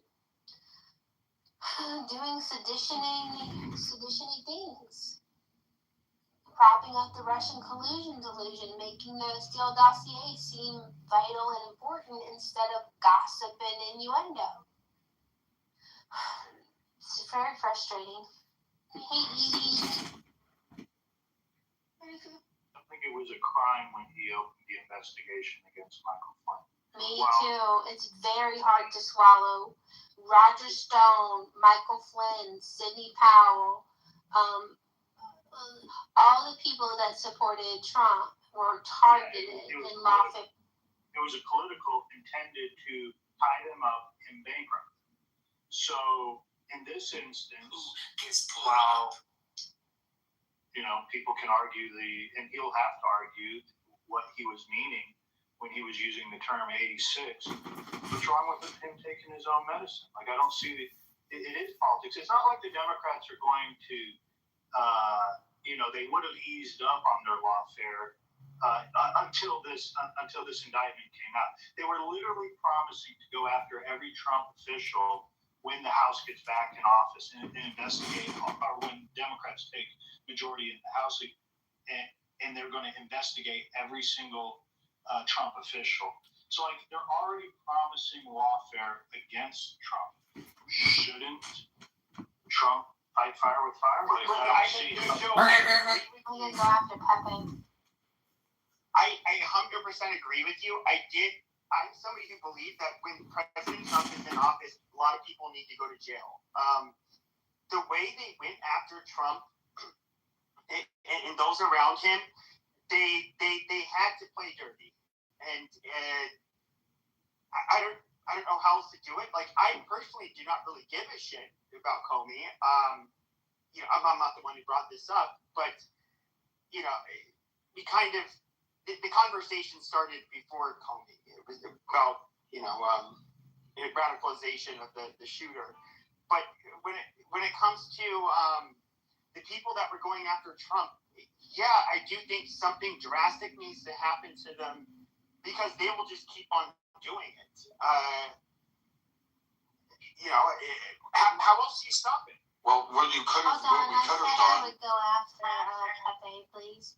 So 2 points. Abby, I back channeled you a PolitiFact that said that the odds of the Senate being retained by the Republicans has gone up. I think the Southern Poverty Law Center scandal is having an effect, and we should push that and amplify that. And that goes back to the propaganda message. We have evidence that people are being manipulated and told that white supremacy is the number one threat to our country, and we know better. So we should educate on that.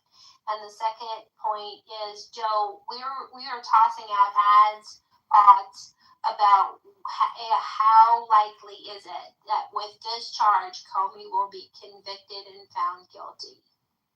The highest percentage the stage gave us was 5%. What's yours? Talking to me? I'm sorry, I was. Yes, sir. How you doing? Good to hear you. I was getting accustomed.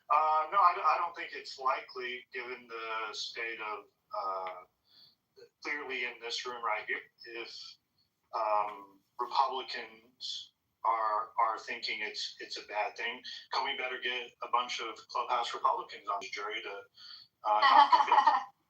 Well, the thing of it is generally speaking, one of the big things I think is being missed here is from one of the biggest complaints is Trump's first term was he promised in his 2016 election that he was going to lock Hillary up and spend the steady build up.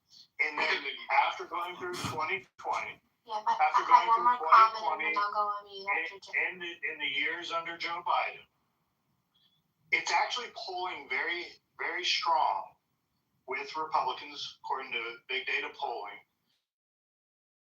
And I look at where it is now, that many of Trump's MAGA supporters wanted indictments, and they want convictions as well. And maybe they don't have the goods, but there was a lot of rattling of the chains a year ago by supporters saying, where are the convictions? Where are the indictments? Why aren't they going after Trump? And I think it actually hurts Trump's chances more with his base, and it is red. This is to get the base up. This is to get the some enthusiasm that Trump's sorely lacking with his Iran war. Okay, and my concern is we should go after people which we have the evidence to indict, convict, and jail them. And if we're going to put up these charges that have little chance of convicting time and our credibility. And I get that is mad that more people aren't in jail. And also, I don't think this is it. And so I'm frustrated because I want justice too. But this is smacking of vengeance and revenge. This is not on our priority list. Putting James Comey in jail is not our priority. Our best shot at Comey would have been in 2018, and 2017.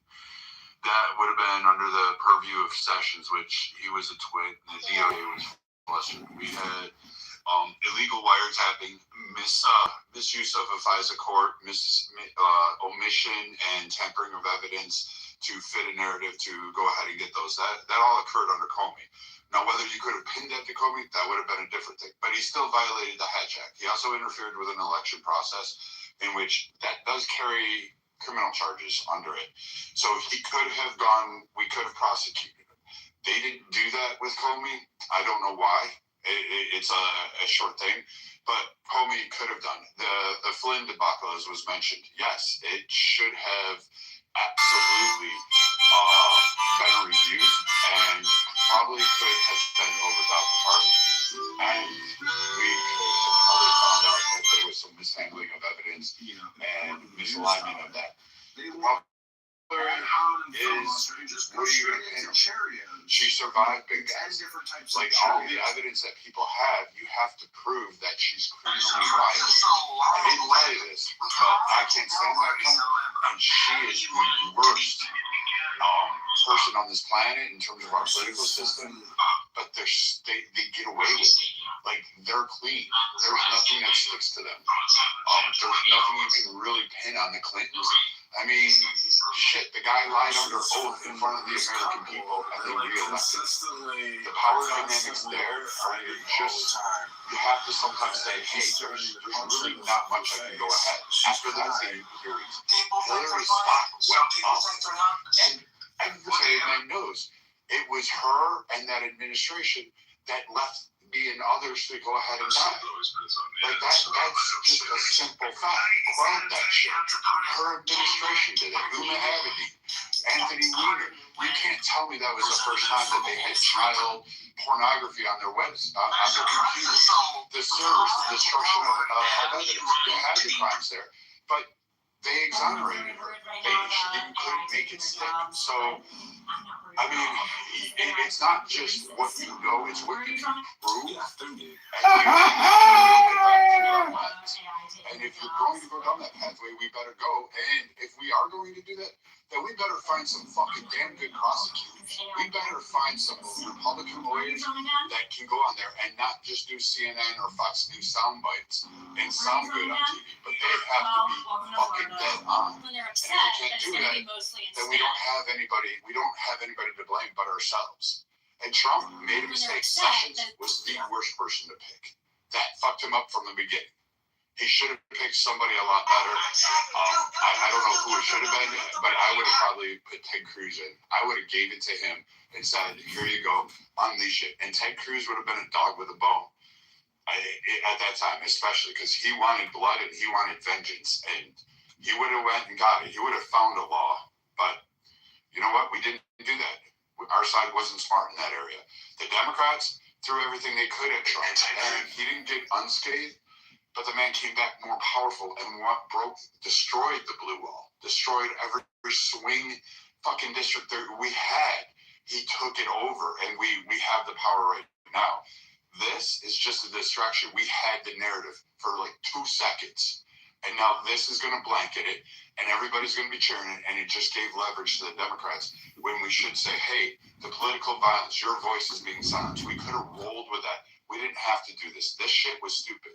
That AG just dropped the ball on us, and there was so many more fish we could have gone after, so many others, and we're letting them slip through our fingers over stupid shit.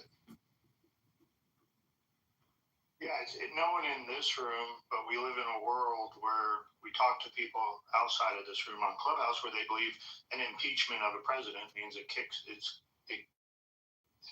out of office. They're not even familiar with that the Senate has to convict them. I think we live in a world today in America where these headlines and these buzz lines play a factor and make effect. It's a momentum game. And I think it was hurting Trump more to not have anything. I don't think a trial on Comey will even be heard prior to the midterm election. I'd like to see a series of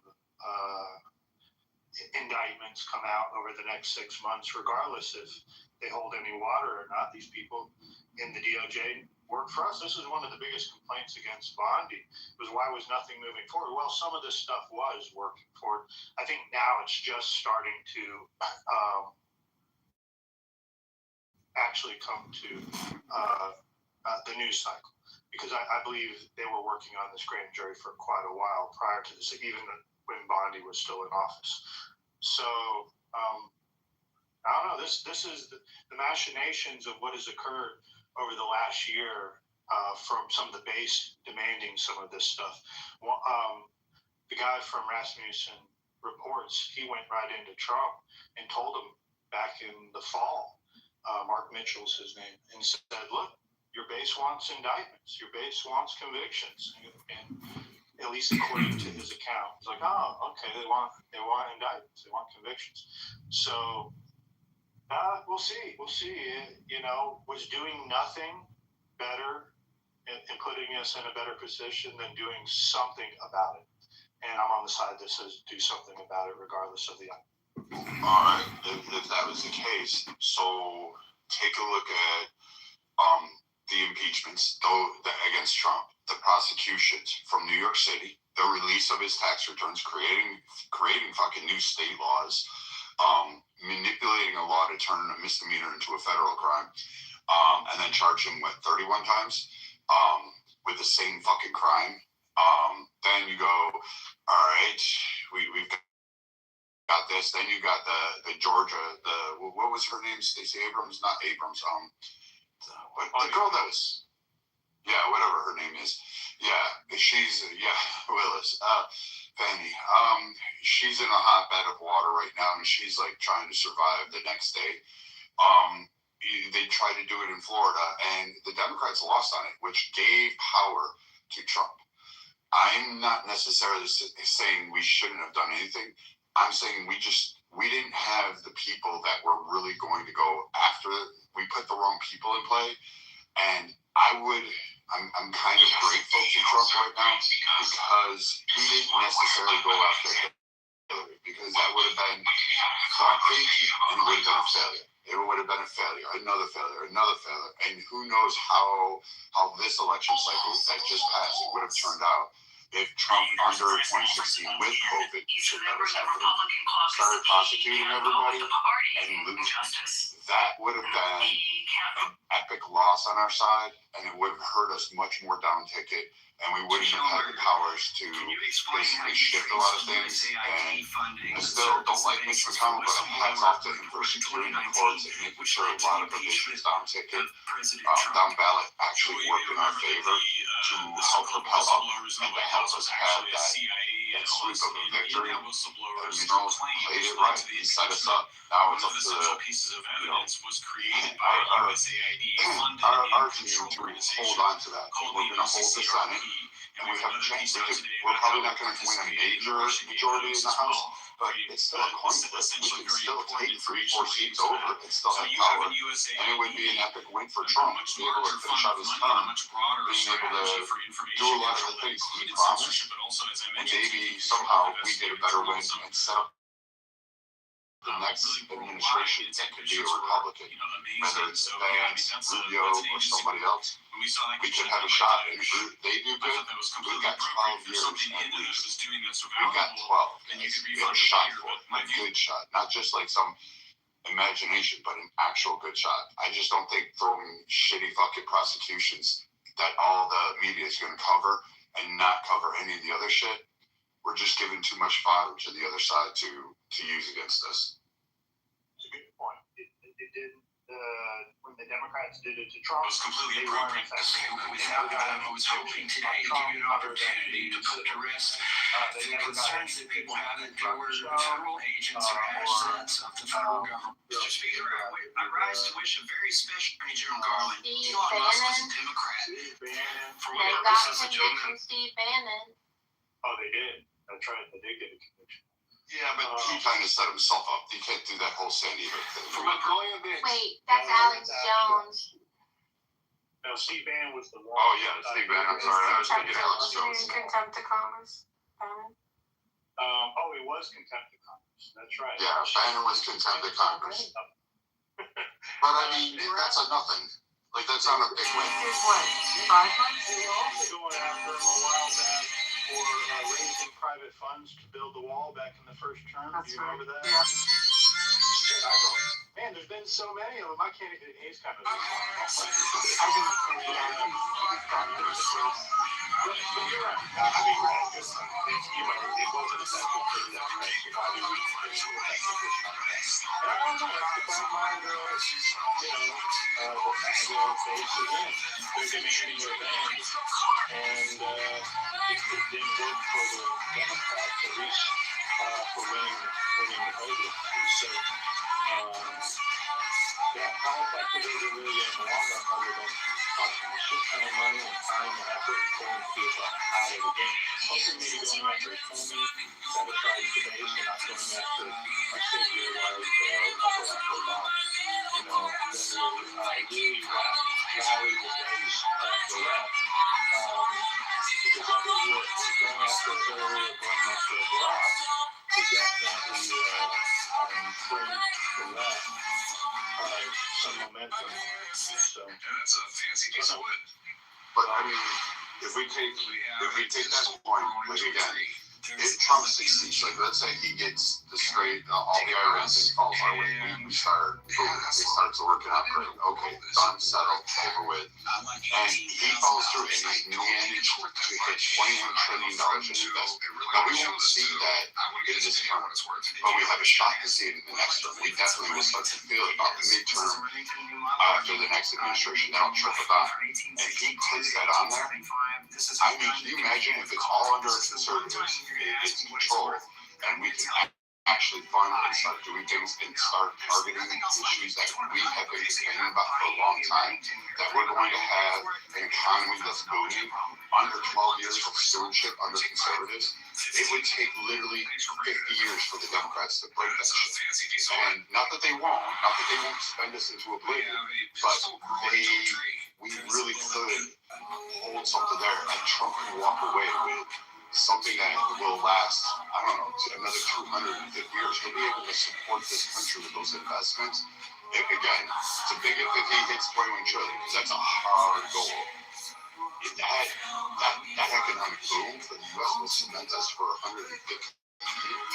That's a lot of power to give to a guy and then give it to the next administration and hand it off. And the American economy is steamrolling along. We're all doing a lot better. And the work he's conquered out, a bunch of bullshit. Venezuela's cured. Cuba looks like it'll be cured. Iran's going to be cured. Kim Jong-un I don't even know what's going on in North Korea. Nobody does because he's been quiet. The only thing left is Russia and Ukraine. And quite frankly, no one gives a fuck about either of those two countries in reality. It's just a political oppo. We really do. And Europe is finally starting to pay up a little bit more. And he may take Greenland. Who knows? But I mean, if he does it, hats off to him. He'll be one of the greatest presidents, if not top 3 of all time.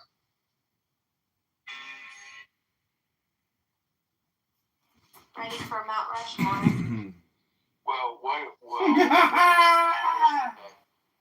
18 to 21 trillion dollar investment. Like, what is it? It's AI. So part of that is going to be AI transition, because there's, obviously they're going to take over some of the workforce and everything else. So there's going to be, and I remember Elon was saying something about universal basic income, which they might have to put that into action. I mean, I don't like the idea of it, but it's one of those things where it might, I mean, it might very well, mean that we go to that,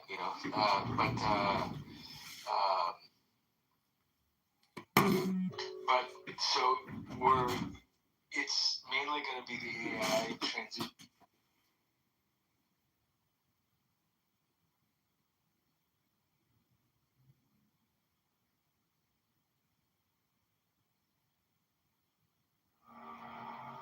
Mine is the head of the man, and thy insight is keen as the hawk's. By my head I invoke thee.